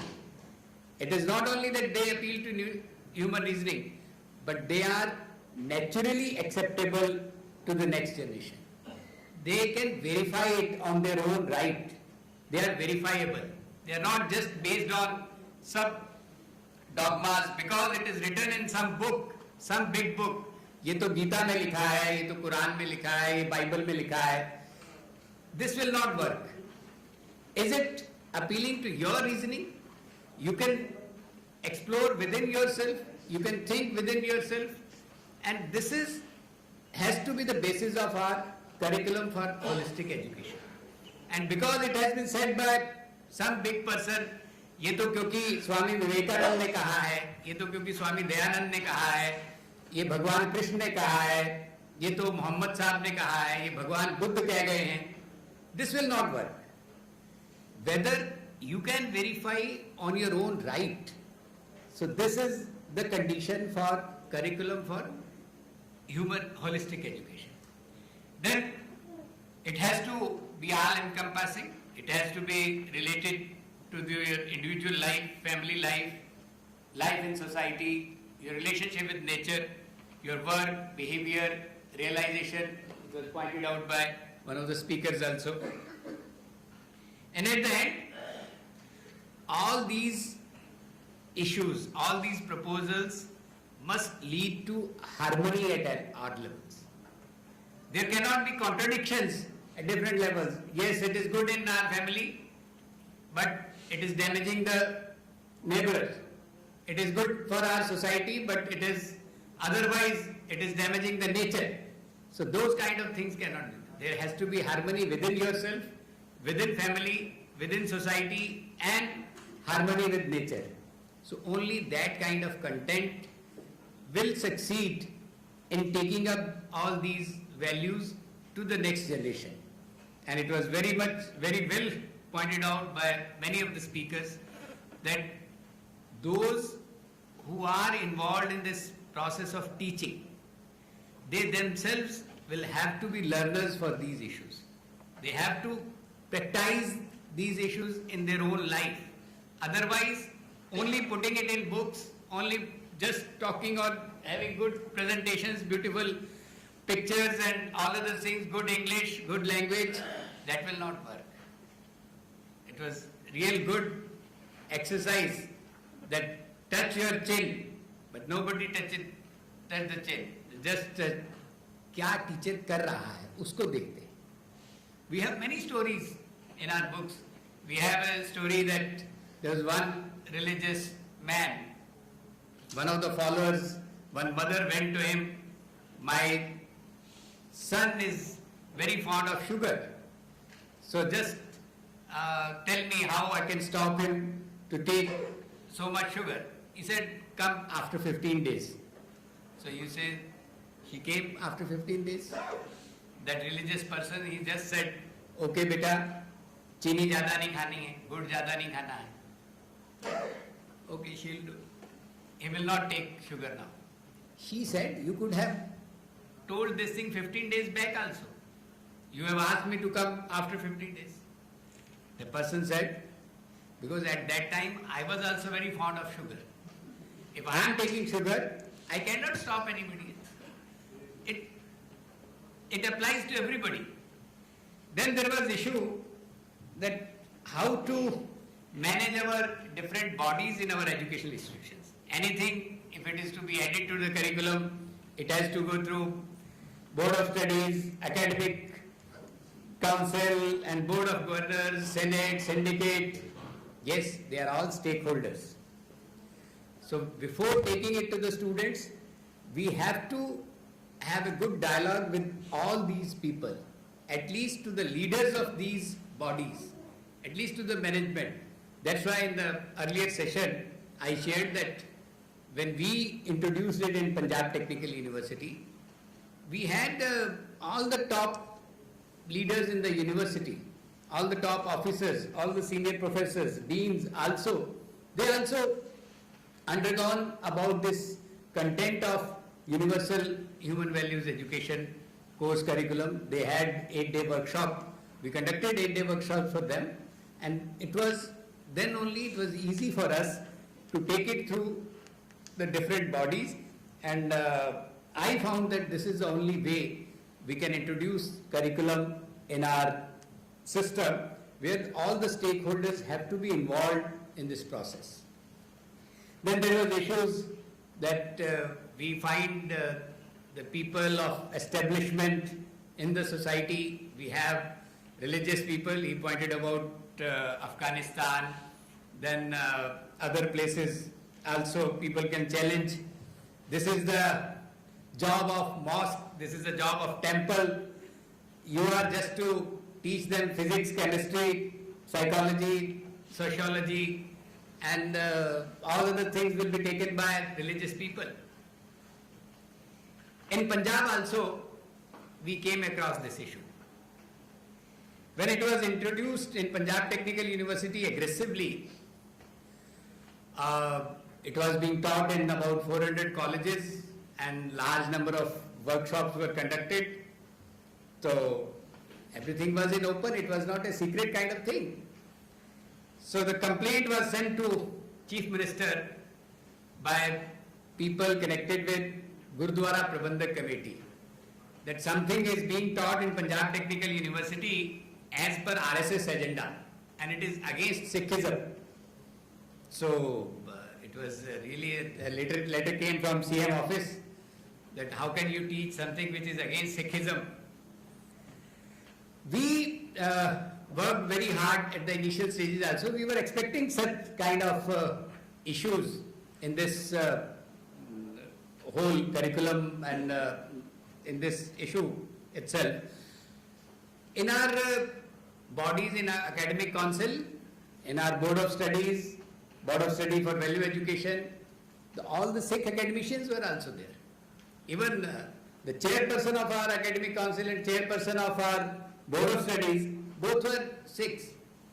And majority of them were Sikh. They had undergone these 8-day workshops. There is nothing which is against any religion, which is against or pro any religion. There is nothing like that. It is universally applicable everywhere. They knew it.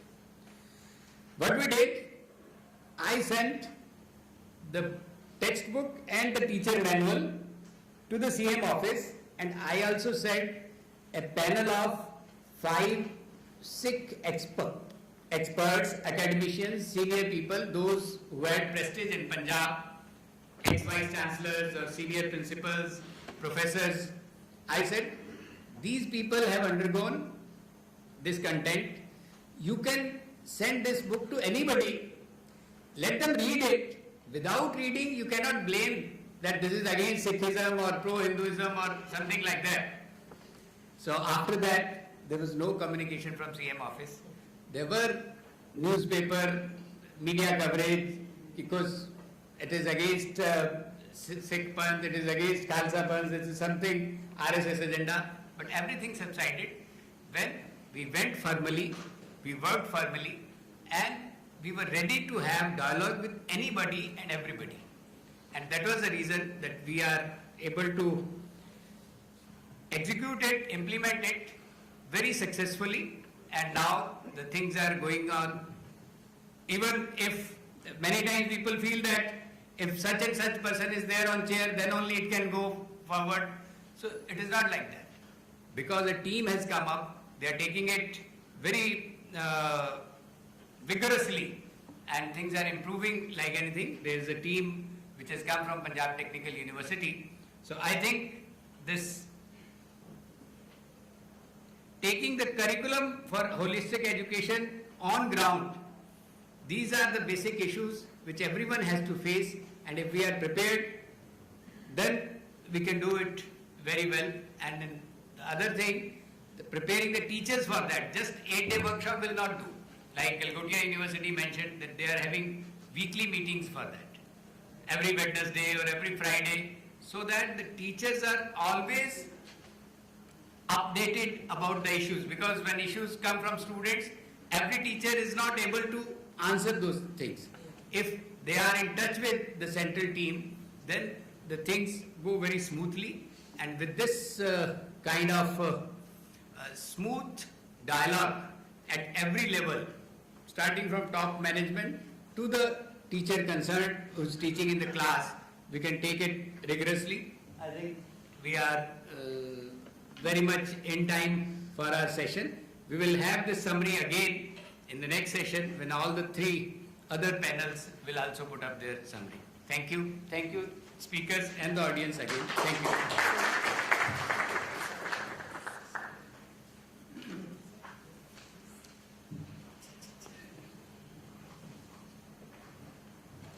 My sincere thanks to all the panelists as well as moderator of the session for this worthy discussion about curriculum for holistic education. Now it's time to felicitate. I request Professor Rajneesh Arora to felicitate the team. Very first. Thank you for coming from Taiwan.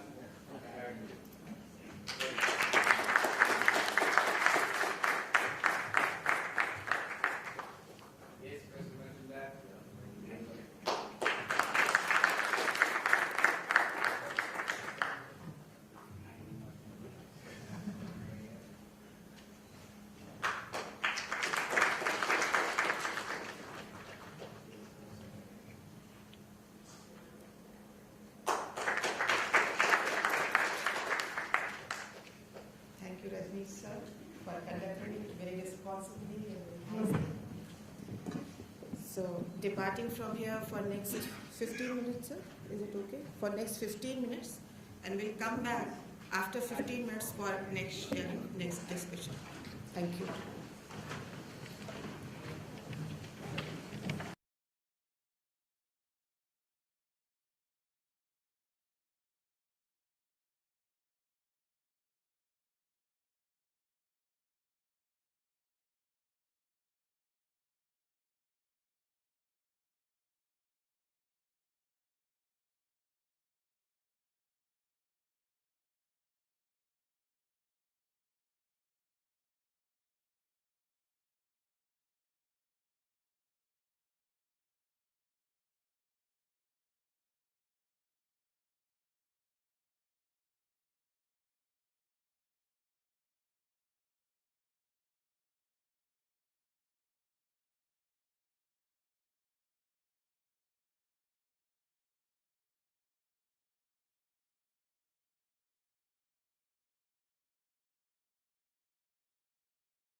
Namaskar.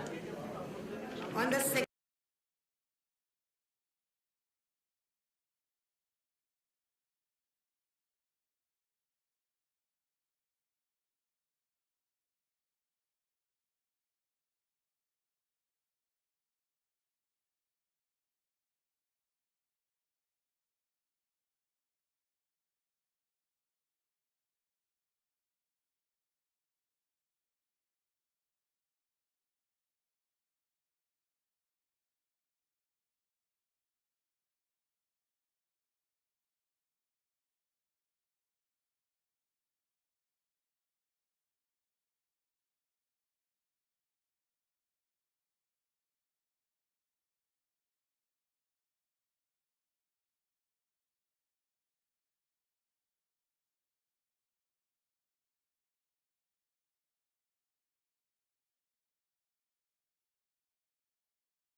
catering to every individual, in the interest of every individual, then only the curriculum can be considered holistic. And holistic means taking care of everybody's interest. And this is very much possible because UHV has already done it. Now, if we go beyond it, we need to align all our subject areas to these human values. So I think this was what we discussed. I sincerely thank the panel members for their active participation and the audience who were there in panel B. Thank you.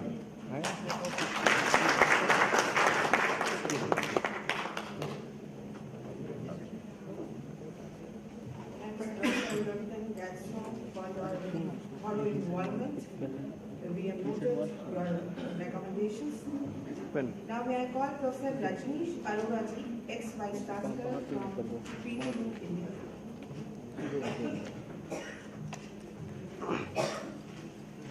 In our panel A, we had 4 panelists. Professor T.M. Lin, who is President, Nanhua University, Taiwan. Professor Dr. S.M. Mahbub-ul-Haq Majumdar, who is Pro-Vice Chancellor, Daffodil International University, Dhaka, Bangladesh. We had Professor Rakesh Kumar Mudgal, Vice Chancellor at Tirthankar Mahavir University, Moradabad, Uttar Pradesh. And Professor Jaishankar Warrior, who is Pro-Vice Chancellor, Galgotia University, Greater Noida. As we know that the topic is curriculum for holistic education. We all understand that holistic education means to talk to the students about not only how to do, but what to do also. How to do includes all the skills part of it, the technology part of it, the technical education kind of thing. But what to do is about the values. So as we all know that today's curriculum is more about how to do and skill-oriented curriculum. The basic issue is, for which we are discussing in this conference, is how to have a curriculum for value education, which relates to what to do kind of thing. Professor J.M. Lin from Taiwan, he shared his experiences at Taiwan, how they are doing in their own universities, about like talking about mindfulness with the students, having a 20-minute session for meditation in the classes, and then having projects related to social service kind of thing. As in India we have NSS kind of things. He shared about how the students are encouraged to go out of the campus and work with society during their services. And in almost all the technical courses, whether it is for medical, for engineers, they have a specific course about ethics. Ethics for doctors, ethics for engineers kind of thing. So he explained about the thing which they are already doing in Taiwan for these kind of requirements for the students. Then we had a talk by Professor Majumdar from Bangladesh. He shared that this is the need of the hour, not only for science and technology courses, but for all the courses, whether they are related to commerce or humanities, and it has to be part of all the subjects in the universities and colleges. And for having a successful value education, he emphasized that we need to have good teachers, which are not only trained in conceptual kind of things, but they are also trained for the practical aspects of values also. They must be inculcated among the teachers first. Then he said that this whole value education curriculum has to be all-encompassing. It must have a relationship within yourself, within individual, within family and society, and the nature also. Professor Majumdar also emphasized that we need to have this value education for civil servants and politicians also. Then only we can have right kind of environment for value education in our courses. And he said that we have to develop curriculum for primary, secondary and higher education for all the levels We had a good presentation by Professor Rakesh Kumar Mudgal from Tirthankar University. He again said that this value education is not about sermons, what to do and what not to do, but it is mainly about inculcation of these values. And who will teach it? Only those who have those values within themselves. The role of teachers was emphasized, and it is, he talked about MCA, M for memory, C for concept, A for attitude. This whole feeling of value education among the teachers is required, and not only among the teachers but head of the educational institution, and we are to create role models for right kind of value education for the students. Then only any kind of curriculum can be successful for this purpose. We have to create conditions of commonality to strengthen the relationship among students, among the next generation. And he said we have 4 types of teachers. It is not only the teacher who is teaching in the class, but we have mother, father, and the people in the society. So they all have to be inculcated with these kind of value education proposals. In our panel, Professor Jaishankar Warrior from Calcutta University, he shared his views about various dimensions for human beings: work, behavior, thought, and realization. Our curriculum must deal with all the aspects of human life. Society looks at a teacher, they expect responsible behavior from the students. Any irresponsibility on the part of teachers is not acceptable. That damages the whole process of this value education. Therefore, the teacher training was emphasized by Professor Jaishankar. The traditional lecture kind of pedagogy will not work for this purpose. Today's generation, having so many gadgets in their hand, their concentration has to be taken care of. Today, to have full attention of more than 3 minutes, as Mr. Warrior said, it is a challenge for the teachers. So we need to again design our pedagogy so that we can involve the students for all these kind of issues. Then he also said that we need to have proper jobs and educators so that they can be real good teachers for this value education purpose. Then we also had responses from the audience, and there were some challenges were raised about when we introduce this kind of curriculum in our schools and colleges. So many people raise objections, whether it is something related to religious, or is it against any religion, is it against Hinduism or Sikhism or Muslim or Christianity. Therefore, it was discussed in the discussion that our curriculum for value education, for holistic education, has to be universal in nature. It has to be rational in nature. It must appeal to human reasoning. It should not be based on any dogmas. It should not be based on the things, beliefs, that it is written in some big book or it has been said by some big person. But it should be naturally acceptable to the students. Students can verify it on their own right, and it has to be all-encompassing.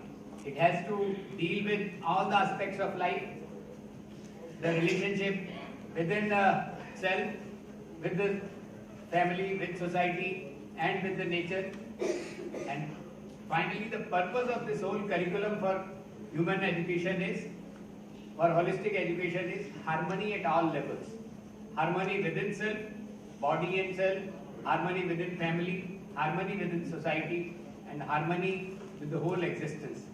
So if we keep all these points in our mind, we can implement the curriculum in our institutions very successfully. And the major thing is the leaders in the educational institutions has to take the first step. They have to take the initiative.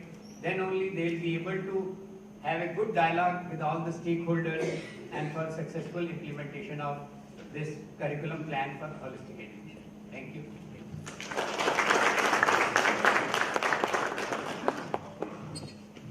We are grateful Professor Arora for your support in conducting one of the panel discussions successfully.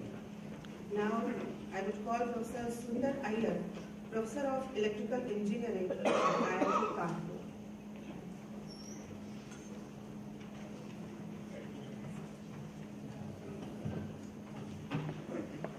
So, I'm reporting regarding session C, and from what I heard from the discussion summary of what in the previous two sessions, there seems to be some universality at least between the three sessions. Similar inputs were given by the people who presented. We had four speakers, Professor Sanjay Bhushan from Dayabagh, then Professor M.G.M. Chaudhary from Daffodil University, then Professor Surendra Pathak, who does research on human values, and then we had Professor Kaushal Kumar Shah from IIT Delhi. So I'll just briefly say what each of them, summary of what they said. Professor Sanjay Bhushan, one of the things that he emphasized was that it should be started at an early age, and they are also trying to do that at their place. And one of the things he also emphasized was it should be, value education should be something that should come out of actions.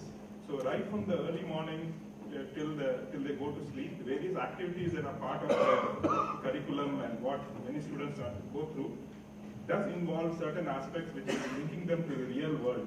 For example, agriculture, dairy, and so on. And besides, of course, the regular academic discussions that people have. And this he felt was important to give meaning to human values. The other thing that he also said that they are doing some, developing some curriculums as well as doing some research. And he mentioned about Six Sigma qualities. There are some 6 qualities that they are identifying and trying to emphasize as part of their coursework. Then we had Professor M.G.M. Chaudhary from Daffodil University. And interestingly, he also mentioned a similar point that from right from young age, from parents as well as from society, students do pick up values, and at the tertiary stage, that is at the university stage, is what we are talking about often, but it's important at the other level too. And we also told the importance of ethics and what happens if there's lack of ethics in society and what are the challenges. And then he also discussed some of the things that they are carrying out at their university. First of all, of course, they have a course developed, and in that they emphasize various aspects of human values, including corporate social responsibility. They also talk about environment, no use of tobacco, and so on. Then also they have certain activities that I thought was interesting. They have students, especially when they join, in front of all their peers and parents and teachers, go through certain activities, emphasizing that they will ensure to take care, for example, their parents and so on.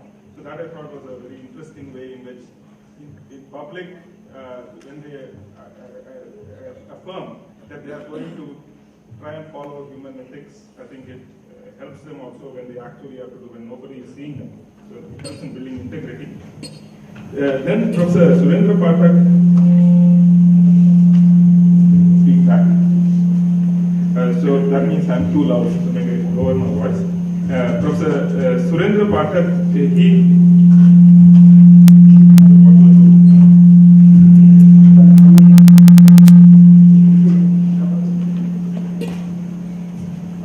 stand a little behind.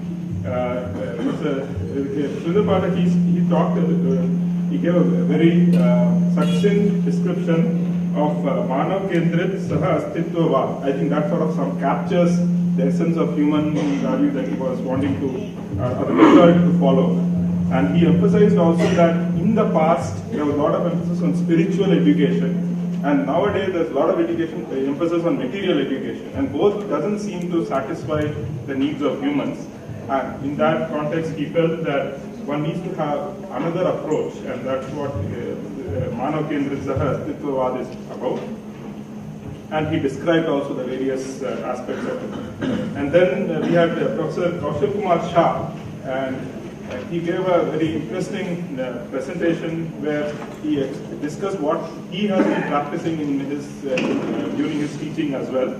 So he gave an analogy that often what happens is we have all the ingredients, we make presentations and so on. But so similarly, in food also we have all the ingredients, but to make it tasty and palatable, sometimes the salt and the spice is needed, in the right amount also. So I felt that that aspect is often brought out by the actual behavior or that students observe from people around.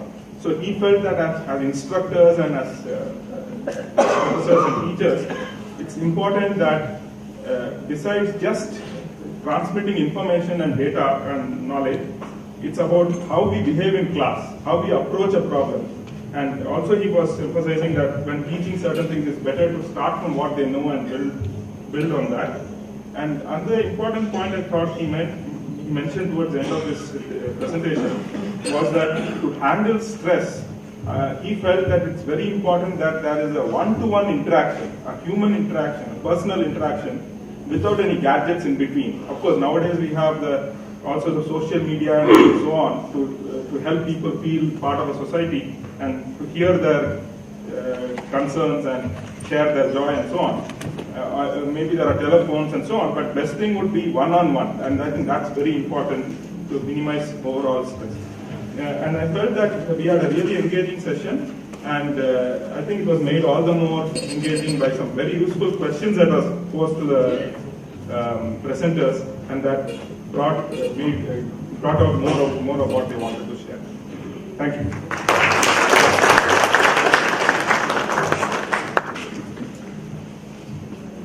Thank you so much, Iyer sir, for your recommendations and concluding remarks after panel discussions conducted in conference or seminar 3. So this way this session is being over. Next is again case studies and experiences, number 3. And this session will be hosted by my friend Dr. Manishi Mishra. So I'm inviting her to host this session.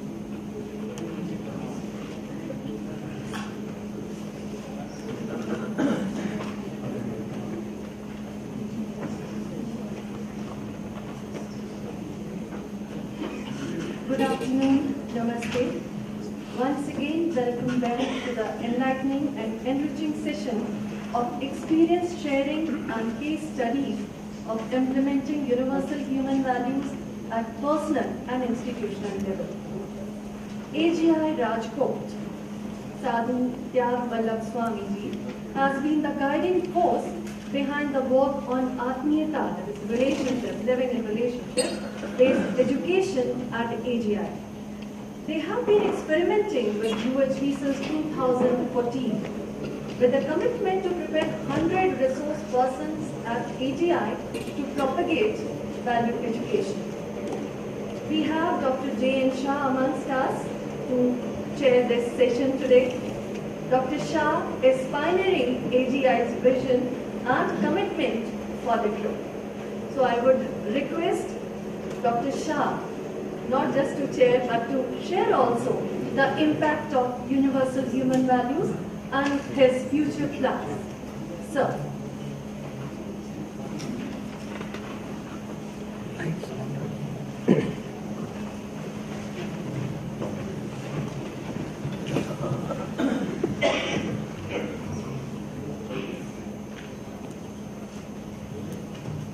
Distinguished delegates,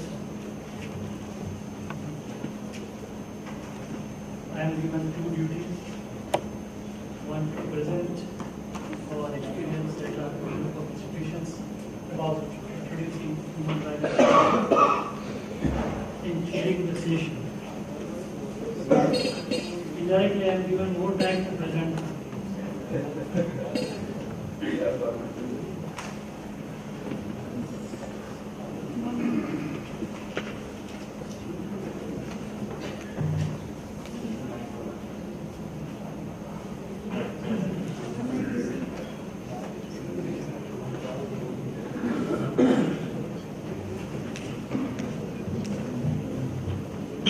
So I'm Dr. J.N. Shah, Director at the Group of Institutions, Rajkot.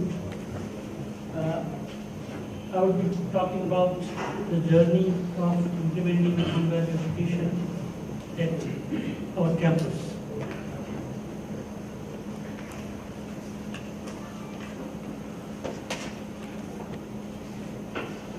His Divine Holiness Hari Prasad Swamiji is the president of the Promoting Trust, that is Sarvodaya Karavana Samaj. He is the chief mentor and the source of inspiration for all of us. He started this campus in 1987. His mission of life is spreading Atmiyata. He says, "Oh Lord, whether anyone else becomes Atmiya or not, please make me Atmiya." So Atmiyata, love for all, is his mission of life.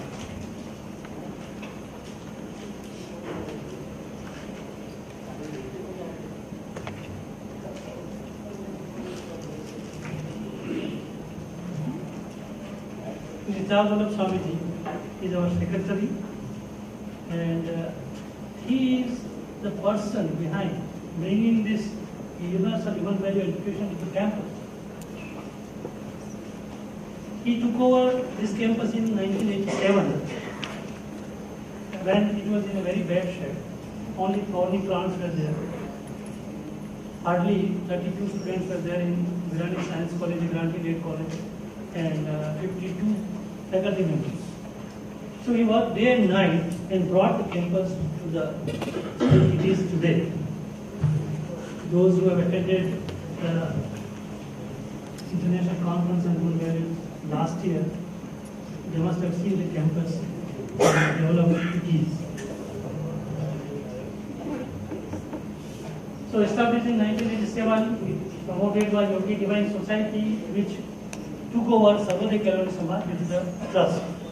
We have 6 colleges in the campus, 2 schools, English medium and Gujarati medium, total students 10,000 plus, total faculty 650 plus, and other staff more than 200.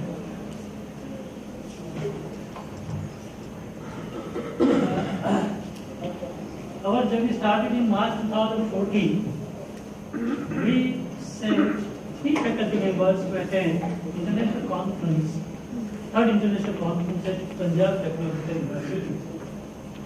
In April 2014, again at Venu, Bhutan, 4 faculties were deputed to attend the workshop on PhD. In April-May 2014, 8 days orientation program was conducted at ICHVHE Kanpur, where 20 faculty members were deputed. March 2015, in the 4th International Conference on Human Values at Gedu College of Business Studies, Royal University of Bhutan, 4 faculties attended. Then we had National Conference on Human Value in Higher Education on 29 September 2015. Our chief guest was Sri O.P. Kohli, Honorable Governor of Gujarat. 77 educationists from various institutions of Gujarat and the states attended because it was a nation. It was for us the rehearsal for the international conference we conducted.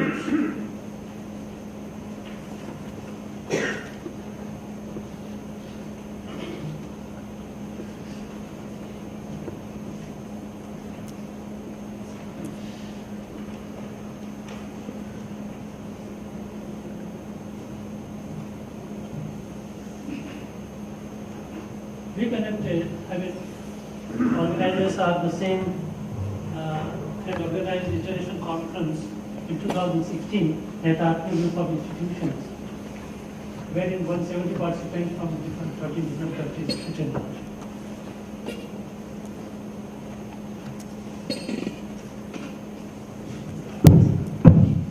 About workshops we conducted for faculty at our group.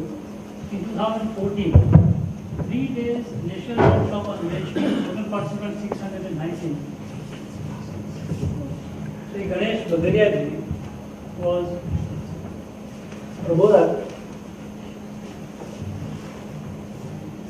2 days post-orientation workshop was also conducted. 527 faculty members participated, and that was conducted by Kumar Sambhav.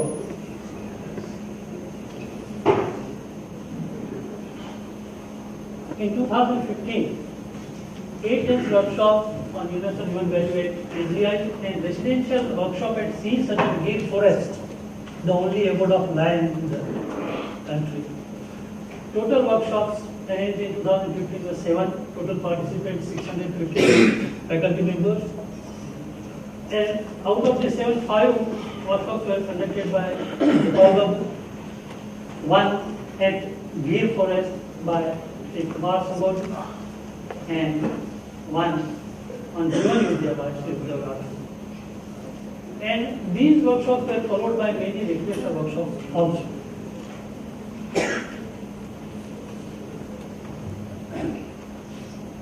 In 2016, we conducted total 7 workshops, out of which ICHVHE were 4 and refresher workshops were 3. Gopal Babu conducted again 5 in 2016. 1 was conducted by Dr. Pradeep Kumar Amsharala from IIT Hyderabad, and 1 8 days workshop on Jivan Vidya was conducted by Sri Somadev. Total participants were 875. In 2017, this year, we have already conducted 2 8 days Jivan Vidya meet, 1 at Junagadh and 1 at our campus. Total participants at Junagadh were 52. 40 were faculties and 12 were guests. Out of those 12, even few parents were also there of our faculty members. The workshop conducted at our campus was attended by 140 faculty members and 53 guests. And both of these workshops were conducted from the. Now, other initiatives which we have taken. Our management has got one campus at Malla Vidyanagar, Anand, where we conducted one day seminar on 6th March. It was conducted by Sri Pradeep Kumar Amsharala.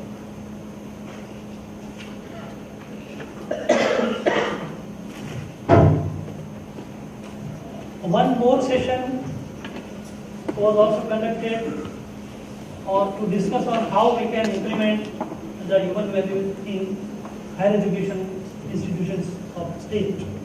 We invited Dr. Naveen Seth, our Honorable Vice Chancellor of Gujarat Technological University, who is accompanying us today, and Dr. Yogesh Yadav, Director of ABUSA, who is also working on designing the syllabus for value education. Both of them were invited to this, and our keynote speaker was Shomdev.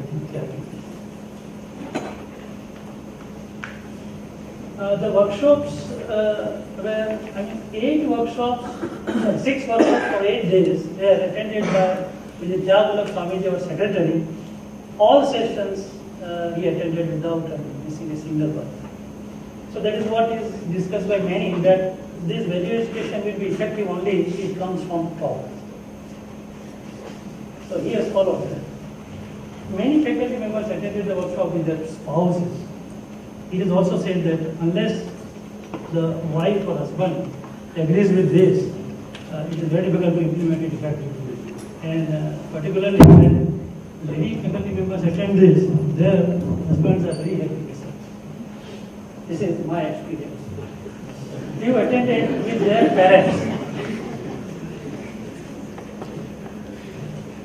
And anybody who used to come with reference of faculty or staff, Swamiji had kept the doors open. Let everybody come and get knowledge of this country.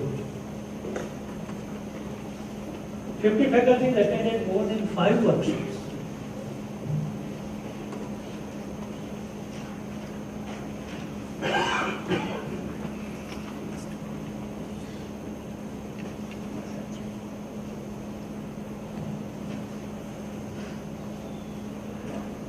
Now, what transformations we have observed? In students, most of them during their sharing say that we have now stopped becoming angry with this. We, instead of reacting to all the points, we now respond positively.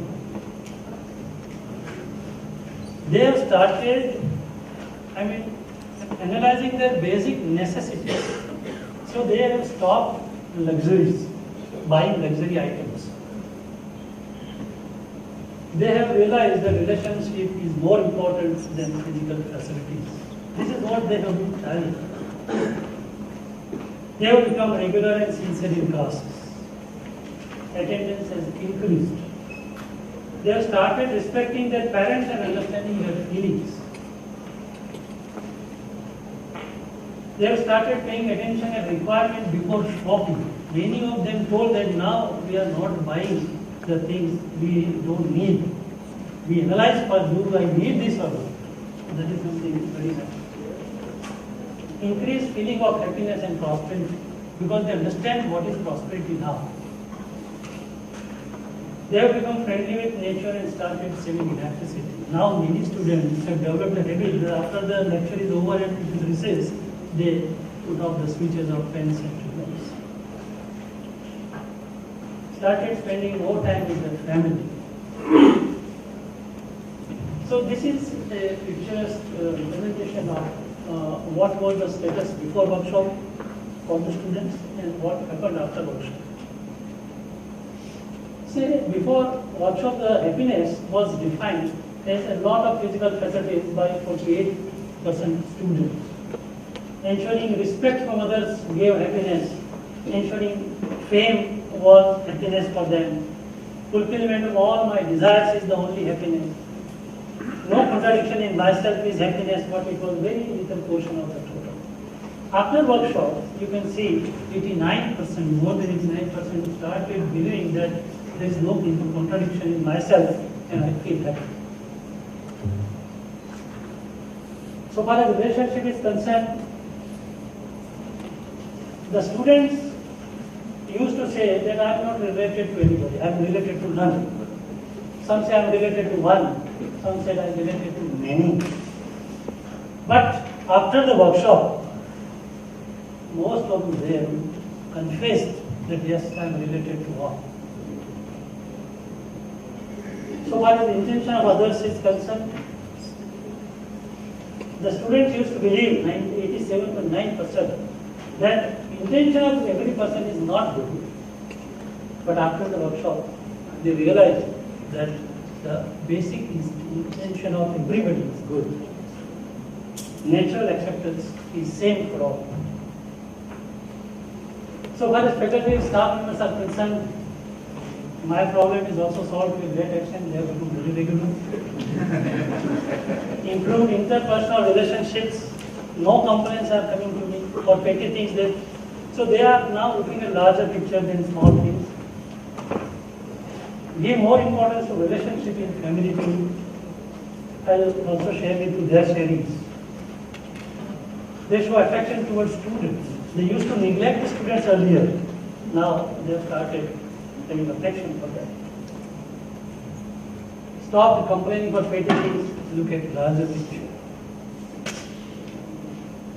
Increased participation in socially relevant activities. Many faculty members are now taking students to villages and at other places where they do some social service. They go to old age homes, they go to orphanages, they go to hospitals, they distribute clothes, which they are not putting on now. Started explaining how technological knowledge can be applicable for good of humanity. Now they come forward for Shramdan also. Earlier they used to keep their job. This is the job of gardener to plant trees. Now they come forward and they do it. They have become more duty conscious. Earlier they used to stand up from their place after the bell rings. Now they are before 1 minute at the class. This is very important thing to be noted. That earlier we used to make it compulsory for all the faculty members to attend these workshops. Now it has happened that when we inform that there is a real session of 10 days to be conducted at Delhi, how many of you would like to go on your own? So far, whatever I have narrated the activities, total expense of those activities is borne by the trust. Not a single penny was charged to any faculty or student. And once I actually uttered by mistake, the expenditure on these activities is this rupees index. Swamiji corrected, let us not call it as expenditure, but it is the investment for future happiness of the population. Many faculties have started here at the institute in groups also. Those who cannot go out to Indore or Delhi or Raipur or Kanpur, they have started doing it here. What is Adyan, sir? What is Adyan? Going in depth of this content, going further.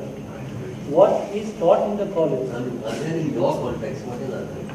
In your context of Atmi. See, going into depth of the thing, मैं कौन हूँ और मुझे कैसे जीना क्यों जीना है इसके बारे में जो सोचना है ज़्यादा, that is available. I haven't gone for any urgent PhD, but what I have been told, that is what I have attended many workshops, but still I haven't gone to that. See, many of us were not knowing the correct meaning of what is trust, what is love, what is affection, what is good. Now they have come to know this. So purpose of life and how to live life is becoming clearer to them. This is what is revealed from the interactions. Now earlier they used to give importance to teaching. Once the class is over and they have taught, they felt that yes, I have got nicely, but they never cared for what learning has taken place. Now they have become conscious about the learning part of it by the students.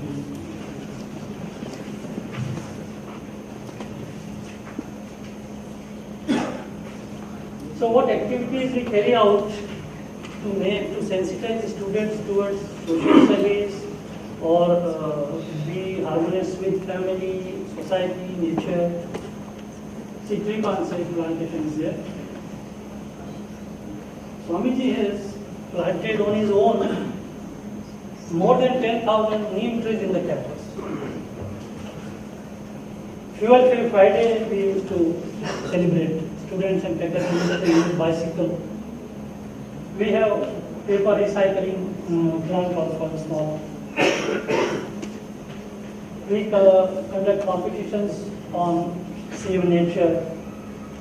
Students are cleaning the building on their own and thalassemia test.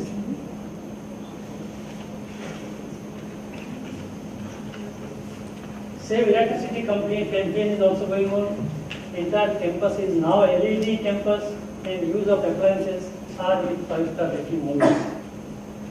Energy saved, as you know, energy generated. So we have kept 230 kilowatt rooftop solar system, which is giving us 20% of the electricity supply needed. We have rainwater harvesting scheme also. We save 50,000 liters of water. Food wastage notice board.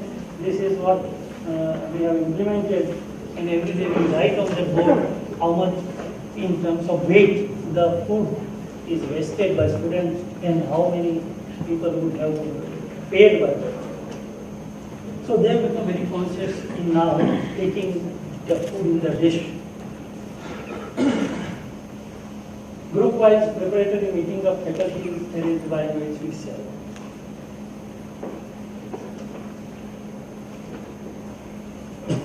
So this is very important. A girl student after the workshop told that I was not even talking terms to my father, but after this workshop I went to home after my father and told him that what I was doing was not right. I should have not put our relationship straight. His father in turn was to his father, this girl's grandfather, and asked for forgiveness.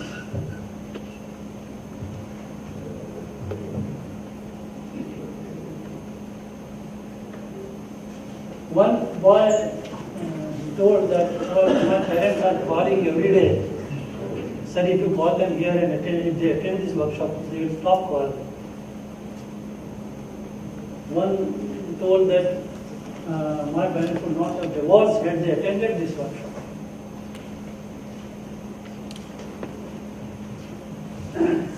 Few students on Sainik welfare fund the Sainik day went to some shopkeeper for donation. Unfortunately, maybe that shopkeeper was not in good mood. He started scolding the students. And very harsh language. But our students, we don't know how they learned it. But they attended many workshops and they were even volunteers. One of them went to the shopkeeper and just told, "Sir, please put your hand on this box. You bless us and it's over. Your contribution is received." That person gave money.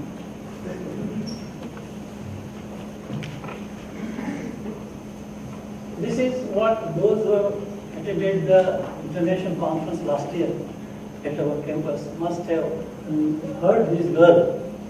The girl was suffering from stammering problems since childhood.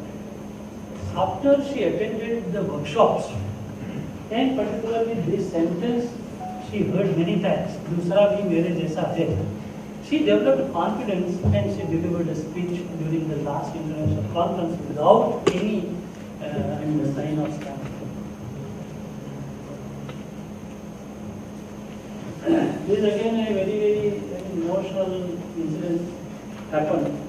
A boy lost his money on fees given by his father in bet cricket. And he lost everything. He was crying. He could not tell anybody. He even thought of suicide. But at the end of the workshop, his friends told him, "Let us meet the teacher. He may find some solution." Because he had to collect a lot of money for fees. So they went to the teacher. Teacher sympathized. Just made him sit with him. "Don't worry. Let me talk to your father." What he said. His father was poor, and the whole incident was narrated to him. And instead of becoming angry to his son, he thanked the teacher that you have done so nice thing that you have told me. Had you not handled this student properly, son, you might have suicided. So this happens. As I told you, now they have become very conscious about use of electricity.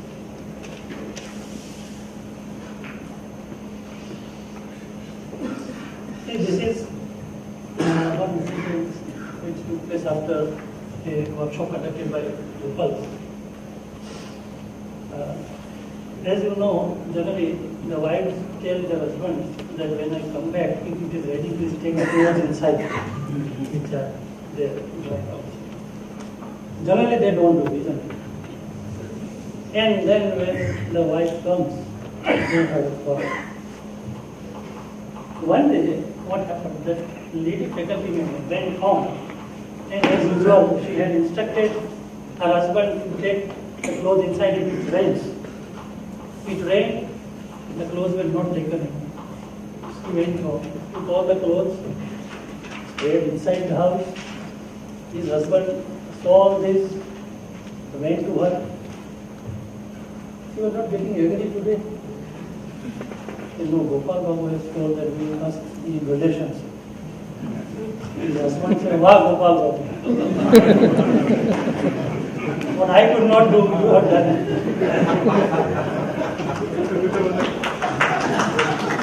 Not tuning with in-laws, one faculty.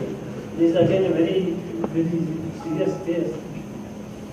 One lady, senior faculty member, not tuning with in-laws, always there were tense moments. She also attempted to suicide once. But after attending this workshop, she started behaving in such a nice way that now they are having a lot of cleaning in the house. She narrated that had I not attended this workshop, I would have done something unimaginable. Again, Dr. Nipa Bandi is one of our senior faculty members, head of microbiology. She narrated one story, the incidents of story, that my father and mother were not at good tune. Father was very intellectual person, already in J. Krishnamurti, and my mother was not that intellectual, so they had a lot of difference of opinions and quarrel. So one day I just requested my mother, why don't you look at the video of universal value once? She did not agree. No, I have heard so many saints and so many people and nothing happens. Nothing will appeal me to change myself. See, one day, force her at least to see 5 years ago. So, after her mother saw that video, she stopped after 5 minutes. No, nothing is going to happen. But in 5-7 minutes, she could listen something. So, during night, when she was not having sleep, she decided to see the whole video. Nobody was watching her and she watched the video. And in the morning, she phoned her, that इसमें कुछ है, इस चीज में कुछ है. Then she started listening to videos more and more. A June who used to work for our auditorium also got attracted to this content of universal value and spent Rs 200 for books of students in the slum every month. The faculty started paying fees for 2 children of his servants.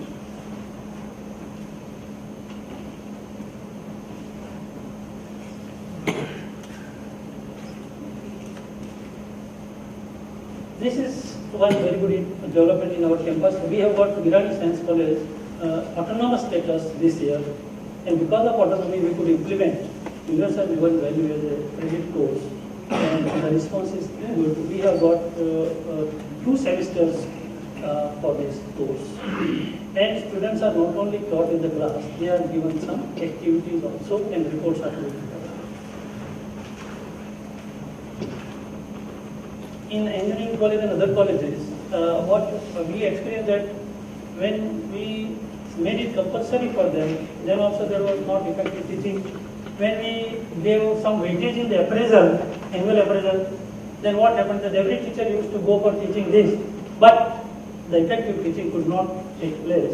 One incident, the teacher went to the class, was teaching this human value. The student said, "No sir, I don't agree to this, what you said." Teacher said, "Maybe यार समझ तो तेरे से पर मुझे तो यही पढ़ाना पड़ता." So this masked the whole spirit. So what we did, we have the counselors for every 25 students. We have this year gave them that you do some activities on universal human values, and if you do one activity, you will be given 5 points in appraisal. If you do 2 activities, 10 points. But the activities to be done are to be selected from the list of activities, and the students have to do at home, and what they report is to be assessed. So assessment requires the teacher to go through the content and what actually is the response. So as I told you, Swamiji says this is investment, don't call it an expenditure. And 3 faculty members are fully appointed for this teaching universal, who have been in universal value since 2014. They have undergone a lot of workshops on universal values. So what we now intend to do is, we want to be a model center of universal value and extension of UHV program to higher education schools. Want to build a living model in the ICHVHE campus. We also started measuring CO2 in the campus by Science College. What happens when there are vehicles in the campus, when there are no vehicles in the campus. Swamiji has his Satsangi Samaj all over the world, lakhs of disciples are there. international conference last year which was organized at ICHVHE institution. It was attended by many Satsangis from the globe. We are also in the process of translating the content of English in Gujarati for school. This is one project we have been implementing. We are making our students of electronics and communication department to prepare the projects on solar-based electricity for the farms in the rural area where they need only 2 bulbs and 1 fan for 10 hours. This can be utilized at a very low cost, 4,000 only, and no maintenance. So students, those who have got farming background, they would like to do it. We are going to have collaborations with CG Gosala Rajkot for producing products based on cow, tiny tech plants, Rajkot for solar and wind solutions, as well as developing self-sufficient villages. He is a guardian, Mr. ICHVHE Desai. Ms. Manoj Bhai Solanki has got a very good farm in which he has been having a lot of products which makes the village self-sufficient.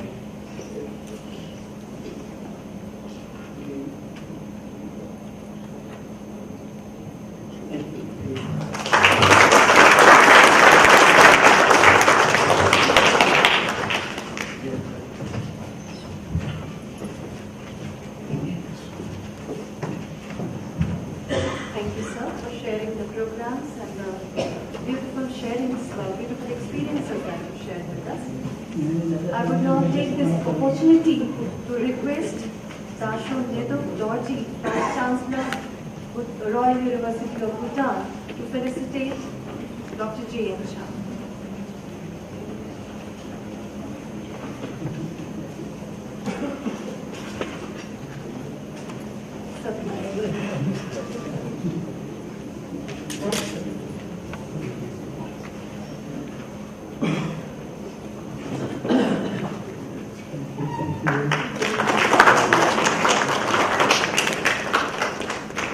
Thank you, sir. Thank you so much. CVMS University is a new evolving university in the process of exploring how alternative education may look. Today, Professor Surendra Pal, Vice Chancellor CVMS University, is amongst us. He is an alumnus of IIT Delhi. He has a rich experience of industry. He held a senior position at Ford India. Professor Surendra Pal took voluntary retirement since getting in touch with concept of universal human values to explore this new possibility and lead CVMS University. So, kindly share your thoughts with us.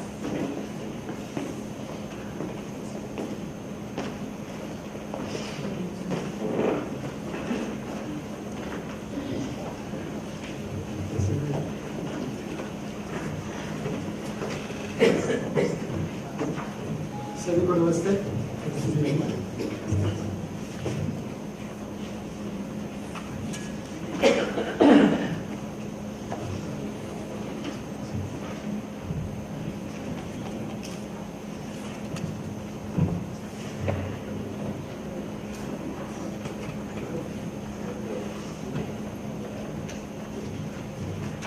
Manisha Devi had just told me we have 10 minutes.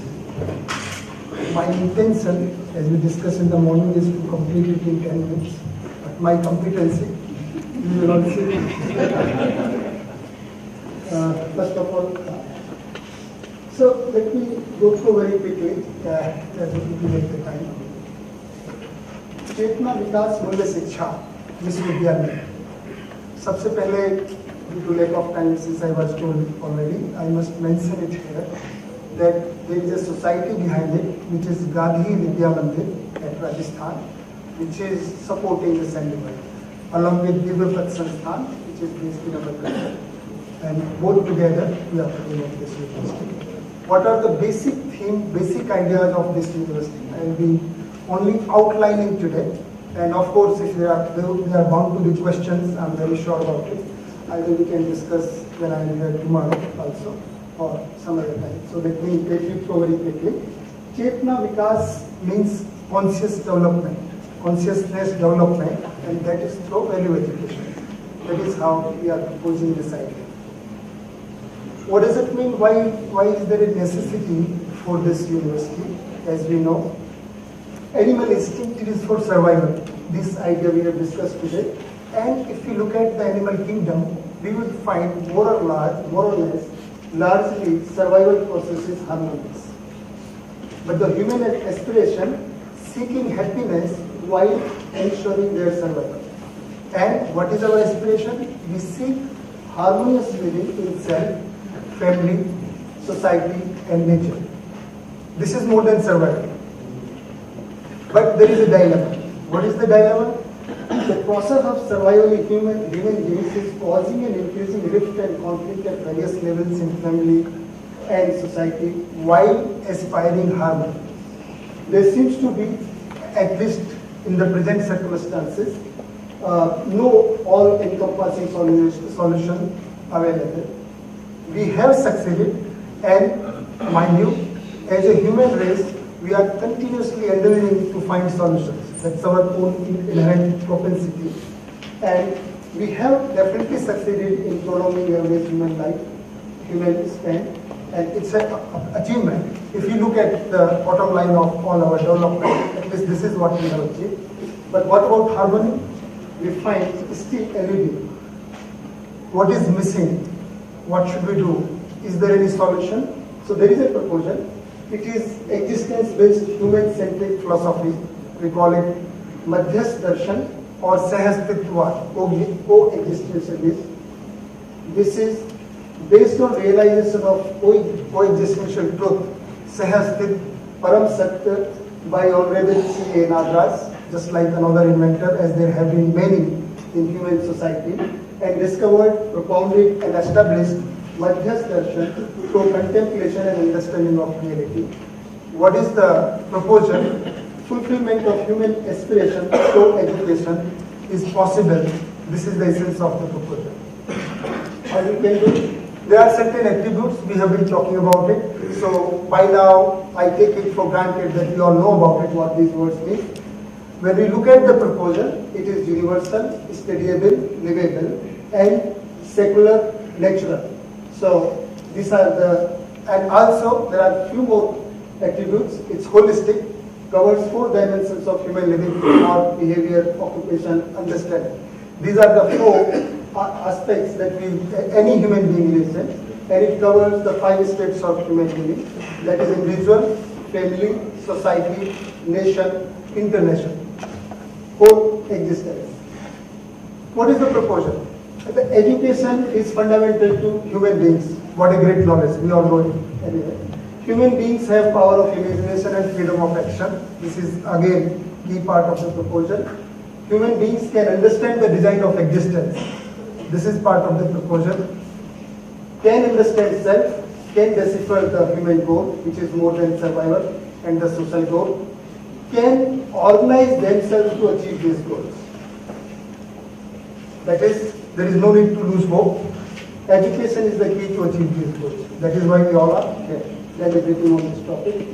How do we decipher the goal? What is the education for? If you look at, we are now today looking at the education at the higher level, higher education. But education starts right from the childhood. So, what for the education is? Essentially, if you look at it, education is for the child. If you look at the universal traits of a child, it will give us the clue to find the goal of humanity. A child by birth is justice seeker, he wants justice, is inquisitive, curious, he wants to know, desire to do right things, he wants to do all the things rightly, desires to behave rightly, and speaks truth. Human beings strive for happiness. People want to live a meaningful life in harmony with others. With these clues, if you look at the goal, this can be very well defined at 4 levels. The goal of an individual is to attain happiness. And what is happiness? Peace, contentment, and bliss.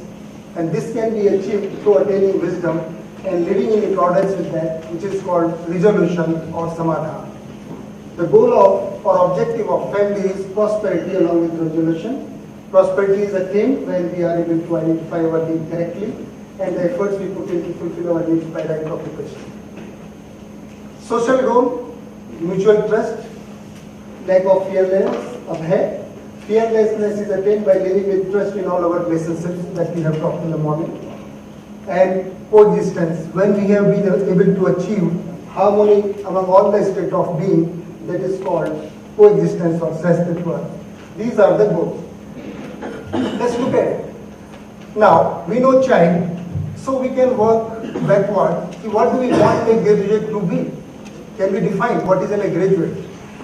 When a child starts gaining education from the right childhood, gets into the college, and when it passes out, what kind of graduate we are looking at? This is one attempt. We can all free to work out, and I give a proposal that we can all work out what kind of a graduate we are looking when he graduates, when he gets a degree. Today, one of our friends said that the child or graduate when he passed out, he is not either employable or family says he is not livable in the family.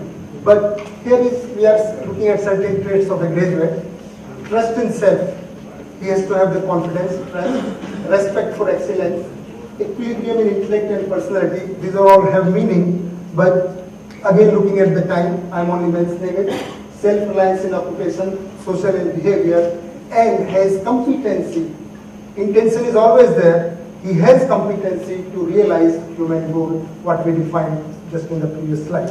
That is what a graduate, if he passes out, should be capable of living and delivering and achieving that goal. How can we achieve it? What kind of education and curriculum, which is what we just deliberated in our previous session where we had 3 panels. What could be the holistic curriculum? Here is one proposal of that curriculum. There are 2 parts of attainment of goal of education, needed redesigning mainly into 2 components. So it's just a proposal based on which we are putting up this university. That one is wisdom. A child gets opportunity to explore and nurture his or her inherent traits and gets understanding of justice, existence, truth, right behavior, right understanding. This would provide necessary wisdom to live happily and in harmony with everything else in nature. That's the first part of curriculum. Second skill, provide necessary production techniques to ensure physical healthy survival. This is how. Now, what kind of curriculum we have designed to achieve this? This is an attempt. This is what we are planning to create in our university. We are looking at currently 6 faculties or 6 departments to begin with. And we think first 3 are compulsory for any student and next 3 would be optional to begin with. And we think and this is going to be 4-year course, first 2 years are going to be common and next 2 years there are going to be some specializations in this university. What we are looking at first faculty is we are calling it Gyan, Vivek or Vigyan. We say knowledge, wisdom and science. What are its educational content? Existential understanding. Understanding the realities in existence. Madhyas darshan, human aspirations and philosophical thoughts that human society has explored so far. Is that time? 2 minutes. 2 minutes, right. Holistic health. Every one of us wants to be healthy, wants to live a healthy life. That has to be part of the curriculum fundamentally for every child, every graduate. Wisdom is compulsory, holistic health, understanding of that, how to live healthy is compulsory. It is going to include healthy lifestyle, some of naturopathy, Ayurvedic system, allopathic system. So rather than going into the pathies or having contradiction of 5, we are going to look at wisdom, which pathy to apply in which circumstance. Then we are going to have faculty of production, which is engineering, management, technology. What we have understood through wisdom, that whole engineering, management, technology is for management of production and for production, not for warfare techniques, just to say what not for. And it is going to have food, housing, accessories, transportation, sustainable energy, telecommunication. These 3 faculties are going to provide fundamental courses which are compulsory for every graduate. Next 3 will have some options, that is education. Educational philosophies, techniques, methodologies and content preparation is going to be part of this faculty. Social science, sociology, psychology, economics and anthropology, whatever has been explored and what is provided by the current Madhyas Darshan study. Social science, law and social justice, understanding the constitutions of the world and legal frameworks seems to be a lot, but that is what we are planning, or we are working, we are undertaking a lot of research, how this all can be essentially provided in 4 years, all this with great. I will miss the campus right now, since there is only 2 minutes. I will just focus on the teachers' qualification for the time being. What is going to be, who are going to be the teachers, professors in this university? First of all, they should be capable of taking care of their own needs. They should have the academic qualification as per governing body rules, UGC, ICHVHE, and UCC, but it is desired. What is compulsory? Study completion of Madhyas Darshan, what we just somebody asked earlier.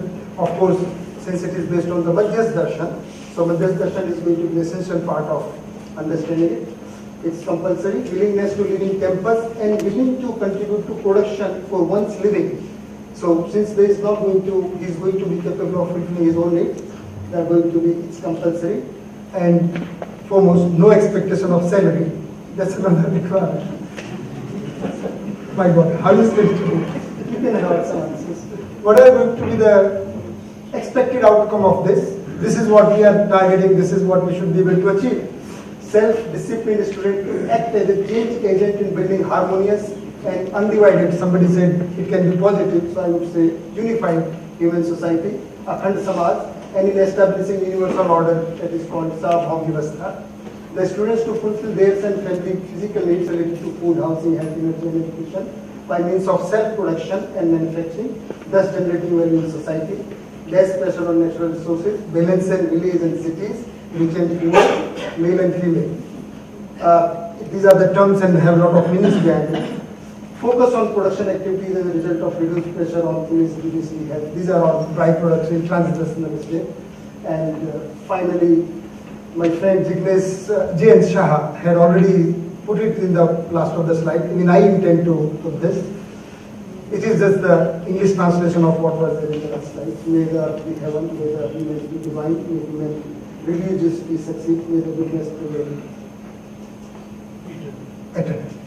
Thank you very much. How is my competency? Was it just 10 minutes? Oh, thank you.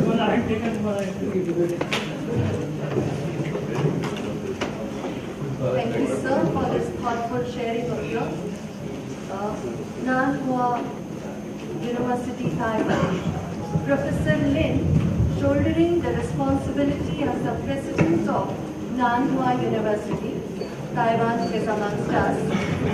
They too have been exploring alternative education models since long. I'm pleased to inform that they have decided to start UHV initiative in Taiwan. So I would request Professor Lin to share his thoughts with us.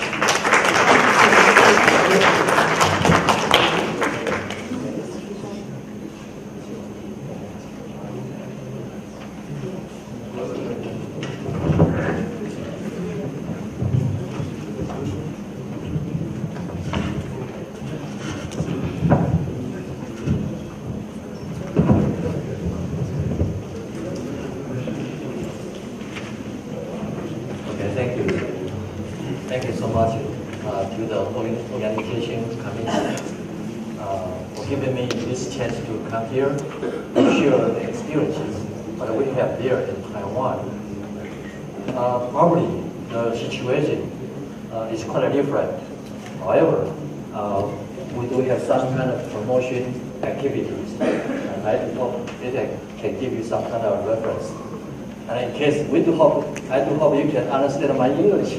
Okay. Okay.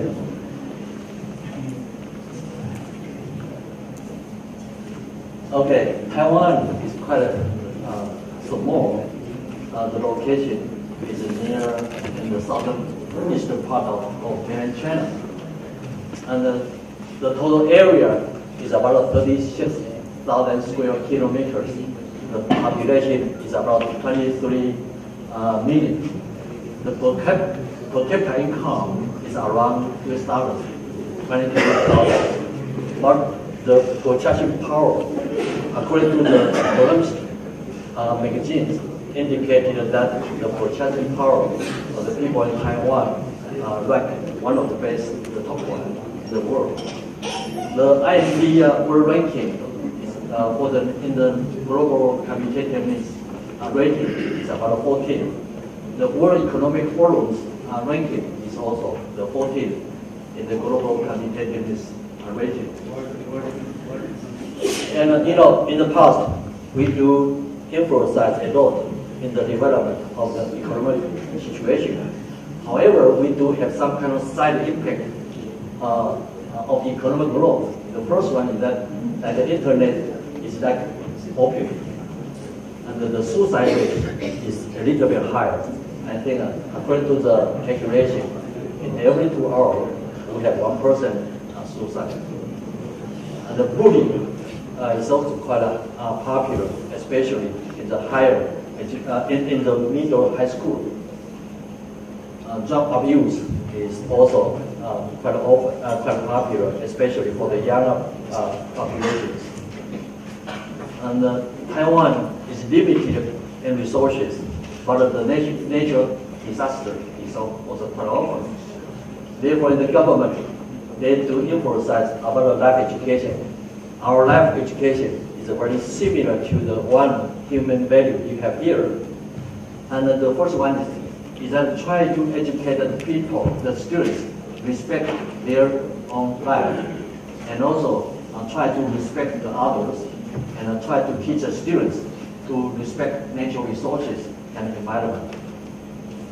And right now the government try to educate, train about 5,000 teachers per year, and try to establish life education concept as a main value on campus through formal courses or informal courses and extracurricular activities. In the last 2 years, government established a national life education center, just like a human value center here. Nanhua University was selected to establish this kind of center. And what is Nanhua University? Who is Nanhua University? Nanhua University was located at southern part of Taiwan and was established around 1996 by Venerable Master Xing Yin, one of the best, the biggest one of the Buddhism organization. And right now, the total students we have is about 5,600 students. And the main, the university paid great devotion to life education and the movement of promoting the what we call 3 acts of goodness: do good deeds, speak good words, and think good thoughts. And in our university, we form an international consortium because there are 5 universities founded by Venerable Master Xing Yin. Like United States, we have University of the West, and Australia, we have London Institute. In Philippines, we have Guaming College, and so on. And every year, we send about 10 students, 10% of the students to go outside of the country. We do hope in the future we can send students to come to India here. And also we connecting education with and a career with the PI curriculum model. We say that when you graduate, you get a job. And the university was ranked 83rd in Green University worldwide, and also was evaluated as a teaching excellency university in Taiwan. Okay. There are some approaches what we have to promote life education at the Nanhua University. The first one, we established an administrative system from top to bottom, and we also developed measures for the implementation of the 3 acts of goodness passport for the students. And the second one, we try to revise all the curriculum. For instance, like professional ethics is a compulsory course in our university. like a business school, they have to study business ethics. Engineering school, they have to study engineering ethics. And also meditation is a compulsory course in our university. And here you can see that the students reflections. Learning how to meditate does not only help oneself spiritually, but also helps one to observe and contemplate in others' people's perspectives. And also, we also promote what we call service learning. Service learning is also a compulsory course in our university. We do offer this kind of opportunity to our students. They can go outside of the university to help the aged persons. And also, in our university, we also offer what we call a special project Pearl. Like here, this student, she cannot speak, she cannot hear, and cannot hear, cannot see, cannot speak in her body. And we assign a special professor to help her correct her individually. And finally, after she graduated, she said that education changed herself for life also. And to those students who wanted to surpass themselves or try to benefit to others, we give them this kind of chance for them to apply. They can apply some kind of financial aid from our university. And also, we offer this kind of opportunity for to our students. They can draw some kind of inner feeling to the paper. They can draw something in the paper. And also, we invited quite a lot of professors, experts to come to the school to give lectures. And here, this is our custom. I don't know whether you have this kind of custom or not. We have what we call coming of age celebrations. We invited parents coming from different areas to our university. Especially at that time, we teach the students, try to pay the appreciation to the parents. And when parents come in, the students talk to them about, Mama, I loved you so much, and I appreciate you for your help and your bring up. And at that time, our parents usually quiet immediately. And I do believe that this is a very good chance for us to educate the appreciation and compassion for the students. And also, we established what we call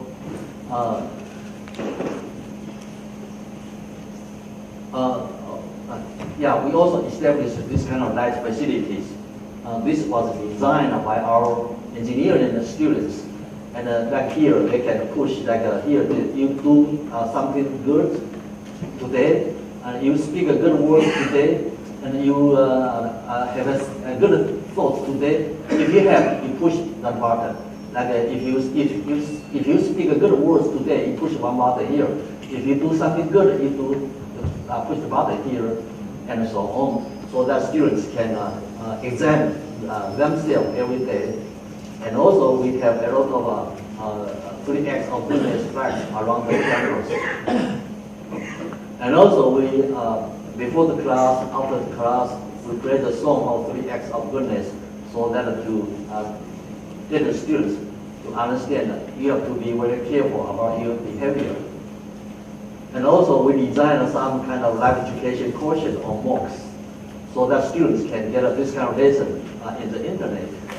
And to some professors, they can get some kind of inspiration life stories to write down something. And we collect those stories together so that students can learn something from professors, from students, and so on. Okay, what is the outcomes that we have there? We also we design a lot of teaching materials. And also we have some kind of surveys to the students. And according to our survey, that students are rising self-worth about 81%. And in the self-efficacy increase about 78%. the most important is about emotional problems, reduced about 60%. And also teachers reported improvement in teaching technology and teaching methodology and so on, and increased about 90%. And because of their performance is quite good, government established a National Life Education Center at Rama University and tried to ask us to use this center as a platform to coordinate universities and high schools and local governments and the central government, so that some kind of life education concept can be spread out nationally. And I personally is also the president of the Institute of Engineering Education here in Taiwan. It is responsible for the international accreditation and also responsible for this kind of life education center at the Rama University.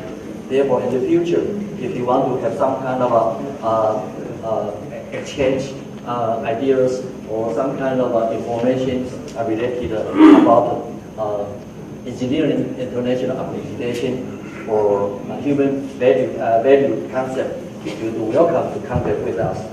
Yeah, I think because of time limitation, my presentation will be finished at this moment.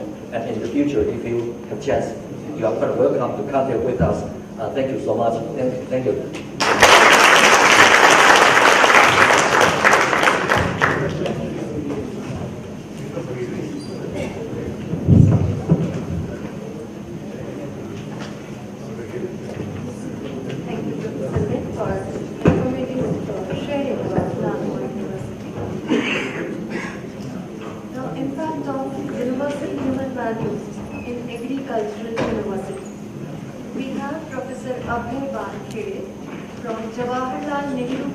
who is also educated at Rajmata University.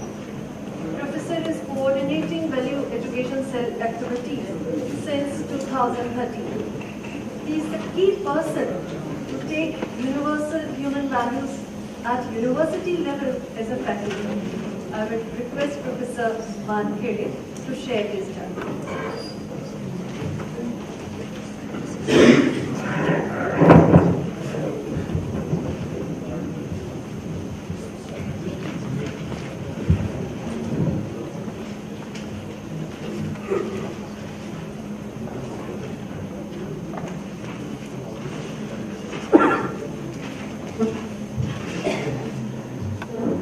सभी को नमस्कार।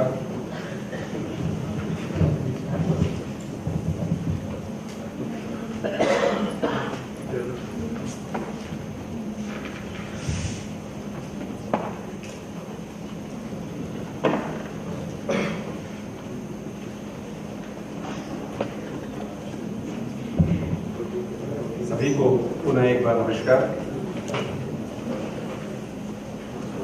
मध्य प्रदेश के दोनों कृषि विश्वविद्यालयों में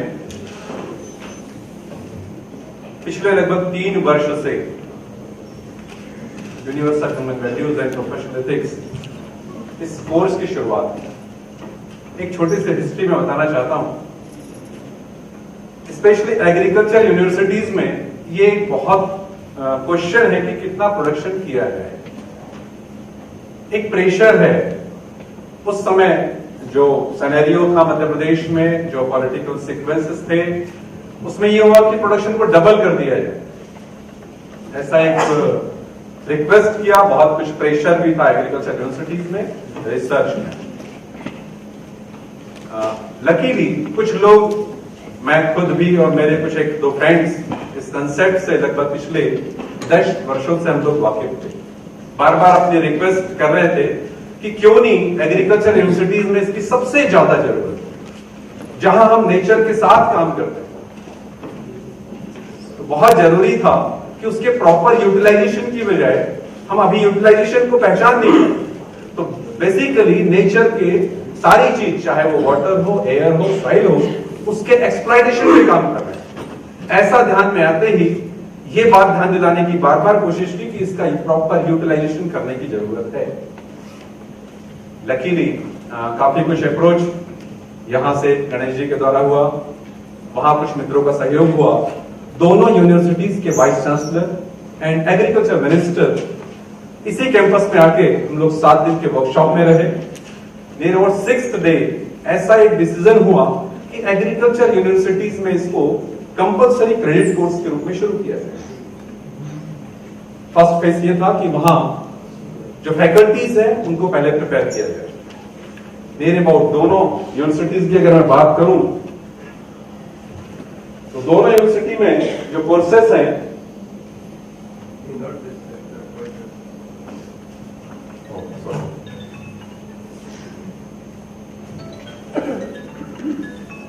Jawaharlal Nehru university एकमात्र ऐसी यूनिवर्सिटी जो 2008 के पहले वहां काम कर रही है। तो वहां एक डिसीजन हुआ कि इस कोर्स को कंपलसरी क्रेडिट कोर्स के रूप में सेकेंड ईयर फर्स्ट सेम में इसको शुरू किया जाए। उसी समय जब ये लगभग 1 साल कोर्स वहां शुरू हुआ, बच्चों ने इसे पढ़ा, तो एकेडमिक काउंसिल में एक और प्रपोजल आया कि जो बच्चे हमारे यूनिवर्सिटी में आकर एमएससी करते हैं, जिन्होंने इस कोर्स को यूजी में नहीं पढ़ा है, उन्हें भी पीजी कोर्स के रूप में कंपलसरी किया जाए। सेम टाइम उसी एकेडमिक काउंसिल में प्रपोजल यह भी था कि जो बच्चे इस यूनिवर्सिटी से यूजी और पीजी नहीं किए हैं, उन्हें पीएचडी के लिए इस कोर्स को कंपलसरी किया जाए। मींस सारे एकेडमिक काउंसिल में जो एक्सेप्टेंस बना कि कोई भी स्टूडेंट हमारे यूनिवर्सिटी से इस कोर्स को करने के बाद ही निकले, क्योंकि कहीं ना कहीं ये बात ध्यान में आ रही थी कि एग्रीकल्चर जैसे फील्ड में अगर ये कोर्स हम अपने यूनिवर्सिटी में स्टूडेंट्स और फैकल्टीज के लिए नहीं लगा पाएंगे, तो हमारे जो नेचुरल रिसोर्सेज है इसका बहुत ज्यादा एक्सप्लॉयटेशन करते हैं, और जिसका कोई लिमिट नहीं। इस यूनिवर्सिटी में 6 कॉलेजेस हैं, near about 40 per year intake है। सभी कॉलेज के 2 से 3 प्रोफेसर्स का यहाँ पे एक ओरिएंटेशन हुआ, और 2013-14 के एकेडमिक सेशन में इसको कंपलसरी क्रेडिट कोर्स के रूप में शुरू किया। Another university Rajmata Vijayaraje Scindia agriculture university Gwalior, इसमें भी 2013 में ही यह डिसीजन हुआ कि बीएससी एग्रीकल्चर के सभी स्टूडेंट्स को इसको कंपलसरी क्रेडिट कोर्स में लिया जाए। बट वहां एक और अच्छा ऑप्शन था, वहां काफी सारे क्रेडिट्स खाली थे, तो बहुत संभावना थी कि इस कोर्स को 2 सेमेस्टर में फैला के बहुत कंफर्टेबली से पढ़ाया जाए। तो इस यूनिवर्सिटी में 1+2 ऐसा 3 क्रेडिट के इस कोर्स को second year first sem and third same, इस दोनों सेम में इसको कंपलसरी किया गया। नियर अबाउट 5 कॉलेजेस अभी हैं, इसमें सभी कॉलेजेस में इस कोर्स को पढ़ाया जाए। लगभग 360 पर ईयर इसका इंटेक। जो 8 डेज ओरिएंटेशन है, जैसा कि मैंने अभी बताया, 2013 में फर्स्ट ओरिएंटेशन टीचर्स का हुआ, सेकेंड 2013 जून में हुआ, जिसमें 23 प्रोफेसर्स एंड टीचर्स में इन्वॉल्व हुए। दोनों यूनिवर्सिटी में इस बात की ये बहुत आवश्यकता लगी कि एक वैल्यू एजुकेशन सेल वहां एस्टेब्लिश की जाए, ताकि सारे कोर्स को, फैकल्टीज को, इसके ओरिएंटेशन को, इसके प्रॉपरली टीचिंग, इसके प्रैक्टिस सेशन को कोऑर्डिनेट करने के लिए, रिव्यू करने के लिए वैल्यू एजुकेशन सेल्स बनाए गए।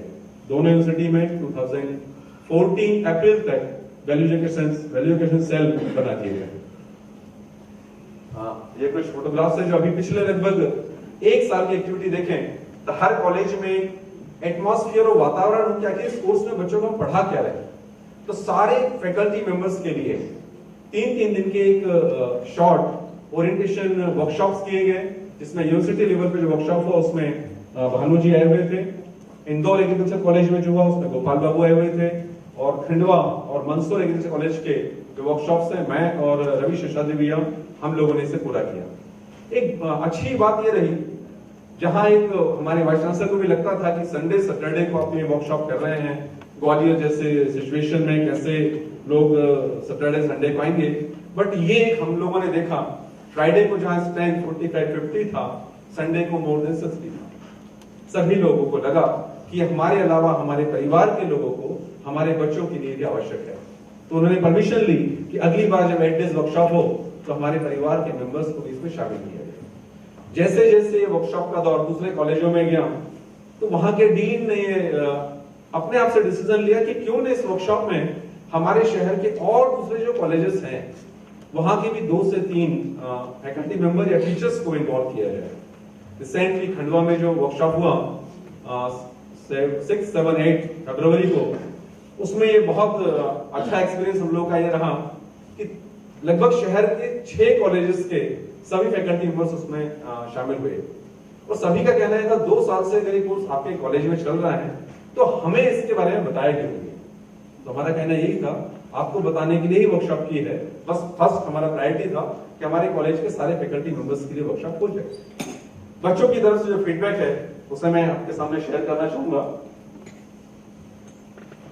बच्चों की तरफ से जो मेन फीडबैक है वो ये रहा कि बच्चों के साथ जो ट्रायल होते हैं, स्पेशली रिसर्च स्टूडेंट जो है एमएससी और पीएचडी के, उनका जो बिहेवियर था उस फील्डमैन के साथ, नो डाउट जो रिसर्च एक्सपेरिमेंट होता है फील्डमैन काफी हेल्प करते हैं लेआउट के लिए, उसके स्वइंग के लिए, हार्वेस्टिंग के लिए, मेजरमेंट के लिए। तो जो उनके साथ पहले जो बिहेवियर था वो कहीं ना कहीं इंप्रूव तो हुआ है, क्योंकि नेक्स्ट ईयर जब वो फील्ड में हम लोग गए तो उन्होंने कहा कि ये जो बच्चे पढ़ते हैं, जो कुछ हमको बताते हैं, क्या इसको हम नहीं समझ सकते। तो हमने ये जिम्मेदारी उन रिसर्च के बच्चों को ही दी कि आपके साथ जो फील्ड में काम कर रहे हैं, आपको सपोर्ट कर रहे हैं, निश्चित रूप से उन्हें ऐसा लगता है कि कुछ कृतज्ञता तो उनको लगता है कि हम कर क्या रहे हैं। अगर ये लोग सपोर्ट न करें तो शायद हमारे एक्सपेरिमेंट पूरे नहीं हो सकते। और हकीकत है एग्रीकल्चर में कहा जाता है, हम इवन साइंटिस्ट भी कहते हैं कि ये वैरायटी मैंने डेवलप की। धीरे धीरे सिनेरियो बन रहा है, ये लगने लगा है कि वैरायटी हमने रिलीज नहीं की, प्रकृति में ऐसे होने का प्रावधान था, नेचर में ऐसी व्यवस्था बनी है, उस नियम को, उस व्यवस्था को हमने समझा और अकॉर्डिंगली हम प्लान कर रहे हैं कि कैसे प्रोडक्शन किया जाए। तो धीरे धीरे अपना जिम्मेदारी समझ में आया और एक कहीं ना कहीं जो अहंकार में हम चले जाते थे कुछ करने के बाद, वो घटा। तो इस बार ये डिमांड निकल के आई खंडवा एग्रीकल्चर कॉलेज और इंदौर एग्रीकल्चर कॉलेज से कि जो फील्ड स्टाफ हमारा है, जो हमारे रिसर्च के स्टूडेंट को सपोर्ट करता है, उनके लिए भी एटलीस्ट 1 डे का वर्कशॉप तो किया जाए। मैं अपनी जर्नी की बात करूं तो निश्चित रूप से ये लगता है कि एग्रीकल्चर फील्ड में, सभी फील्ड में आवश्यकता है जहां एज ए ह्यूमन बीइंग है। अभी तक देखा ही जाए ह्यूमन बीइंग, आदमी को छोड़ के हर चीज का स्टडी हुआ है, चाहे वो हायर एजुकेशन में कहें, चाहे वो रिसर्च में कहें, चाहे प्रोसीजर मैनेजमेंट में कहें, हमेशा दूसरों को मैनेज करने की बात आई है या रिसोर्स को मैनेज करने की बात आई है। अपने आप में तो ये लगता है कि सारी चीजों का इंपॉर्टेंस तभी है जब सबके लिए जो काम कर रहा है मूल में ह्यूमन में, उसे अपनी स्टडी करने की आवश्यकता है। अगर हम अपने आप को समझ पाते हैं तो सारा विकास हमारे लिए पूरक है, वरना हम प्रकृति का शोषण करते रहेंगे। और निश्चित रूप से अभी हम देख ही रहे हैं, ग्लोबल वार्मिंग, फैमिली वार्मिंग हमारे सिर पे है, उसका एक ही रास्ता समझ में आता है, हम अपनी जिम्मेदारी से बिहेव करें, अपने नेचर के साथ जो भी हमारे प्रोडक्शन सिस्टम को है उसको समझ के कॉम्प्लीमेंट्री हमारे लिए है, ऐसा समझ में आता है। धन्यवाद, नमस्कार, थैंक यू।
this,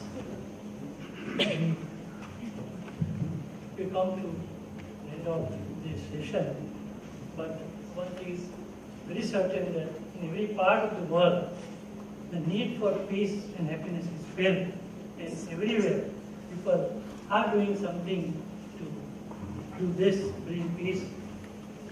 अभी तक एक मतलब UHV के content, it has proved that so far we used to believe that we can bring horse to the water but cannot make it drink. But this content is such that when we bring the horse to the water, it invariably drinks. So with this, I hope all the presentations were very effective and a lot of new things, new developments, new initiatives are made known to us and they will succeed. Thank you.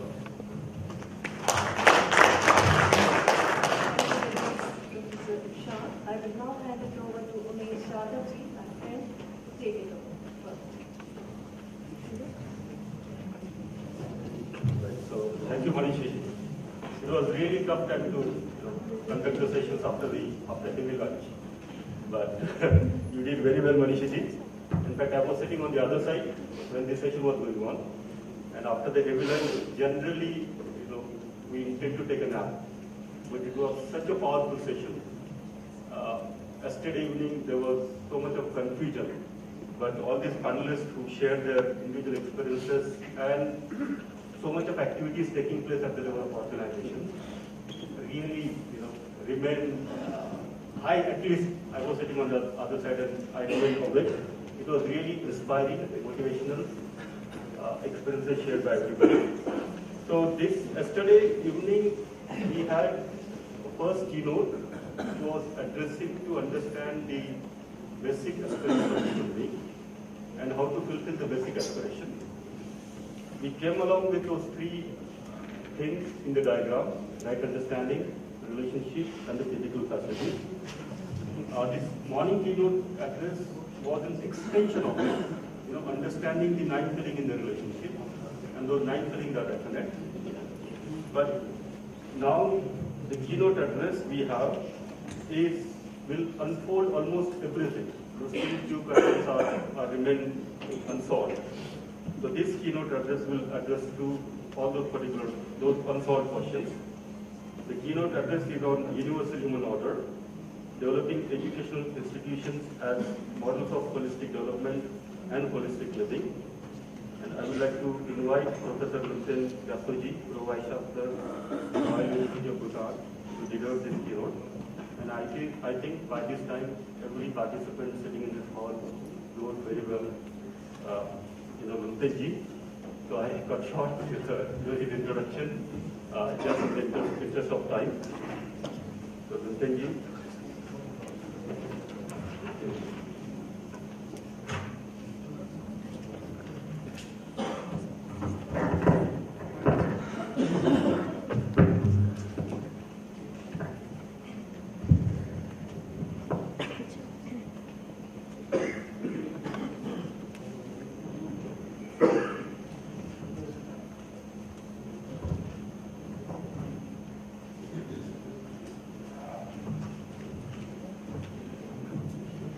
Good afternoon. Yes, I know post-lunch sessions are challenging, and especially when it comes to the end. If people feel tired, sleepy, you're most welcome to do that.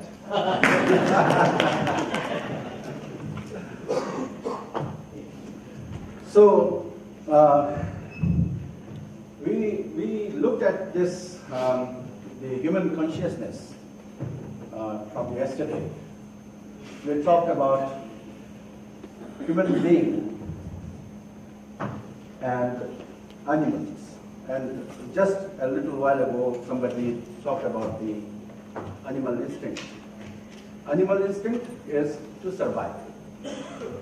Survival, once the survival process is taken care of, animals are happy. That's the instinct, right? And for that, your 5 sense organs are good enough. But the nature of human being is such that only when you are survival processes are taken care of, then only life begins. That's the difference. And yesterday Ganeshji was saying, you know, when you have eaten, when your stomach is full, then you have 100 other things to worry about. So that corresponds to this idea that human beings are not just happy by ensuring this, which is physical facility. For human beings, it has to be this, this, and this. Right understanding. When we talk about right understanding, whether you are a scholar, whether you are a scientist, whether you are a Buddhist, whether you are a Christian, we all need right understanding. We have to ensure this right understanding. Because only when you have ensured this right understanding, then you are able to see that your happiness is coming from fulfilling your relationship with other human beings and living in harmony with the rest of nature. That clarity comes only when you have ensured right understanding. Otherwise, without right understanding, we'll always assume that physical facility is everything. Money is everything. And so, for human beings, we need to rise above. We need to move up. We have to ensure and awaken ourselves towards higher dimensions of our mind. We need to move up, upscale our sense organs, and that is what we call ensuring this right understanding, so that human beings have the right understanding. So this is what we talked about yesterday, starting from keynote 1, keynote 2, and today I'm going to talk about the universal human order. Now when we here, what we'll be discussing in this hour or so, we will be basically looking at some of the issues where we already looked at the human aspiration, that is happiness, that no human being wants to be unhappy.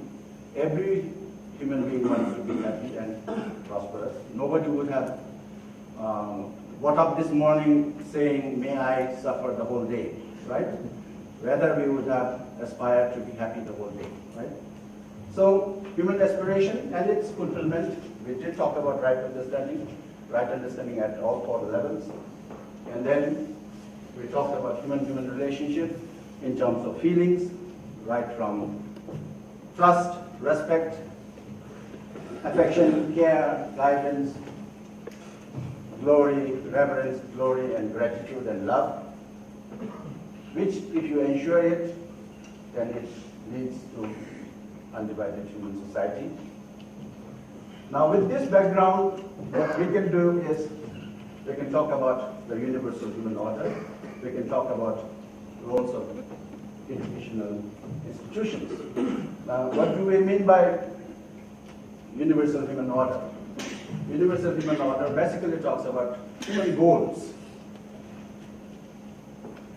And then we'll also look at what are the human goals and what is the system that is required to achieve this human goal and what is the scope of this system. Today, before I move on, let's look at this, where we are. We have certain scenarios here. Families living together in a relationship of mutual fulfillment with common goal. This is what we call society in true sense. People living together, but not in relationship of mutual fulfillment. Their goals are different. Then this is what is said as crowd. And then there's the third category, people living separately, in opposition, struggle. Again, it's not just different goals, it's conflicting goals. So where do we belong to? Do we belong to the society, crowd, or battlefield? So this is what we will explore. So now coming to human goals. Right understanding in every individual. This is goal number 1. And as this workshop tells you, these are all proposals. Verify it for yourself.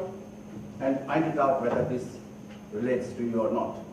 So this is for your verification, self-exploration. So proposal number 1 is that our human goal should be that we need to ensure right understanding, not only in just few people, but with every individual. Prosperity. Prosperity in every family.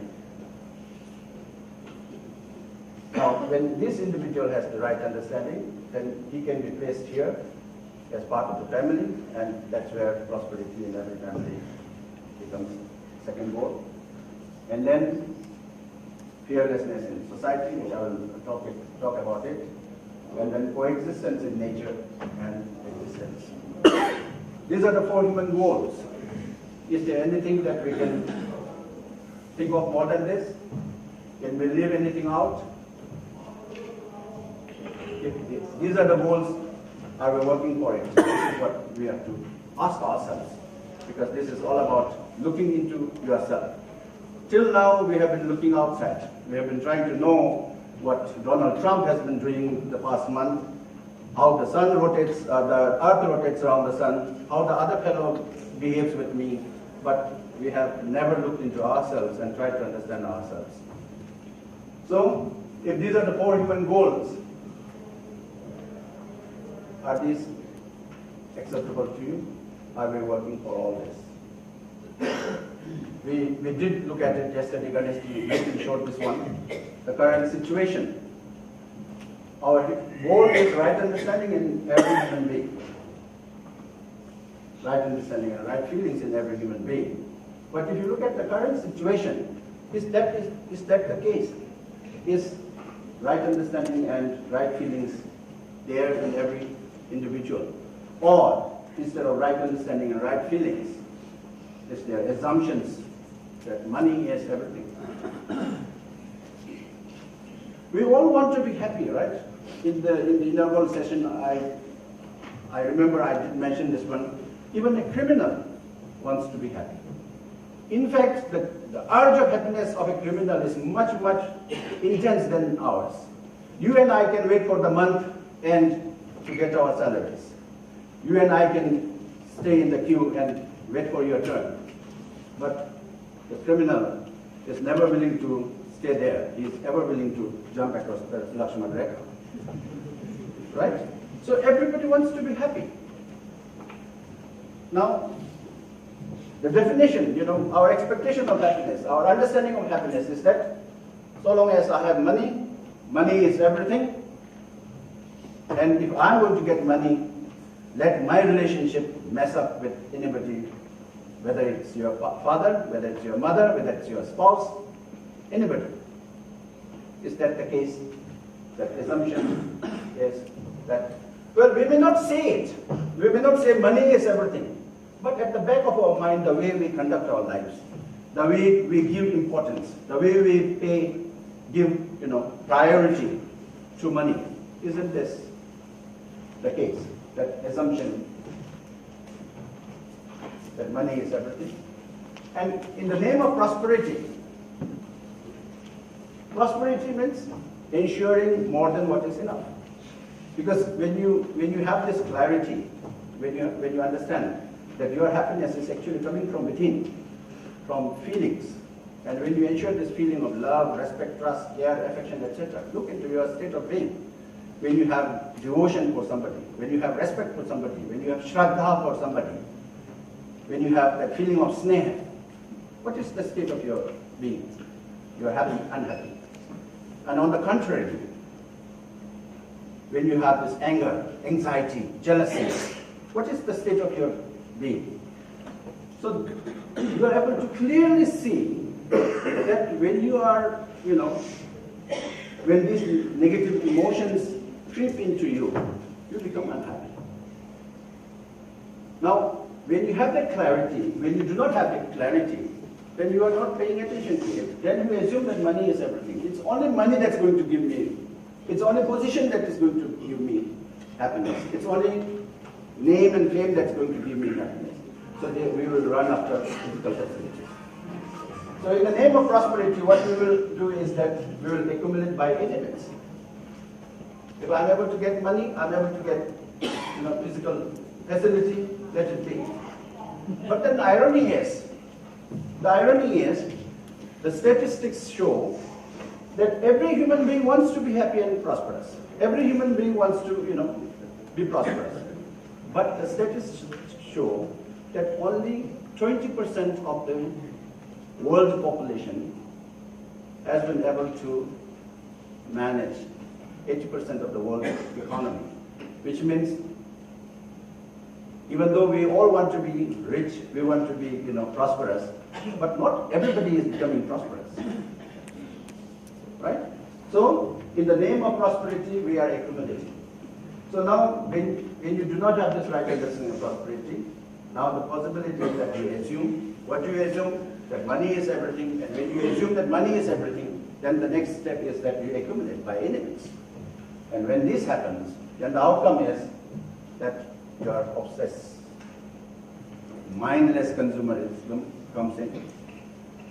Your obsession for profit comes in. Your obsession for sensual pleasures comes in. And when you have this obsession, we all know to which direction we are heading.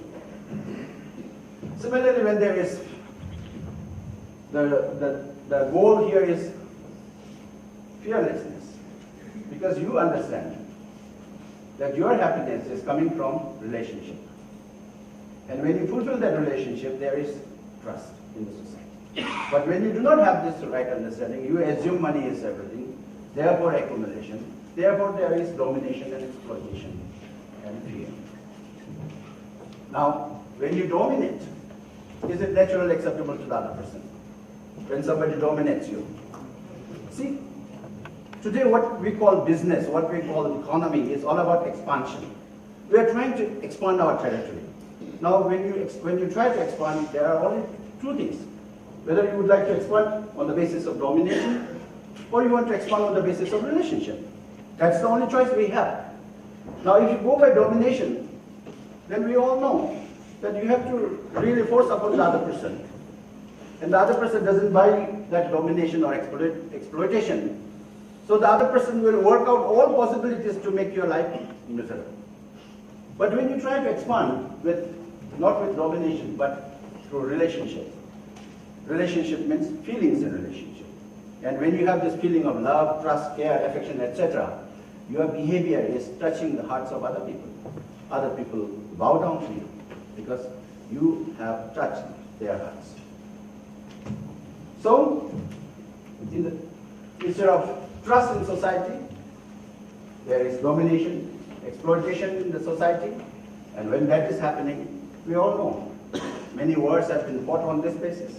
Terrorism, some terrorism, terrorist activities started with good intention, but it led to some, rackets. We all know that because they were fighting against some kind of domination or exploitation. Then, our fourth goal is coexistence in nature and existence. But then what are we doing in the name of mastery over nature? We are trying to exploit nature. And when we are exploiting nature, then we know this is a huge crime that the whole world today is making. Resource depletion. Resource depletion doesn't mean that we did not use natural resources 1,000 years ago. We did use it. Pollution does not mean that we did not pollute, 500 years ago. There was pollution. But the difference is, today we are using resources more than what the nature can produce. And we are producing so much of waste and pollution which is beyond nature's capacity to absorb. So the pace in which nature can absorb, we are producing much more than that. Therefore, we are confronting with this problem of resource depletion and pollution. First, we play with nature, we exploit it, now we cry over it. And when we do not have this clarity, as I was saying, without clarity, when we are just groping in the darkness to find something that is useful on the basis of your assumption, carried away by our social, cultural, religious baggage, assumptions, we are basically literally groping in the darkness to find what you desire. And as a consequence to that, what's happening is that this is what's happening. And now we are talking about how to fix the world. Again, we have not understood. Our suffering is not coming from fixing the world. Our suffering is coming from not fixing the inner world. We are trying hard to fix the outside world. And if we try more to fix the world, there will be no planet left for us to fix. So therefore, this gross misunderstanding, which is the present situation, not acceptable. Therefore, these cross marks. So now, how do we, yes, these are the 4 goals, but then how do we ensure? And how these are for the purpose? Out of the 4, what is it? Where do we begin? So we begin with right understanding, right feelings. And therefore, this universal human order, human values is all about ensuring this right understanding, right feelings. We have to start from here. When we are able to ensure this, then we are able to see, we are able to have this clarity that my happiness is coming from fulfilling the need of the mind and fulfilling the need of the body separately. And with that clarity, I'm able to see that the need of the body is limited. We can define. But without right understanding, we are not able to define our needs. We know we need more, but what is more, we do not know. So we think of doing something more, getting something more than what you are, something more than what you have, and when that more, something more happens, again, you want something more, so that's an endless journey. But when you have this clarity, then you know how much is required. And when you know how much is required, then you will strive for it. And when you strive for it, since it is limited in quantity, you are going to fulfill it. As a result, through right understanding, you are going to be prosperous. Because prosperity is not in terms of accumulation, but it is in terms of ensuring the feeling of having more than enough. Only when you ensure that feeling of having more than enough, you are a prosperous person. So now when you have this clarity, that my understanding, my happiness is coming from right understanding and right feeling, I'm able to define my needs, I'm prosperous, so family is prosperous. Now when there is this feeling of relationship and there is this interface with the nature, then obviously you are able to ensure relationship here in the society. And when there is relationship, that means you are related to each other. And when you are related to each other, feeling of relatedness is what we call affection. So you are able to see that every human being is related to me. Even quantum physics today tells us, I'm told, I'm not a quantum physicist, but quantum physicists tells us that at the quantum level, energy and particles are interchangeable. And if you look from this, sort of a gadget where you could see that quantum level, then it's not, 300 or 400 people, 200 people sitting here. It's all borderless. We are intertwined. So nobody is alone. Everybody is in harmony, in relationship. So that, if you have this understanding, then it leads to trust in society, fearlessness. Today you might say, there's no problem in the society. Everything is fine. Yes. If everything is fine, would you be able to leave your door unlocked for a single day? Let's ask this question. Because, if we do not think seriously, we might assume that everything is okay. But is everything okay? Would you feel comfortable to leave your, things unattended? That is the bottom line. So then, when we have this right understanding and when we are able to ensure how much is required, that means I'm not only able to define my relationship with human beings, I'm also understanding my relationship with the rest of nature. Now with this clarity, I'm able to see that even a blade of grass, the air that I breathe in and breathe out, especially the air that I breathe in, a blade of grass has its contribution. Now you are able to see that grass is your source of life. And when you see that this grass is your source of life, Isn't it your responsibility to take care of that grass? Isn't it your responsibility to take care of the air that we are breathing? Isn't it your responsibility to take care of the water that we are drinking? So the air that we are breathing, the water that we are drinking, the clothes that we are wearing, where it is coming from? It's coming from nature. And it's because of nature that we survive. And when we understand this holistically, then you have that ensure that feeling of respect, even for at least a single blade of grass. So now, if these are the 4 goals, then how are they? How would we ensure them? How do we ensure this? How do we ensure this? How do we ensure this? How do we ensure this? Is there a system? Is there a way forward? Yes, there is a way forward. We call the human order in terms of 5 dimensions. Again, these are proposals for us to verify. So we'll look into that one by one. Education and sanskar. Dimension number 1. Education is right understanding. Sanskar means right living. In the panel discussions also it was expressed that today we need leaders, examples, who live by examples. And this is what we call sanskar. We learn, inherit from our parents. Children pick up from their parents. And somebody rightly said, nowhere in history, by telling somebody to calm down, has ever calmed down. Just telling somebody to do something has not worked, unless you understand why it needs to be done. So understanding is the key.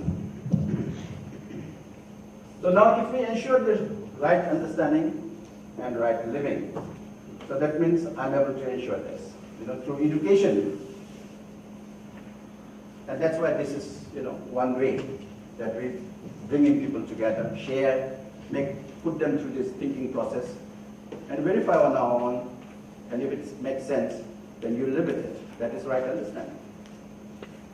So through education and sanskar, we are going to ensure this goal number 1. What do you say? Then goal number 1 be ensured with this education and sanskar. Is it important? Yes. Therefore, we are talking about the importance of education system.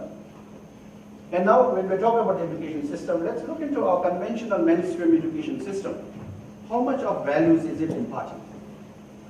How much of happiness is it ensuring in the individuals? How much of right understanding? And right understanding was explained yesterday. Right understanding means understanding harmony in the individual, understanding harmony in the family, understanding harmony in the society, understanding harmony in nature and existence. Only when you have understood all these levels of harmony, then you live with it. And when you are living with this harmony, so understanding harmony and living in harmony, that ensures your happiness. Then, when you have this right understanding ensured, now through this right understanding, what will happen is you are able to define your need. And when you are able to define your need, then you are able to see the need of the body and the need of the mind very clearly. And what is the need of the body? Need of the body is food, water, shelter, air, basically, right? And what is your natural acceptance? For your body to be healthy, do you need to eat nutritious food or junk food? We have the answers. You don't have to look outside, because you have to look into yourself, and the answer that you get from within, that is what we call wisdom. Wisdom cannot be asked somebody and then somebody will teach you. No. Wisdom is looking into yourself, looking for the answer that you get from within, through your experience, and that is wisdom. Whatever comes from outside is information. And information is borrowed knowledge. Therefore, it will not lead to any kind of experience. So, now when you are able to define your need of the body, then you are able to see that what this body needs and what you have to do for the body. Because body is an important tool. The body and the mind coexist. And therefore, it is your responsibility that you are using this body like any instrument. You are using a car. Car is very useful because you do not have the capacity to travel 50, 60 kilometers every day. Therefore, to rightly utilize your body for some other meaningful way, you are resorting to a car. And when you are resorting to a car, don't we take care of our car? Don't we put a wrapper onto it every night? Don't we wash the car every week? Don't we change the fuel and lubricants every 6 months or so? We do take care because it's a useful thing. Now, if your car is a petrol engine, would you ever put diesel into it? You wouldn't, right? Similarly, if this body is a very useful instrument, then you should know what this body needs and what this body does not need. Because now you are talking about Sanyam. Sanyam means responsibility towards your health. So when you have Sanyam in the cell, then health at the level of body is taken care of. So when this happens, then with right understanding, you are able to again also see that there is this work and there is this production. Work is the lever that you put in, and production is the physical facility that you derive out of it. And when these two, through these two, then what happens is this prosperity is ensured because you are working for it and you are producing something, and that something is more than enough for you. So you are able to ensure prosperity in the family. And then when you, with the right understanding, when you are pursuing your need, you are also thinking of nature. Because nature is providing you, and you are also able to understand your responsibility towards nature. So that understanding of coexistence, when you are producing something, when you are working with the rest of nature, you are conscious about nature's liveliness. And therefore, it will, this 2 and 3 will ensure prosperity as well as ensure coexistence in nature and existence. Then justice. With the right understanding, again you are able to see that your happiness is coming from relationship. Now relationship means human-human relationship. That is what is justice. Justice means mutual happiness. Only when it is mutually fulfilling, it becomes justice. Otherwise, it cannot be justice. So justice means human-human relationship. When there is human-human relationship, then trust in society is ensured. Similarly, preservation. When you have this clarity with that right understanding, you are able to see that my happiness is coming from fulfilling the need of the self and fulfilling the need of the body. Fulfilling the need of the self is through relationship, feelings. And fulfilling the need of the body is through this physical facility, through this nature. So you would like to protect, you would like to nurture, you would like to save nature, and that is preservation. So human-human relationship will ensure this, preservation will ensure this. Then the 5th dimension is exchange and storage. Now you are in production and work, you are producing something. Now you have so much, so you can exchange with what you have for what you do not have, and then whatever excess you are going to store it. So let's look at it further. What does this education and sanskar mean, which ensures goal number 1? So education means to develop the right understanding of the harmony at all 4 levels, from self to the entire existence, which means individuals, family, society, nature, and existence. So this is what right education means. Education basically means understanding of harmony. Why understanding of harmony? Because my happiness is coming from this harmony. And when I understand harmony, I am in a state of happiness. Then sanskar is the commitment, preparation, and practice of living in harmony. Preparation includes learning the skills and technology for living in harmony at all levels, from self to the entire existence, individual, family, society, nature, and existence. So when you ensure this, education and sanskar, then right understanding is ensured. We saw this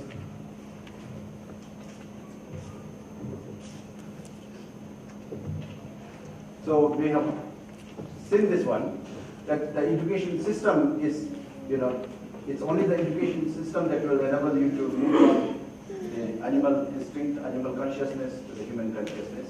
And once we have ensured this one, then people in turn will participate in the system to develop, maintain, and then this continuum will go on. Then health. In order to ensure health in the body, we have to first ensure Sanyam in the self. Sanyam means feeling of responsibility for nurturing, protection, and right utilization of the body. Now you are able to see that my body is an important tool. It's my responsibility to take care of. Therefore, I have to have the clarity what I should be doing with it.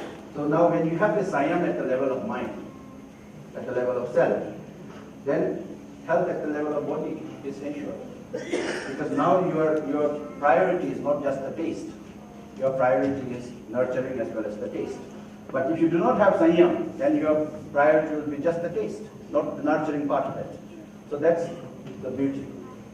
So now once you have ensured this health, then your body, like a car, is able to take you anywhere you want. So the body is capable of doing anything that you instruct, because the body acts according to self. And if your body is not in good health, then the body is not able to articulate and function accordingly. Because now what we have to do is we just have to provide the right means to the body. If we provide the right means, then the body takes care of itself. We don't do anything for the body to grow. We don't do anything for the tree to grow. It's growing itself. The body is growing itself. We don't have to do anything extra. We just have to provide the right food. And recognizing what is needed as physical facility is coming from basically this. So for Sanyam in the self, I'm reminded that for want of time, I will run through. Sanyam, as I said, responsibility for nurturing, protection, and right utilization of the body. And the program is that we have to be mindful of the intake, then we have to think of our daily routine, then whenever you do something and there is something produced, exercise is basically you are doing, but you are not necessarily producing anything. So in order to ensure your health, then there are asana and then pranayam. So if we are able to take care of 1, 2, and 3, then this 4 is not actually needed. This is the last resort. And this one is only at the last if you have nothing much to do. So health in the body, when you have Sanyam through this process, when you have ensured Sanyam in the self, then health at the level of body is ensured. Then when you have this right understanding, then you are able to, interact with the rest of nature. Then your work becomes mutually fulfilling. The labor a human being does on the rest of nature. So you know how much to take from nature. And you also know what is your responsibility to ensure that mutual thing with nature. And production, the physical facility obtained out of the work. So when you are doing this one with the right understanding, what's happening is, then you are aware of what to produce and how to produce. Today, what's happening is, without the clarity, we do not know what to produce, and therefore we are producing all kinds of things, whether it's for goodness or for otherwise. Then, when we have this clarity, we also know how to produce. And how to produce is mutually enriching in a cyclic manner. And not only mutually enriching and cyclically friendly, eco-friendly, but ensuring justice, which is people-friendly. So we become mindful of all these things. Justice, as I said, it's recognition of human-human relationship and fulfillment and evaluation leading to mutual happiness, which ultimately ensures this. Preservation means human rest of nature, so you know your engagement, you know your responsibility towards nature. As a result, what's happening is there is prosperity or mutual engagement between you and nature. Prosperity in the human being because you're getting what you want out of this nature, And you're also able to understand your responsibility because this is the source of your life. Therefore, you have a responsibility to ensure yourself. So enrichment, protection, and right utilization of rights of nature. So now today what's happening is exchange, even exchange is, for profit and exploitation. You want to give less and want to get more from the other end. But here exchange means everything is done with the view of mutual fulfillment, not with obsession for profit or exploitation. Whenever, when you're producing something and when the other person produces something else, you exchange mutually so that there is a mutual benefit. Storage, again, today what's happening is in the name of, we accumulate, we hoard. When the market is low, you buy at a very low cost, and then when there is scarcity, then you exploit it, and then you sell it off at a very high price. But here, it's with the view of mutual fulfillment with obsession, not with obsession for profit or accumulation. So these are the 5 dimensions that we can think of to ensure this. And if we are able to ensure this one, then because there is this trust in society, starting from right understanding in the individual, then prosperity in the family, then upwards, then it will, from family order to world family order, it will move up. So from individual, when every individual has this right understanding, this individual is in the family. So with that one, you move to family cluster, village cluster, nation, world, family, and this is how eventually world, family order is ensured. So now, if we take this one as a living model in our colleges, in our institutions, when we orient our students to this kind of a lifestyle, that it is you who is living this life. It is your responsibility to understand life and live it. Then we will be able to understand our responsibility. Then you will be able to appreciate nature. And when you appreciate nature, then there is an art to live in relationship with nature. Then you will appreciate everything that is around you. When you see a piece of paper lying on the road. Today at the moment what's happening is we don't see that garbage as a problem. We see that's okay. When the toilets are dirty, we are not able to see that there is a problem. We see that's okay. But the moment you are able to see that this is a problem, this garbage lying somewhere unattended is a problem. The moment you see that is a problem, human being by nature cannot avoid it. When you understand this is a problem, you will do something to solve it. So this living model is basically to keep in touch with our students, engage them into these activities. Then they learn from this one. And they tend to appreciate small little things that they do. So I will just take you to my College of Language and Culture Studies. We have now, at least I was saying, now our students know that unclean toilets is a problem. They are able to see that. They are able to see that garbage is unattended along the road is a problem. They are able to see it. Because we tell them, we don't sermon them, we tell them, when you see a piece of paper lying on the road, now stop for a while, ask yourself, what should I do? Should I pick it or should I leave it? Think about it, and it's up to you. If you think that this is not my headache, this is not my problem, you walk away, there's no problem. But the reality is, when you stop and ask this question, you have no choice but to think that this is your responsibility. So you will pick it up. And when you pick it up, now you are picking it up with understanding. And when you are picking it up, understanding, you don't mind bending yourself. But without this understanding that it is your responsibility to pick up, and if somebody else has to tell him to do it, then it's an uphill task.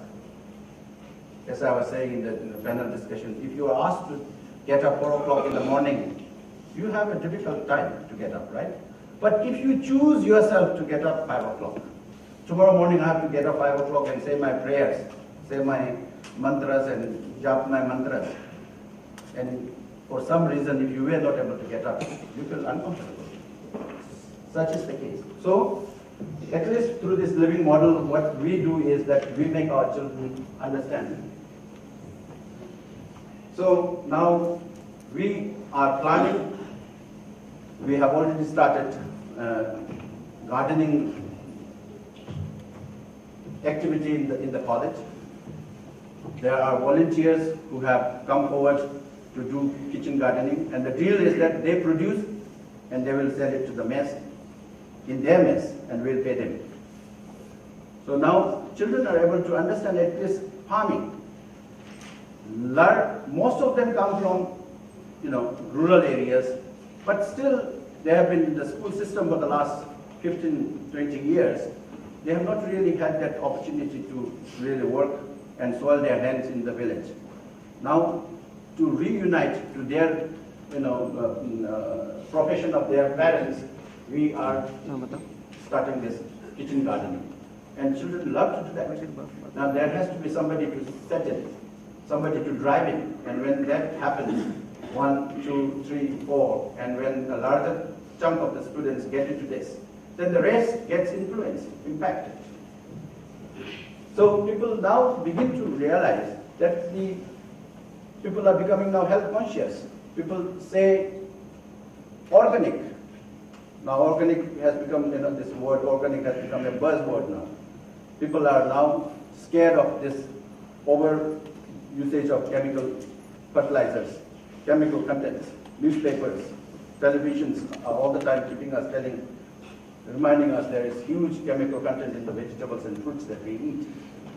Now, the realization of the importance of organic farming is ever more, and now children are thinking. And we have asked our children that it's not necessary that they should, be in the urban centers. Because sometimes being in the urban centers, if you look at the quality of life in the urban center against life in the rural areas, if somebody were to do a thorough research study on it, you would see a huge difference. You are basically, suffering in the urban areas, especially when you do not have enough.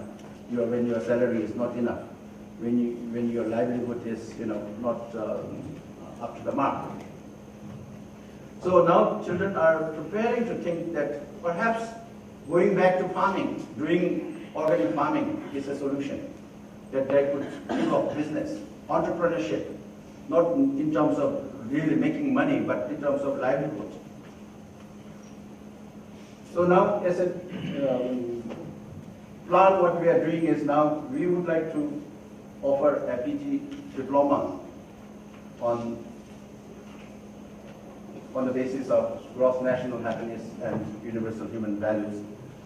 And this one, we did a survey, and then the response, because it's a mandatory process in Bhutan that when we launch a program, there has to be a survey done before the launching of the program to see the takers, and there has been positive response. And then there has been some interest expressed from other universities from abroad who would like to join this program. So we will be able to launch this program within the next 1 or 2 years. Then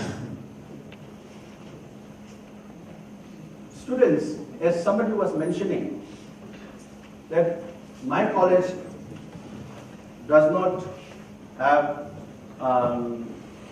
sweepers to clean the hostels, the classrooms. Everything is done by the students themselves. And it is not an imposition that they should be doing it, but they realize that it is part of their job. It's the values that they have to learn and inculcate when they are studying. So they have initiated this, and they are doing the cleaning, they are doing the washing, they are doing their own cleaning. They just have to, study.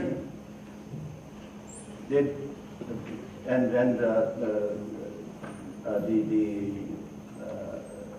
students, they do the washing in the dining hall, they do their own plates, cleaning, and they also clean their hostels. So no sweepers are employed, and this is on the basis of their initiative. Now with this universal human values, children have understood that my happiness is my responsibility, and my happiness comes from doing small little things, not necessarily big, giant things. So they are able to see that their happiness is coming from living in relationship with others. Their mutual understanding each other has improved. They have taken the responsibility of learning, and their academic performance have excelled. Now, ever since 2013, we have had very minimal disciplinary issues in the college. And literally there are no fights going on.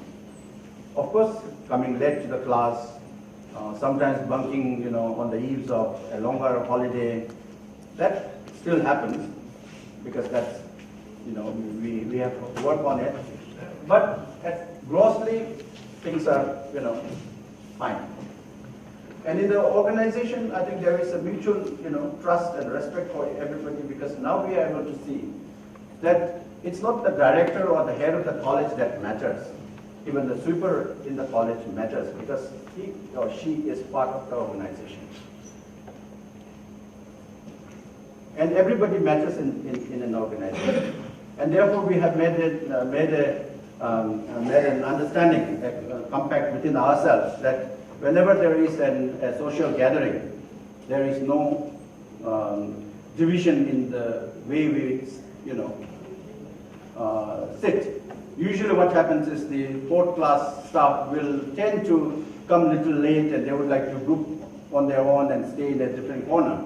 But we said this was a little unhuman for us to have this segregation. We should all mix up together and stay together. So we have tried this one, and it's working. And now that understanding that everybody matters in an organization is very much there, and the work attitude, because now they feel responsible to the organization, therefore there is a huge change in organization. And self-discipline, as I was saying, when it comes through your understanding, now you are no more disciplined. Discipline means somebody else has to think, because you are not able to think. So somebody else has to think on your behalf and tell you what is right and what is not right, and tell you what you have to do and what you should not be doing. But when you have that clarity, then you are not disciplined. Then you become self-disciplined. Then you know what you should be doing, what you should not be doing. And that comes from within, and it becomes a natural process. So today, ICHVHE College of Language Studies is a center for coordination for all the RUB university colleges. We are the nodal center, sort of. We coordinate all kinds of these human values activities, dissemination of information, sharing of ideas, all sort of things. And our dream is that one day we would like to, become a center for human excellence and well-being. This is our dream, and where we will want to see that everybody has that humanness as the basic core, as the core quality. And as my colleague this morning, when he was presenting Bhutan's report, he was mentioning about schools now being piloted, and human values will be offered. And if there is an impact, then the good thing is that every school will have universal human values. Every teacher will undergo this universal human values. Bhutan is a very small nation, which is just about a handful of population, 700,000. I think we can do it and show the world that what human values could do to a nation, and that can inspire the entire world. So, and then saying this other thing outside the educational institutions, the civil servants at the executive level, at the leadership level, have to undergo this management leadership training organized by the Royal Institute of Governance and Strategic Studies. They all undergo this 2-day orientation of human values. And the good thing is, last time the National Assembly, the parliamentarians, the National Council, except 2, including the speaker, attended the workshop, and they were able to see that when they are in the discussion, they always point fingers at each other. They realized it was our assumption that we doubted the intention of the other person. We thought we are the only party that is in favor of the country. We are the only party that is in the interest of the country. The other party is not in the interest of the country. But now we realize it's not the intention, it's the competence. And my colleague also mentioned that the opposition should not be called opposition, but it should be called a complementary party, a government in the waiting. So these things are happening, and we would like to showcase this one at a larger scale.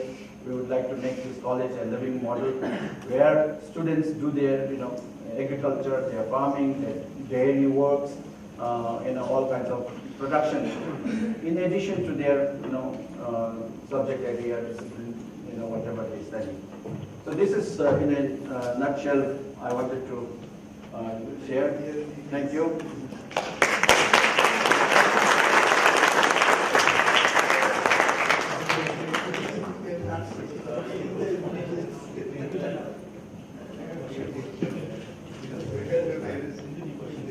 Yeah, if people have questions, yes.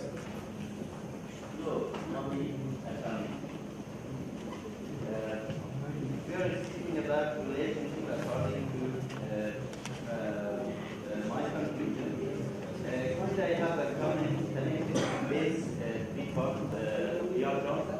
Could you think that slide, which is three-partial model, could you think that slide? Which one? Three-partial diagram. There is a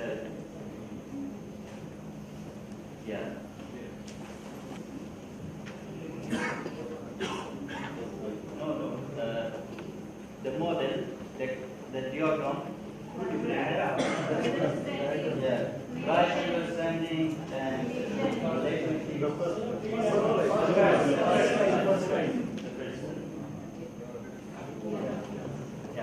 Thank you.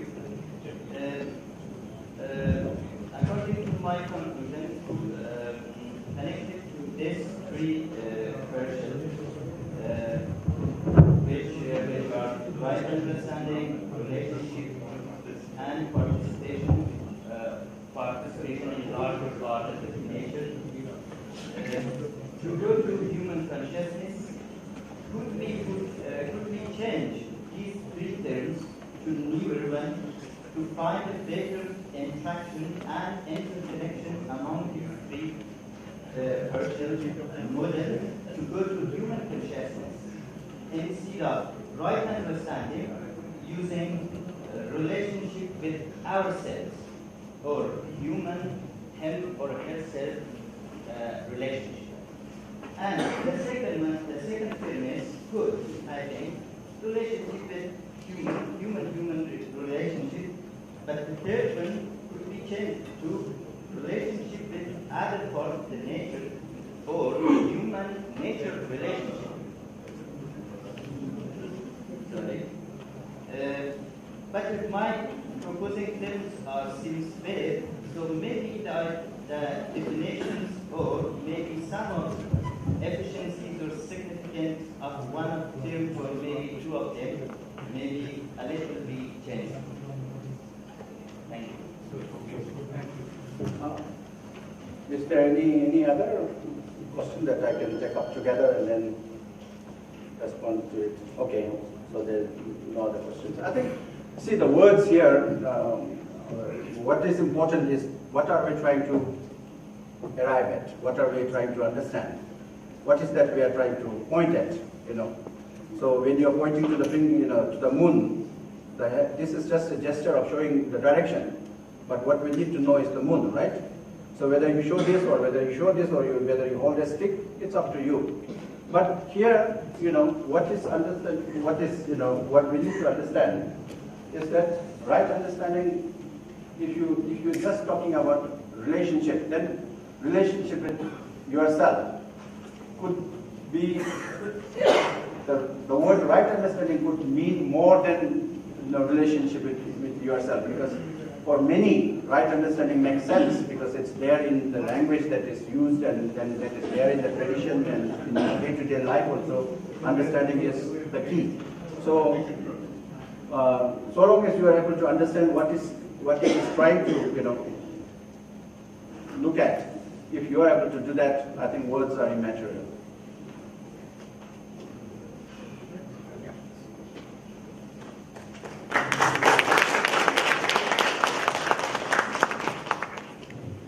Thank you.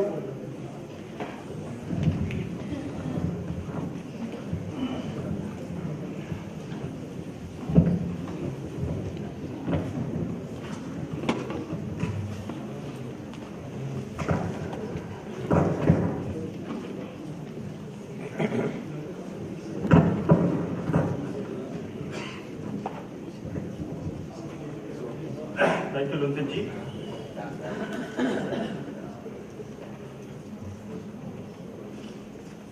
For your keynote on harmony in the society. Basically, society is the families living together for the mutual fulfillment of common goals. So that is how Luntenji has defined harmony in the society. I would like to request Professor Navin Seth ji, Vice Chancellor, Gujarat Technical University, Ahmedabad, to felicitate our keynote speaker.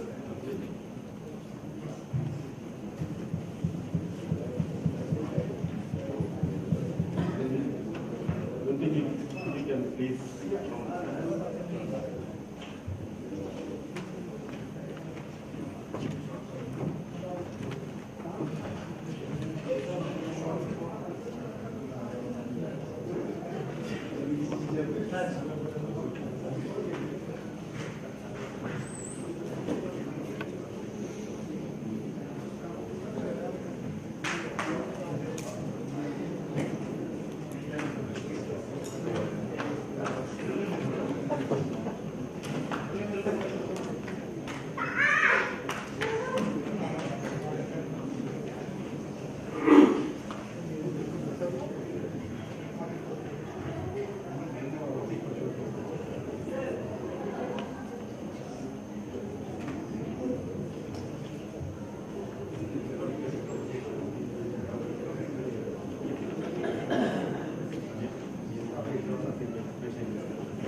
He asked me, is it necessary? I said, your feelings and our feelings have already been communicated. This is just an expression of our feelings. So thank you so much, Luntenji, for accepting our expression of the feeling. So with this, we come to an end of day 2 discussions. Have a good evening and see you tomorrow at 9 o'clock.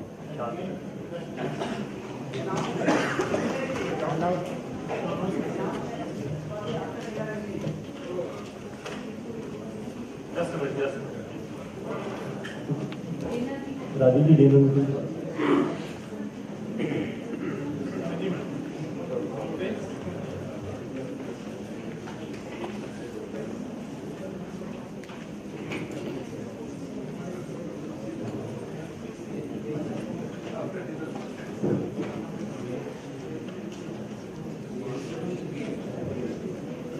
So there are 3 meetings are scheduled today at 8:30 p.m. Meeting with after dinner, meeting with vice chancellors from northern part of India. So one group. Second is meeting with southern part of India, and the third is meeting with eastern and western part of India.